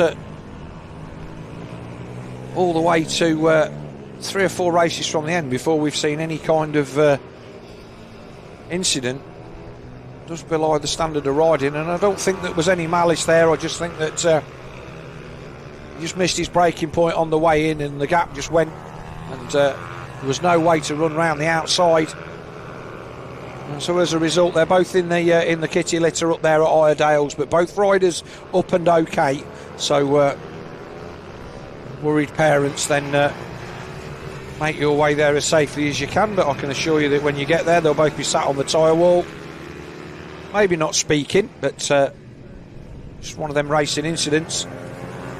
So Tanton then leads across the line from the 28 of JJ Manchester, with Carter Spinks in third. Now, he had the measure of these guys in the earlier race, so I would expect that maybe he would have something for them, and we'll see with 4 laps to go.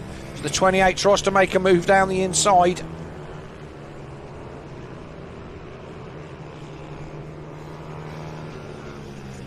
Again, hard on the brakes, but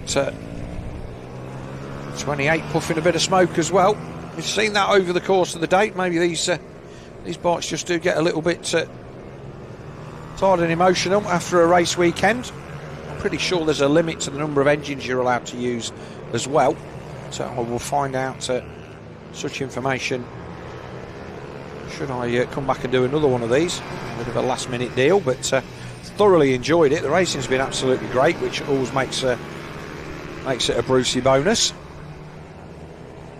But this race then, 4 to go, with the number 5 out the front. Tanton will be pleased with this. I think he was 6th in the first one, didn't have the greatest to run. So here comes the 28 having to run down the inside. He's got the big bark busters on there and the Supermoto handguards. JJ Manchester, but he just hasn't got the speed. Tanton riding a nice line everywhere. And our third place man Carter Spinks sat in there and minding his own business in third. He's having a run for second as they get down the far end, but not close enough.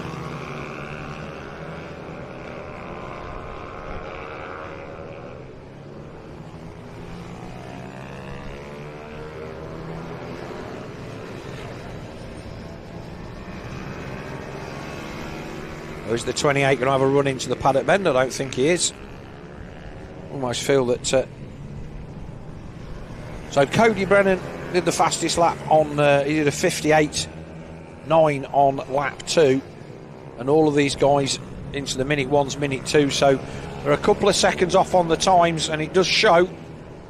As the 28 again just has a little look down the inside.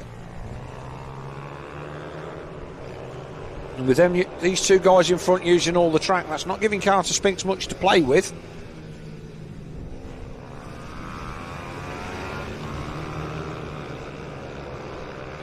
Down the back straight with 2 to go then.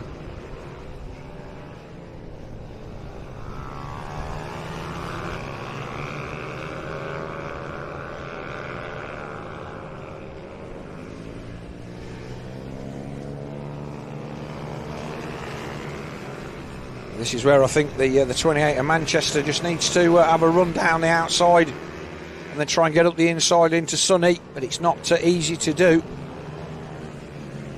Because Tanton changes direction really nicely. Last lap board is out then. So it's now or never for the 28. I don't think that Spinks is going to have anything to say. He's close but not close enough. And of course all of these guys will be thinking, well, those are the two boys who've just chucked it up the track and we're going to be in for a good overall result here. So these boys are likely going to be on the podium due to the fact that the other two have DNF'd, and they're going to be happy with that. So they come down the back straight. 58 of Ryan Merrin. Oh, and they're all getting a bit after you here. Oh, Merrin doesn't know they're there. Oh, this is the chance for Spinks. Well, they've followed him for 3 or 4 corners now. Somebody's got to make a move. Oh, this is out it. Doesn't know he's there. Oh, this is all far too polite. Oh, here we go. The 28's going to make a run round the outside on the final lap. Oh, if he'd have had a little bit more about him and he'd have gone earlier, he could have won that. He's a bit annoyed, but he was just...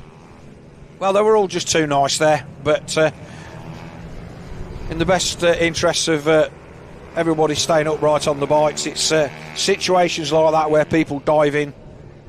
That's the kind of racing we see with some of the Veterans Championships, where you're just like, yeah, well, do you know what? It really don't matter that much. I'm not going to knock this bloke off. We'll just... We'll do the right thing, and everybody did. Tanton takes a deserved win with JJ Manchester second and Carter Spinks there in third. Taylor Davis should come across the line in fourth, and he does. And it's Dylan Cook, Rex Almond and CJ Maguire. Ryan Merrin just getting caught up in the back of that one. And of course Cody Brennan and Simon Daly DNF down there in the far end of the circuit. It does look like both of those bikes have been recovered, so they are obviously going to ride back. So a win for Tanton, number 5 from the 28 of JJ Manchester, 296 of Carter Spinks, number 11 of Tyler Davis, then it's the 13 of Dylan Cook, the 21 of Rex Almond, 15 of CJ Maguire, number 73 Oliver Med in 8th, 9th 58 Ryan Merrin, 10th 79 Cody Brennan, and 11th 35 Cyan Daly. That will make a big difference to the championship, no doubt. At this early stage, as I said, it's the DNFs that make the difference here. And at 3:15, we have our British Mini Bike 190 and 70 Cup. So we are almost an hour in front now, which is absolutely fantastic. So I've got a long way home, but it's also good news for everybody here in the paddock. It means we've had a relatively incident-free day. And I can tell you that it's very, very easy to have even the smallest of incidents run away with time. We had an oil spill at a race a couple of weeks ago, early doors on the Sunday morning, and it basically put an hour into everything. And then it was a proper scamper to try and get all the races in through the day, which we did manage to do, but it puts you under pressure if you have anything else you've got a red flag a race or you have any incidents, you don't have the luxury of a bit of time in your pocket. So now this was a good race as well. So you see Blake Wilson out there again, so obviously he had a good race in that last one. We've got Wilson Dilks on the 85, he was good value for money as well. Henry McCartney, so a lot of these guys out there have just had a one race break.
So Dilks then.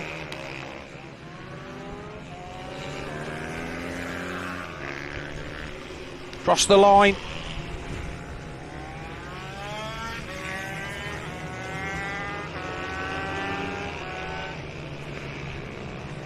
Five to go.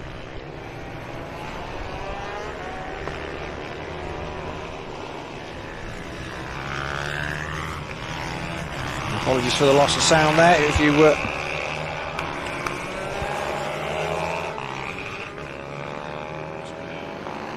so Dilks then away at the front. Oh, that was a move.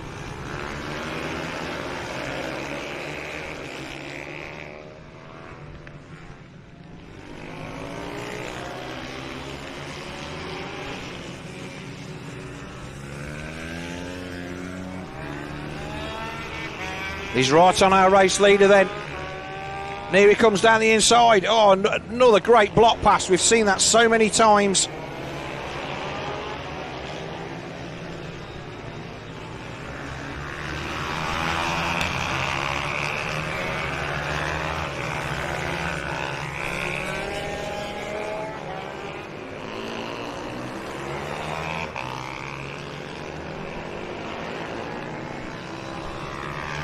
It's a three-man battle at the front.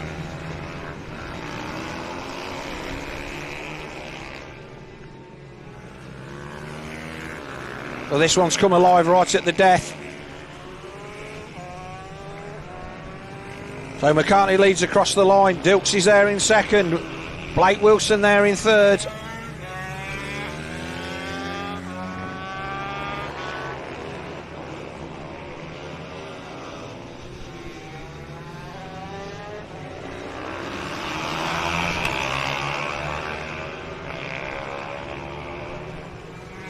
Oh, down the inside, it's another move. No, not quite.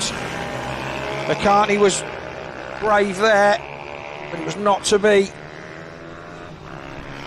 3 to go.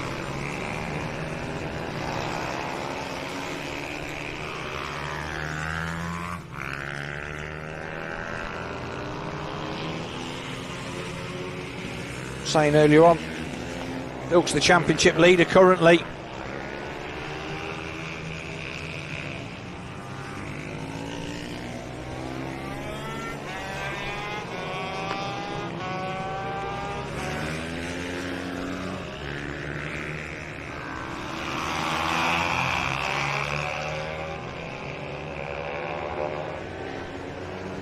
A little bit of a break at the front, but it's not much. It's a bike and a half at best. Is Wilson Dilks going to risk the championship lead? Because Blake Wilson sitting currently in 6th. And David Wilt, Marco Holt not figuring in this one at all. The last lap board is out then.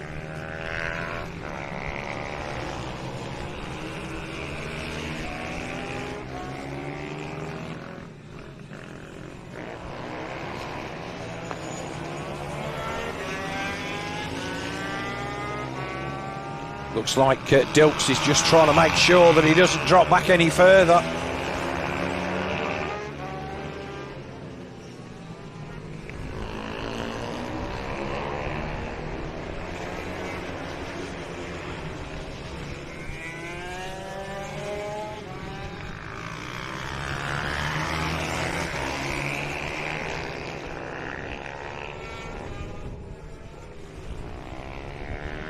A checkered flag then, and another great win for McCartney. He's pushed that one hard, come back from 3rd place, found his way to the front. Dilks 2nd, Blake Wilson 3rd. Be sure Wilton, Pitcher, Carter and White will be the rest across the line.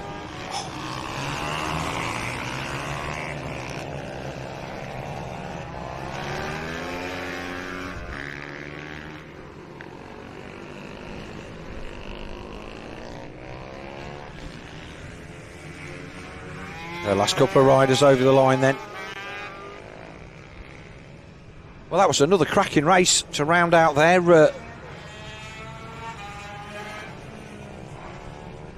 to round out their weekend's action. Just a couple, 3 more races then to go.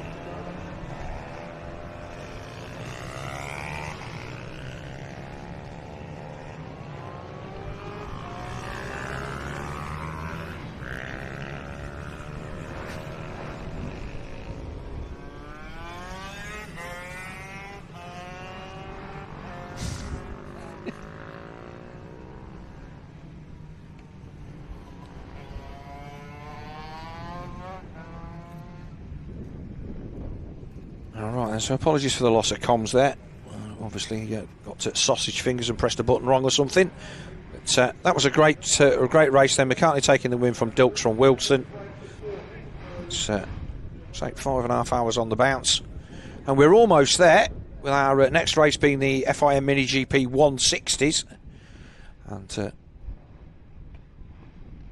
as the paddock starts to thin, again, it's been a long weekend for all the riders and officials and everybody here, and everybody wants to get home. And I imagine that the awards and the like will be passed out as soon as the results are available. That certainly looks like it.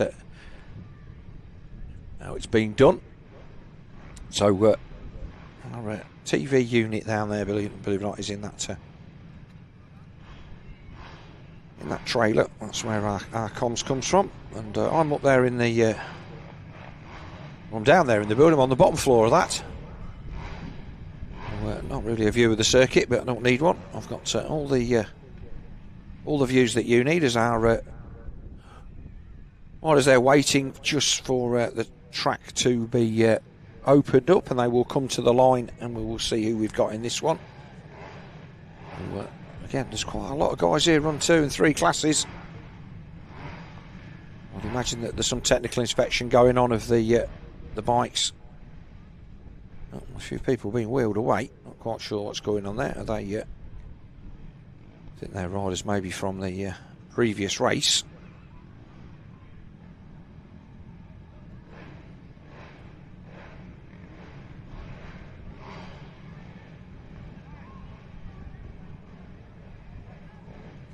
So it does look like we do have a little bit of a delay for whatever reason.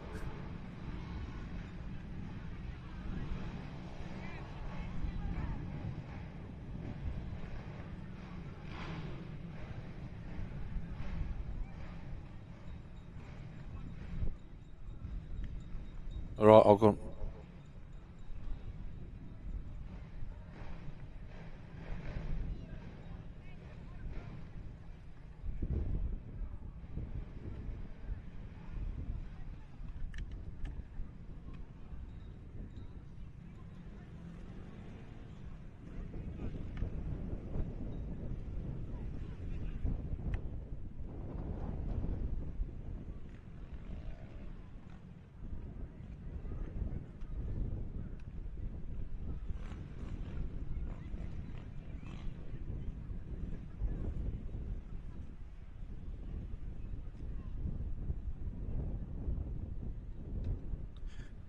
So just a quick break then. We are going to have 10 minutes. We've rushed through. I'll say rushed through. We've managed to get through all of the races really, really well, but we've got a couple of guys who've got back-to-back races, so only fair to give them chance to get ready.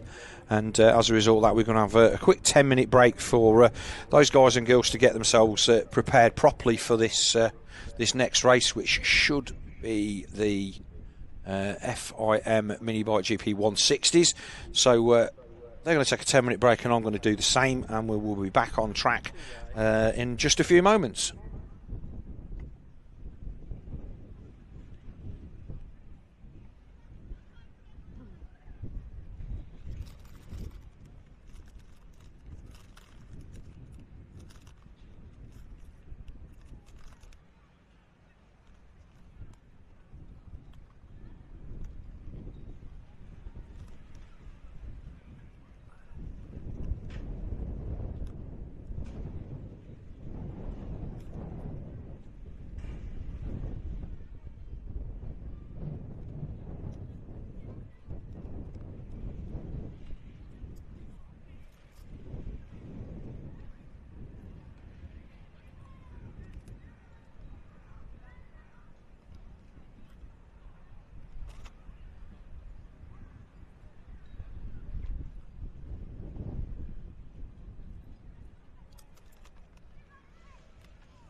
Welcome back then to Cumbria Kart Racing Club here, funnily enough, in Cumbria.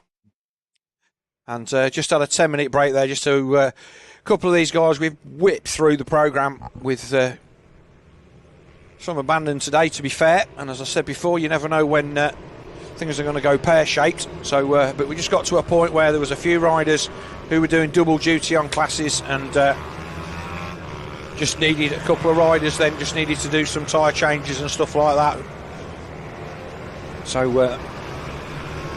we took a 10-minute break and all of our marshals and officials had a bit of a comfort break, which definitely went down well. But I would always take an early finish over messing about, and I've been really pleased with the way that the British mini bikes have banged through these races today. We've had a really well organised day, and you see the paddock already started to clear out there. Some of our early doors classes have already made way. This is the FIM Mini GP UK 160s. Danny Webb GP Camp logo there on the leathers. It's the 85 of Wilson Dilks, the 19 of Tyler Humphreys. This was a cracking race last time. Like I say, Humphreys and Dilks have been out there banging bars more than once, and just give them a chance to catch their breath. A couple of people had, a couple of guys had to do engine changes, I believe. So during the week, over the weekend, everybody then looking down, waiting for the lights to change for their last race of the day. 14 laps. It's Mini GP UK 160. The lights will come on and then they will go out. And they will be underway for a 14 lapper. Here we go. Way, there you go. Lou's got the jump. Oh, it was really tight at the front. It's the 217 again. Hudson Cooper beats his teammate Tyler Humphreys into turn one, but Humphreys fires it down the inside. So the teammates then away at the front. Who's that going to be in third? That looks like it might be the 14 of Frankie Watson. It is Watson. Then it's the 85 of Wilson Dilks. Oh, big moment then for our third place. Number 14 of Frankie Watson. He got the rear end spinning up then.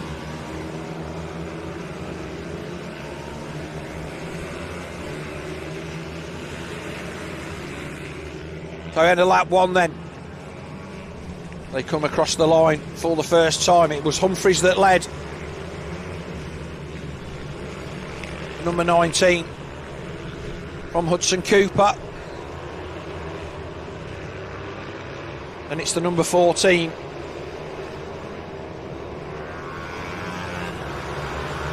of Watson. He's having a run down the inside. Here we go.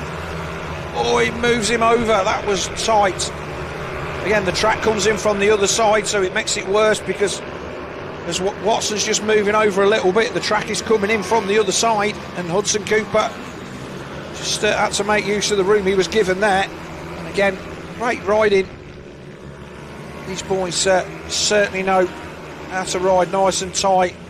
Nobody panicked there at all. Been really impressed with the standard of riding all day here. The Cumbria Kart Club here at Rowrah, round 2 of the British Mini Bike Championship. We've seen fantastic racing all through the different classes. This FIM Mini GP 160, one of the blue ribbon classes. This is your top 4 all in shot.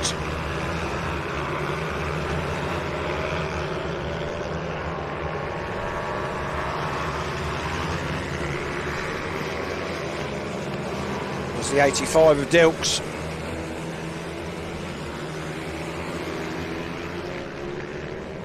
So these riders are making the absolute maximum out of these bikes. Across the line then, 11 to go.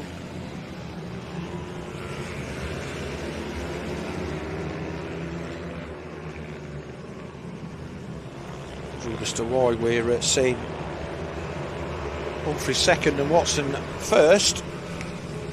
Hopefully that will correct itself. So this is third and fourth, and the 85 of Dilks just hanging on to the back of this group, but they're already checked out down the hill, down into St John's.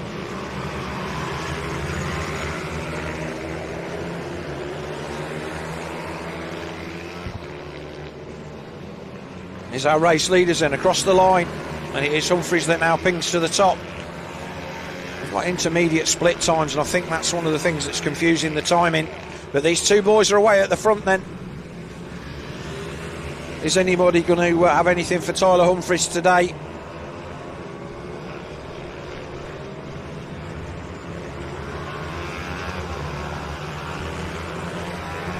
So Humphries from Watson, from Hudson Cooper. Dilks there in fourth, and it's the 912 of Joshua Herring.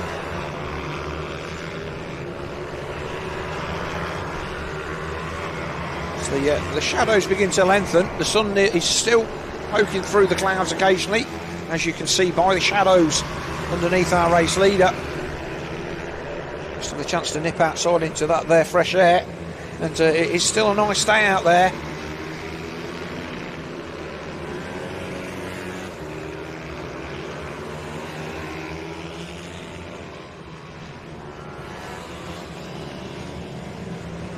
The fastest lap of the race then from our race leader, 50.53 from Tyler Humphries, 50.59 from Watson, so that explains how he's hanging on.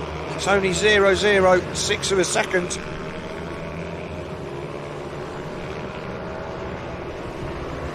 Those guys checked out now, 2.5 seconds back to Hudson Cooper.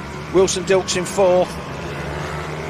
And it's Josh Herring, Daniel Stevenson, Chloe Gleeson having a good run in seventh. She got mugged at the end of the last one, so she'll be looking for revenge on that one, but she's a few seconds adrift of Dan Stevenson.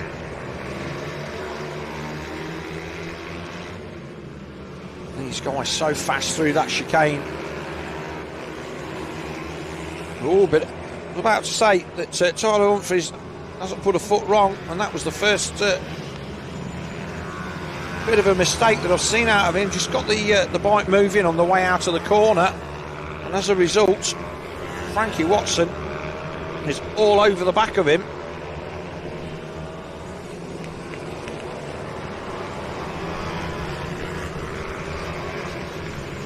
So the passing places on this track, on these ovales, completely different to what we would normally expect to see on the supermoto guys around here, which is where I'm normally from. Everybody far more polite than we are.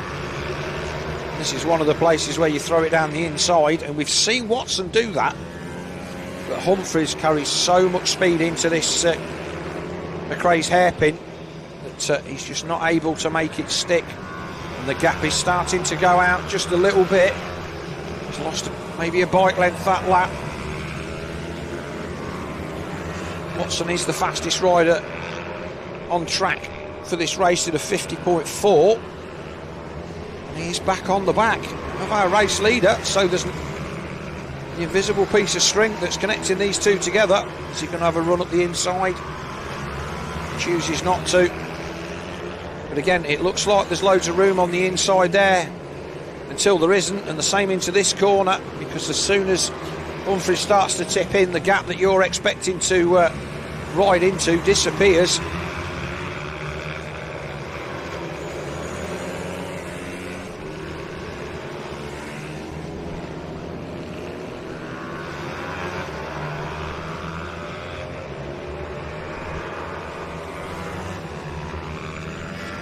Really close then into the corner at the far end. Is Watson going to have anything to say?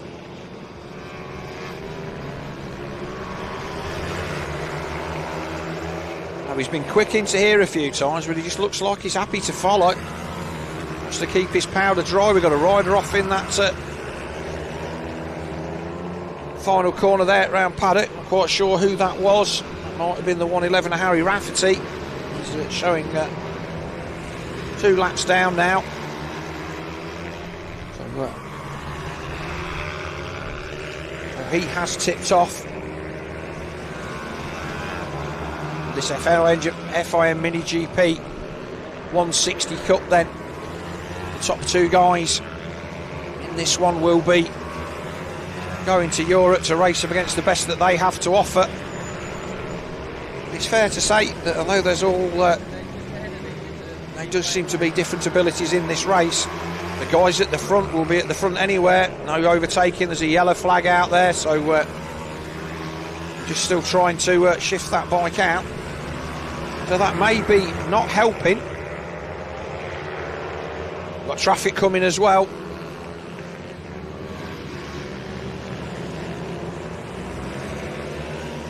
This one seems to have gone by in an absolute blink.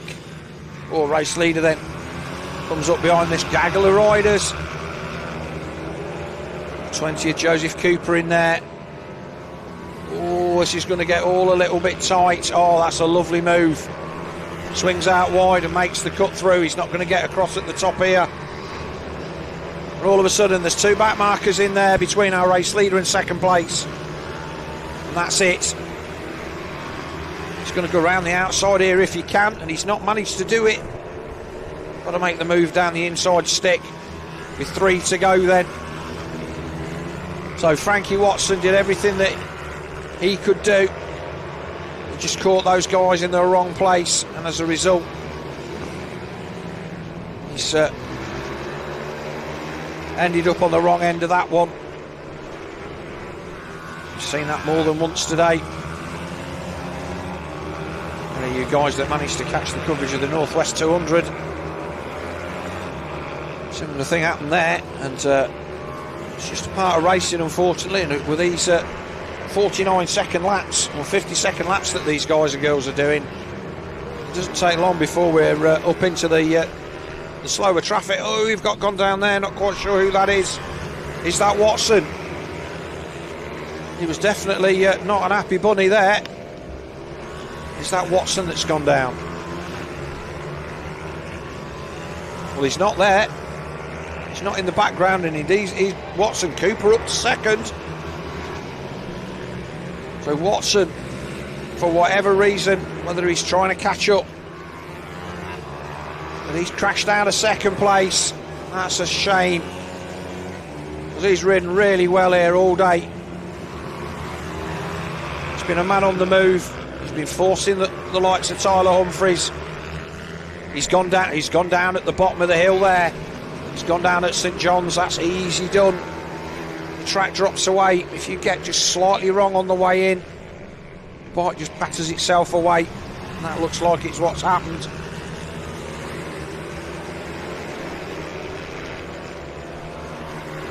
Tyler Humphries then. Now an easy leader, and we've got a battle for second. I don't think we have. No, Cooper 9 seconds back, and Dilks a further 4 seconds. So, oh, mistake then. Race leader shakes his head. He will have seen Watson at the side of the track, quite possibly, and he'll note that all of a sudden the pressure's gone. This is where Watson made the mistake. Did he click the curb on the inside? I think he was far enough further around the corner. Well, not as far around the corner as to click the curb. Maybe he lost it on tipping. Here we go then. Checkered flag then for the 19 of Tyler Humphries. Another victory. Oh, here's a gaggle for you. I think some of these are a lap down. This is the battle for the lower end of the leaderboard who comes across the line. That's Leo Hams, Joe Cooper and Ollie Evitts. Buried in there as well was Hudson Cooper and Wilson Dilks.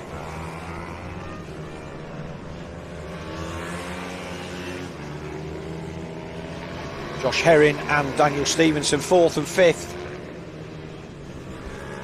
We're going to get a late battle here. Oh, pass up the inside. Oh, that was close. So Lucas King just hanging on to 7th place then from Ollie O'Gorman. and Leo Solyu. So that's everybody over the line. Well, that was a shame then for the number 14. He did everything that he could, and got mugged off a little bit by the slower traffic there towards the end of that one. And whether he made contact with another one, I don't think he did. I don't think there was anybody round him. But he will end up classified, as we see there, down in 13th place. That will be bad for his championship. So number 19, Tyler Humphries, takes a victory from the 217 of Hudson Cooper. Number 85, Wilson Dilks in third. Fourth then, number 912, Josh Herring. Fifth, number 18, Daniel Stevenson. Sixth, number 25, Chloe Gleeson. Seventh, number 16, Lucas King. Eighth, number 88, Ollie O'Gorman. Ninth, number 36, Leo Solyu. 10th, number 11, Leo Hams. 11th, number 20, Joseph Cooper. 12th, number 61, Ollie Evitts.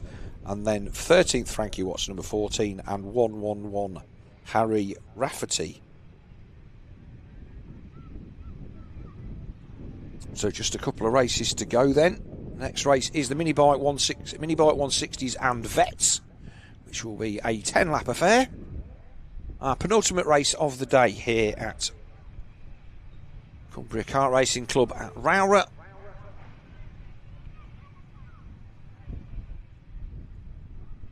Brought to you by Pit Bike Racing UK, and obviously just waiting for. Shouldn't be anybody in this one, I don't think, that was out in the other one.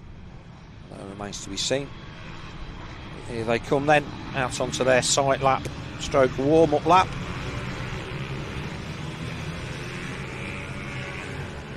Still a decent grid of these, 13 or 14. So we've seen some good racing in this one. Jack Bednarek in the class of the field. We've seen him win multiple classes today on this bike and also on the Mini Moto.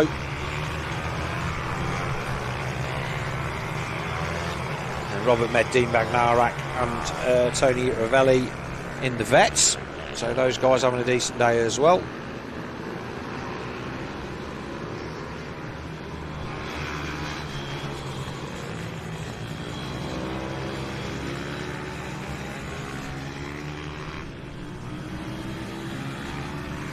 So our penultimate race today brings itself round. Alec Ben to line up. So like I say, it's still pretty much a full grid on this one, I think. That's the number 13, Tim Patterson. The 86 of Michael Neal. He's been decent today. I think he's been on a couple of fourths or fifths.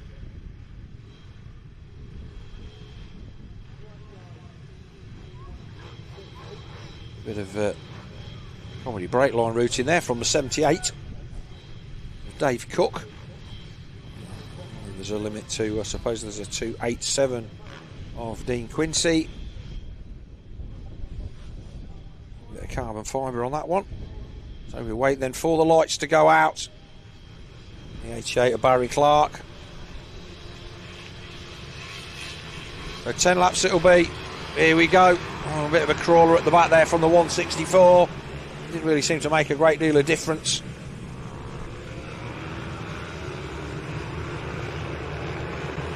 So, a direct leads then.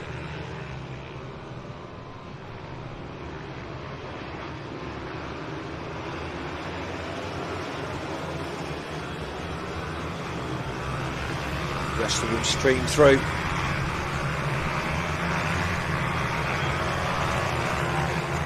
He's already off to a decent lead.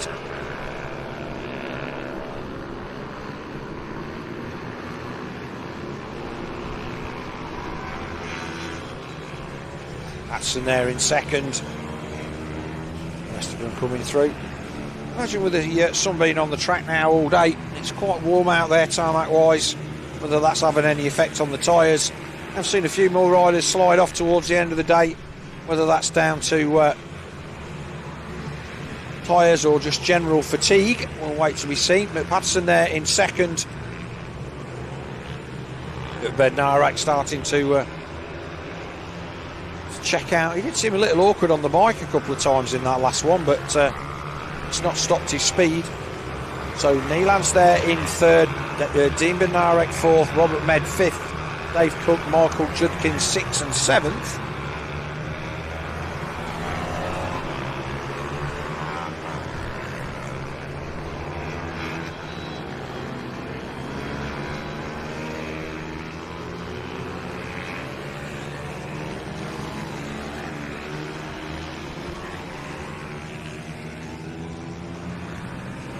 With 8 to go then, as Patterson comes across the line in second on that muck-off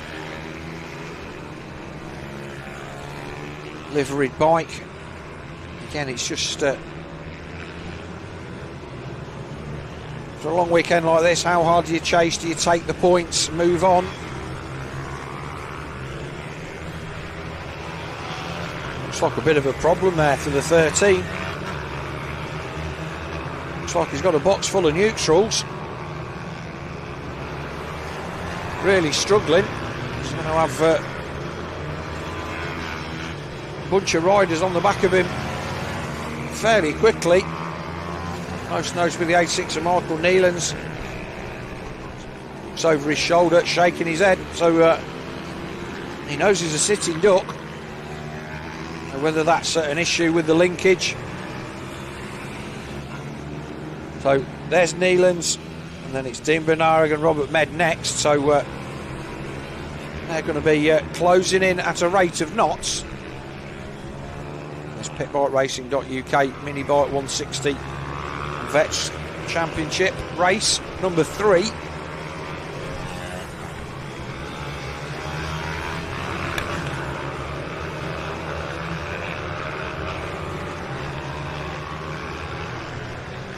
See the crash bobbins there on the front axle of the number 86 then, just to stop the bottom of the forks getting the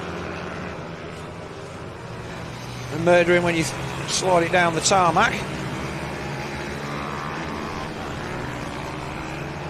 But Bednarek then eased away at the front, 52.7, fastest lap of the race for the number 19. He's 6 seconds in front of Patterson. He's still managing to hold on.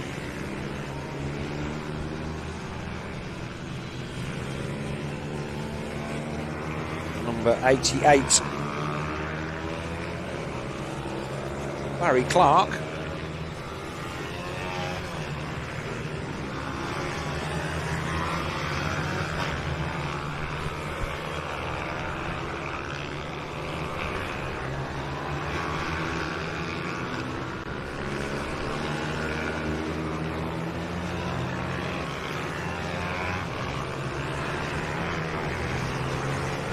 Six to go then. That's the number 69 actually. So that is Dean Bednarek. So that's the other of the clan. The numbers then not easiest to make out on my small monitor. And then we've got the 73 of Robert Med. So I can make Robert Med out because the graphics of the bike identify him pretty well. Med Racing, a namesake. Superbikes in the 90s and Honda RC30s, I seem to recall. So they certainly somebody that I'm familiar with, certainly aware of. So Patterson's still hanging on to that second position, so whatever problem he has, he's managed to ride round it. As we look at the number 73 of Robert Med, he's going to got himself sorted for I think a triplet of 3 second places for his championship, which he'll take to the next round of the British Mini Bike Championship, which is at Pembrey in a few weeks' time down there in sunny South Wales. I'm not sure, I guess there must be a kart circuit there, I don't recall it, but unless they run on an abridged version of the rallycross track. I know there's lots and lots of tarmac down there to lay something out on, so no doubt it will be up to scratch, else they wouldn't be going. I think it's a nice part of the world, a decent facility to boot.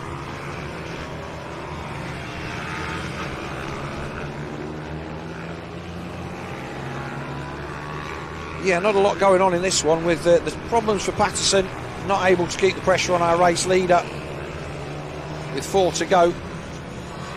Robert Med then burnt on the back of the leathers.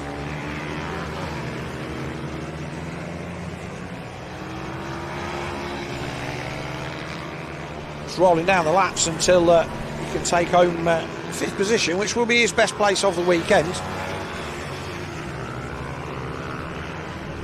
10 seconds the lead of Bednarek now over Patterson, who's got 5 seconds over Michael Nealons. He didn't get into traffic in that last one. Whether they will in this one or not remains to be seen. There he is, right on cue. Our race leader then just starts to make his way through the riders at the tail end of the field. 2 to go.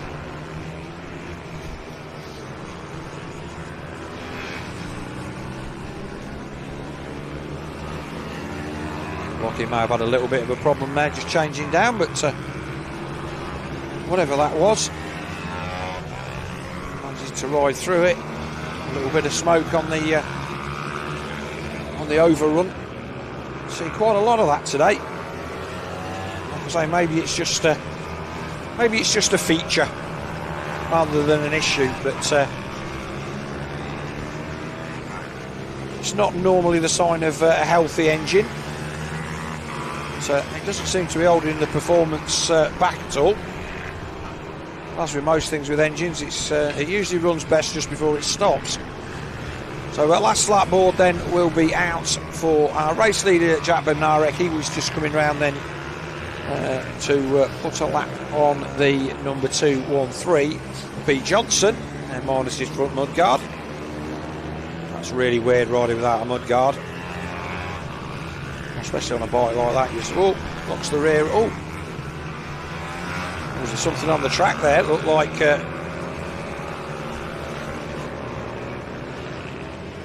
maybe Bednarek has got a problem, or he ran over something in the track, because he definitely felt that and I definitely saw it.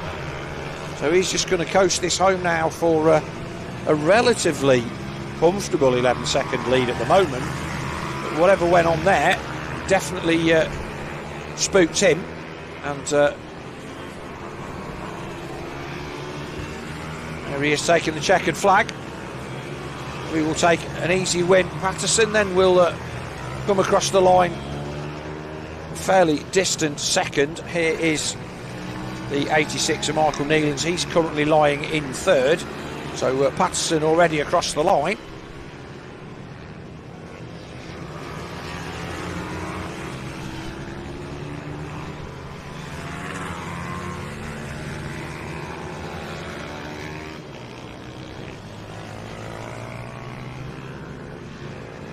Then it's Dean Bednarek 69 in 4th, 73 Robert Med in 5th, Dave Cook number 78 in 6th. We wait for the official results to come, but that is the final race for the mini bike 160 vets, and all that is left now is our final race of the day, which will be the mini bike 150, British mini bike 160s and 50 Cup. But our 160s and vets result then for their 3rd race then, 19 Jack Bednarek takes another victory from the 13 of Tim Patterson, the 86 of Michael Nealons, and the number 69 of Dean Bednarek. 5th place 73 of Robert Med, 6th place 78 Dave Cook, 7th place 287 Dean Quincy, 8th place 97 Michael Judkins, 9th place 164 Tony Ravelli, 10th place 213 Pete Johnson, 11th 88 Barry Clark, 12th 11 James Jarvis, and 13th 35 Jamie Bunclark. So that's that one in the books. And our final race of the day is brought to you by EA Services. British Mini Bike 160s and 50 Cup Race 3, 14 laps for these guys and girls. We wait for the last few riders to come off track. For those of you still here at the circuit, I hope you've had a great weekend. It's been nice to come and do something a little bit different.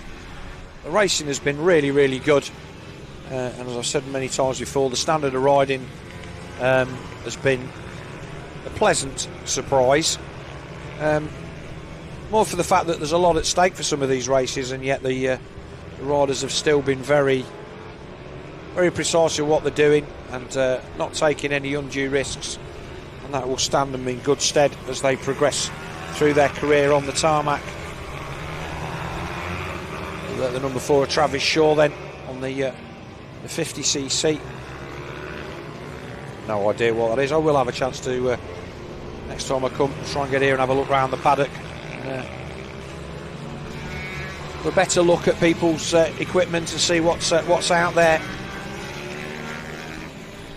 The sun's starting to drop in the sky now, and although it shouldn't be too much of an issue for visibility, you see the shadow there of the clubhouse overlooking the track.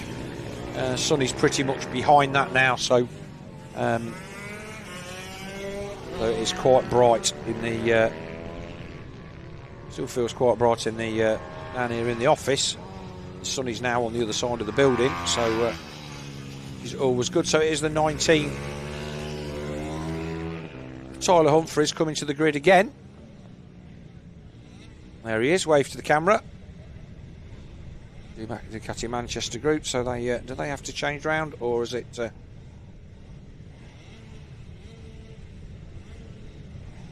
Frankie Watson. Let's see if Frankie's out. Well, Frankie is out there because he tripped the transponder. So whatever he managed to do in that last one, these guys are in so many different races. That's Watson there in the black.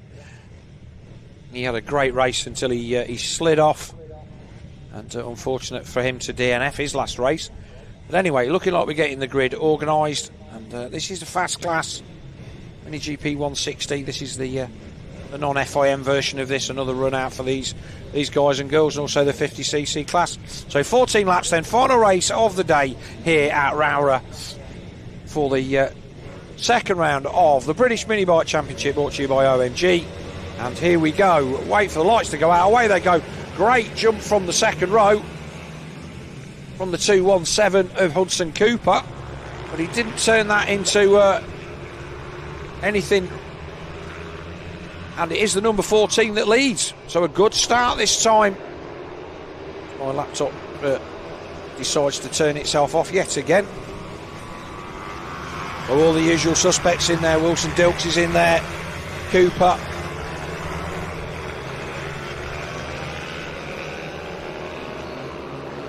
They make their way down through the stewardesses for the first time. There's already a little bit of a break at the front. The 85 then, Wilson Dilks in there in fourth. The rest of the field come through. Round paddock bend for the first time.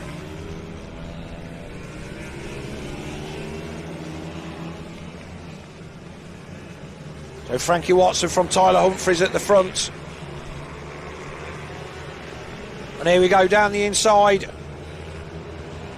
Oh, Frankie Watson left enough room for a van down the inside there.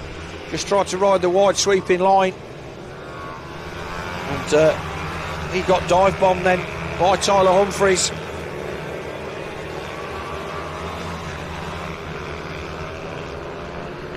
It's like, to be fair to Frankie Watson, he's better at going forward than he is trying to defend a lead. That's easy to say. It's hard to know how fast to go at the front when you're second and you're chasing. You've got that marker, you've got that man in front of you to set the pace, and he just didn't get his braking marker quite right there. And Tyler Humphries didn't need a second invitation. Hudson Cooper third, Dilks fourth.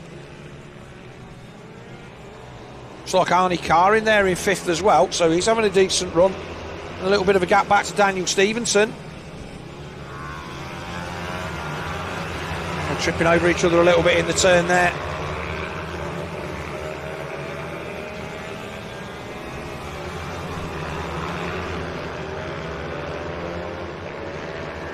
For the teammates first and third. So that's where Watson fell last time. It's fair to say that nobody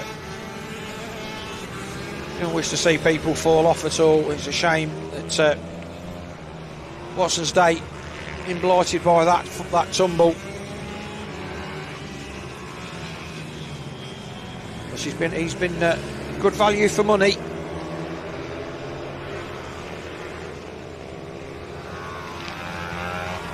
Long look over the shoulder then from Tyler Humphries. He tries to stretch this one out with 11 to go.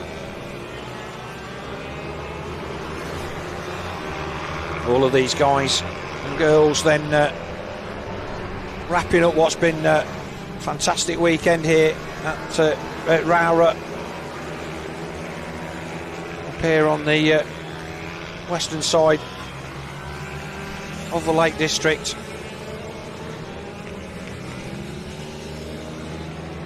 Fastest lap then, Frankie Watson, 50.71, only a smidge faster than Humphries, but he's faster.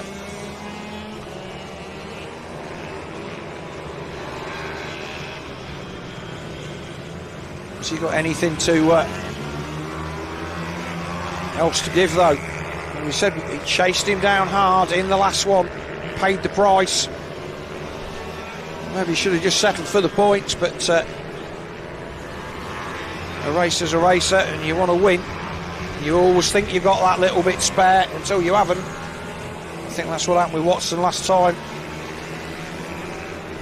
Normally get a chance to get out and have a chat with some of these guys between races, but it's been wall-to-wall action here today. So not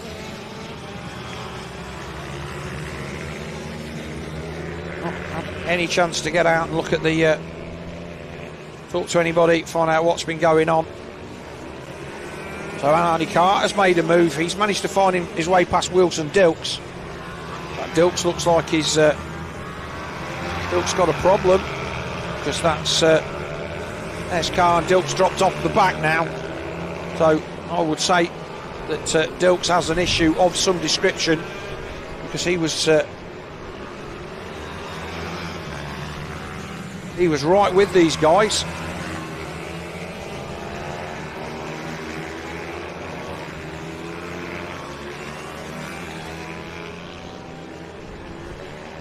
Here they come across the line again, and Carr made some good moves at the end of the last one, and here he is again. Is he going to have a punt down the inside? He is. He's down the inside. I'm surprised that pass doesn't get done more, because everybody who tries it always makes it stick. Dilks then runs up to Iredale's, and holds on to that place at the end of the back straight. Just toughed it out when they got down the bottom end. So Arnie Carr past the 217 of Hudson Cooper. They've dropped off Wilson Dilks now by 1.6 seconds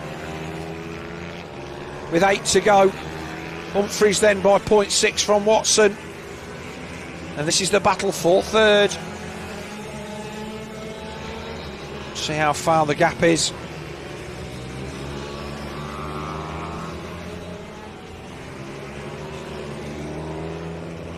The race leaders then down there in the distance. It's only 2.5 seconds, but I can't see Carr closing that down with 7 laps to go.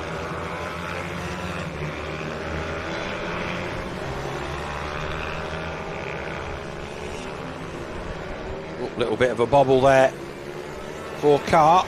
That might give second wind to Cooper. Race leaders are already into traffic just ahead of them as they come across the line. Maybe we can get back on the leaders. There they are, right on cue. And so the gap, we saw a couple of races ago that Frankie Watson got fairly well stuffed over, for want of a better phrase, by just getting caught with traffic, just not quite in the right place, and he lost the toe. And then whilst chasing down Humphries, put it into the kitty litter down the bottom of the hill here at St John's, and as a result, it's good to see that that's got a lot more tarmac on it than it used to have. So he'll be conscious of that fact and try not to let the same thing happen again. With 5 to go then, 0.4 the gap at the front, so he's keeping him honest.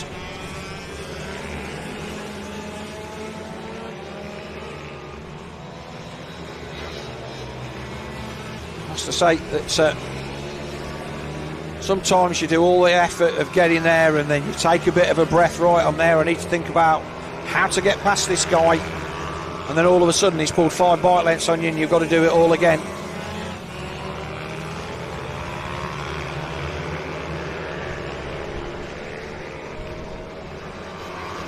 And Humphries then really has got a really nice tidy style. In fact, all of these riders today, they're all learning their craft nicely. There's nobody I've seen that's really frightened me to death.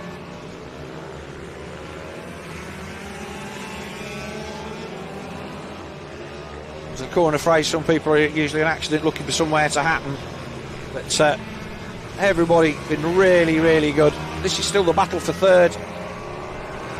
Carr still got the advantage over Cooper before to go down the back straight.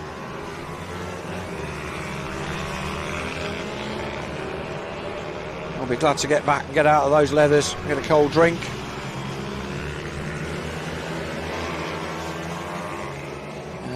I'll say back to school, but it might be school holidays next week. It seems like it's all holidays and tea breaks these days.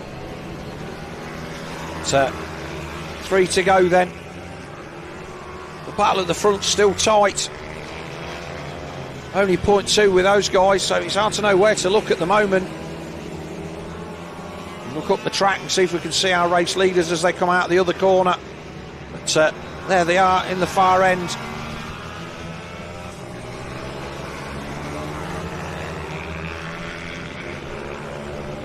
So Watson's still there.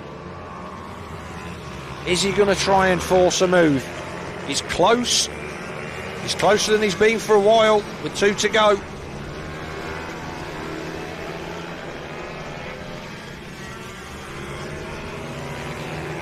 But is he close enough? Don't think he is.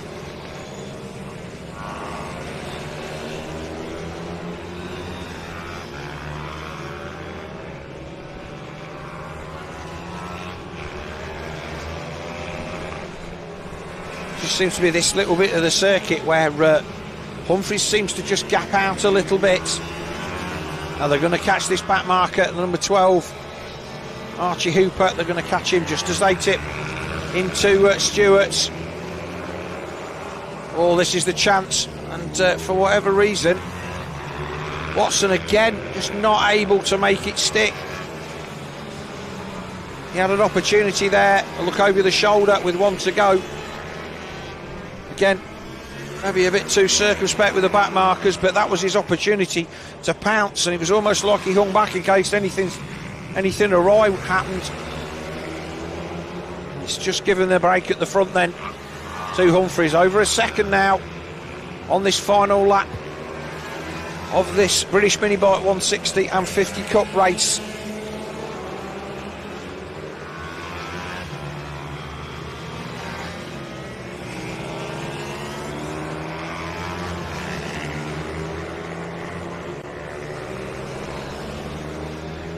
And for the final time then, Tyler Humphries will come down through St John's into Sunny Corner, and then he will, you're not going to have a look back. Like I said, impressed with how much these guys race forward.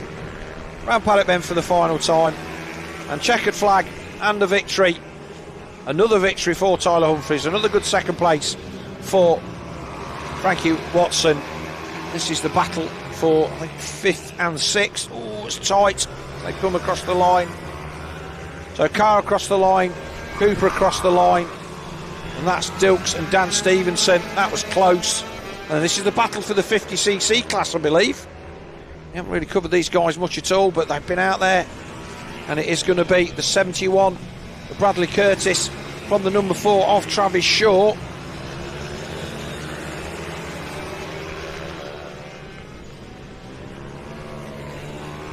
And then Harrison Quincy and Taylor Tomlinson come across the line to complete their race. Just Ollie O'Gorman to come, and then everybody will be safely home. In fact, O'Gorman has come across the line, so that is it. That is the conclusion of our coverage here. Our final set of results then, British Minibike 160s and 50 Cup. First then Tyler Humphries, number 19, another victory for him. Pushed hard again by the number 14 of Frankie Watson. Third place, number 83, Arnie Carr. Fourth place, number 217, Hudson Cooper. Fifth place, number 85, Wilson Dilks. Sixth place, number 18, Daniel Stevenson. Seventh place, number 71, Brad Curtis. Eighth place, number 4, Travis Shaw. Ninth, 755, Harrison Quincy. 10th, number 77, Taylor Tomlinson. 11th, 88, Ollie O'Gorman. 12th, number 12, Archie Hooper. 13th, number 54, Thomas Bond. And 14th, number 8, Isabel Wingate. So that is a wrap on events here today. I hope you've enjoyed our coverage here from the Cumbria Kart Club at Rowrah and round 2 of the British Minibike Championship. We thank all of our many ladies in orange down there who are making their way back to their cars for a well-earned break and a drink, for all of their work, all of the medics who I am very thankful to say it does appear that we have not had to call on today. A big thank you to British Minibikes for the invite to come and do this, and hopefully we will see you all again soon. I hope you've had a fantastic weekend here at Rowrah. For those of you watching on the live stream, thank you for joining us, and we will see you at the next round in a few weeks' time, which I believe is at Pembrey. So from me, Phil G, and everybody at TNL Sports, we wish you a safe journey home, and we will see you all again soon.